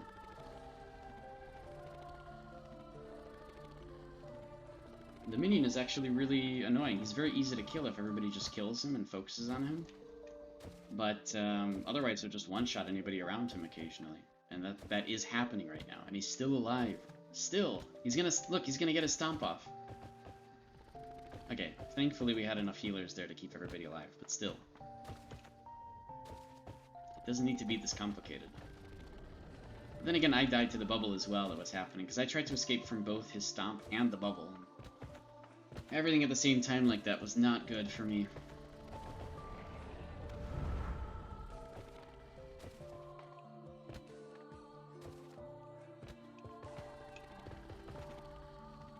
Well, while we're waiting for a cooldown on Rebirth, let's see here.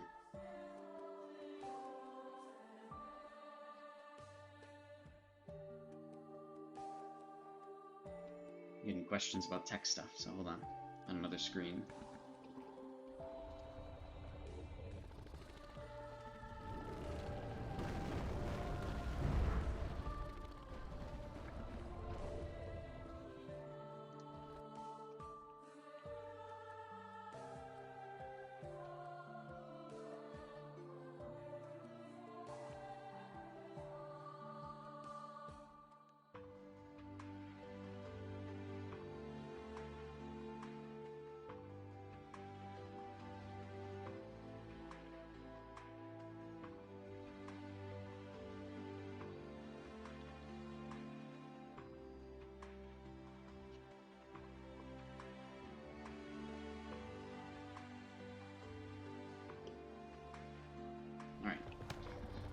hit the water thing? Yeah, it's so sudden. Like, the water circles on the ground are so sudden, and if you're not already on your way out of it, then you're probably gonna get stuck in it. It's like almost a guaranteed death in many cases.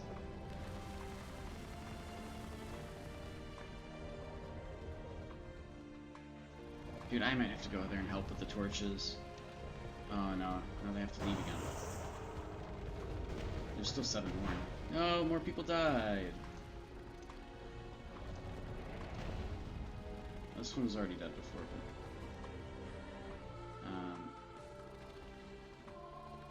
I don't know why people are dying so often. Is everybody just lagging? Is everybody streaming right now? Is that why? Is everybody just like me? What?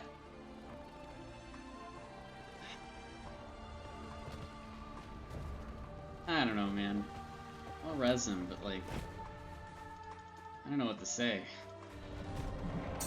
They don't know mechanics. 12,000 gear score, by the way. Standing too close to Treevine. I don't know what to say.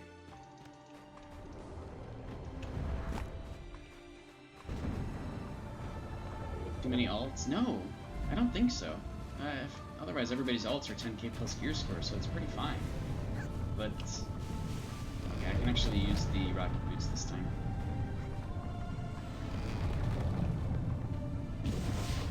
Yay! We're good. Good luck with that sky bomb. Now, I think in general we have the people in DPS, it's just people are dying way too often. This is gonna kill somebody, I bet. No. Could've killed me.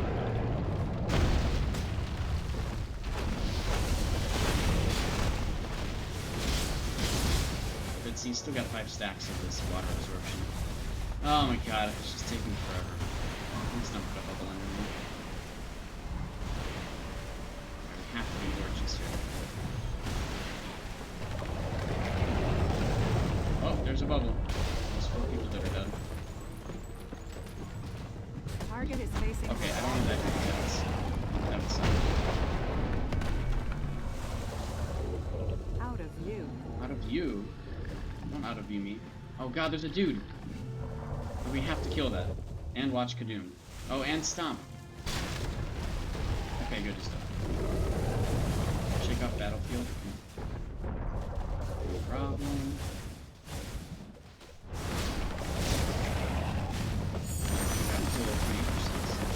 Just taking it. Do we not have any more torches on the ground? Oh, we do. Nobody's taking it. Oh, and I can throw it at him. Nice. Okay, good.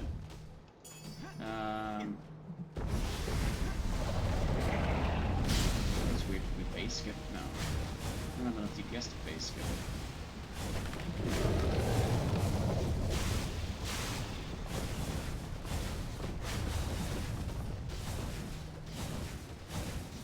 Alright, now he's pulling.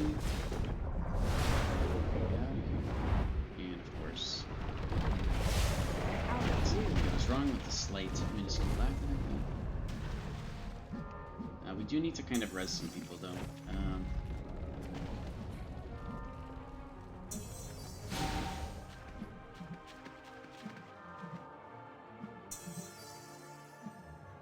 Treevine. Oh my god. Stop!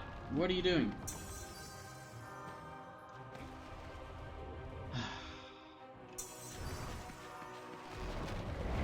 We don't know mechanics yet. And somebody went back up to the top. I don't know, man. I don't know how this happens. Look, don't run into that. Oh my god. Scary. Scary circle. I don't know what to say. Everybody's just dying. Everybody suddenly doesn't know what to do. Everyone's not paying attention.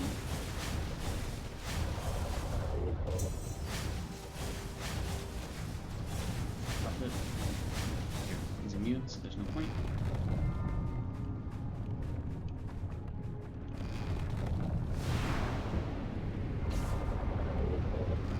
He's not even around me.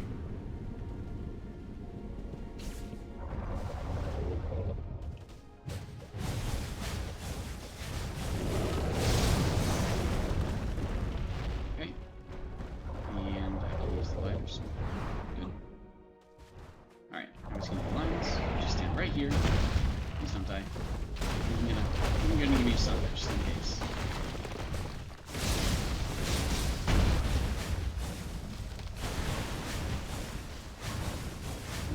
Okay, bubbles are gonna happen, and I'm stunned. And holy crap.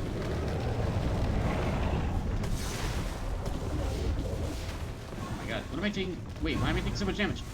Wait, are you serious? I don't have any more ways to heal.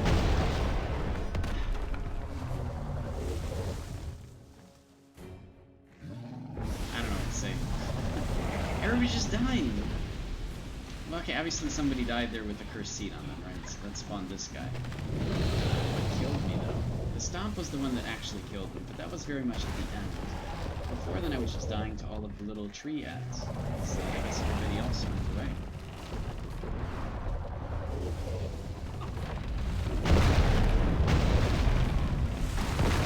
Oh well, this is a loss.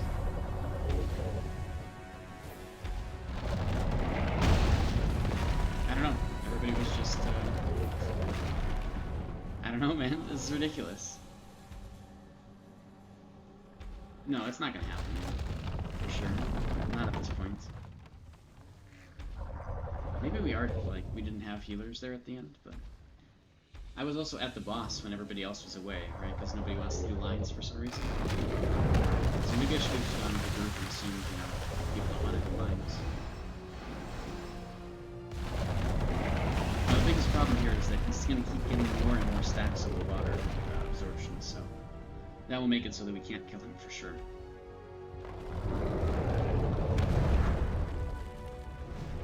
Oh, they killed one, though. They killed one of those ads. Do we have a lot of healers alive? Not really.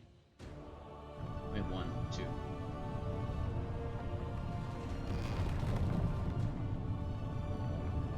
Yeah, it gets pretty bad sometimes. I don't think we got the first one. I think we got the second Kadoom. Like the second instance for Kadoom, because I didn't queue up immediately as soon as you could. So this is everybody's ults. Are you dead right next to me? I don't know. Oh, hey. Awesome, Frog. Right, of course. Yeah, we're not gonna get rezzed in time for sure. So I don't know if we're still trying. At this point, you can say that we're done. Alright, yeah, please. Well, it happens. What can you do? I don't know why the people at the very beginning left. There was literally no reason to. And you're literally just giving up on 4,000 honor. So it's a little weird, but we didn't get the first Kadoom anyways, so it'll happen sometimes. Not that big of a deal. Yeah, rip 4K honor. A little bit more if you're using the buff.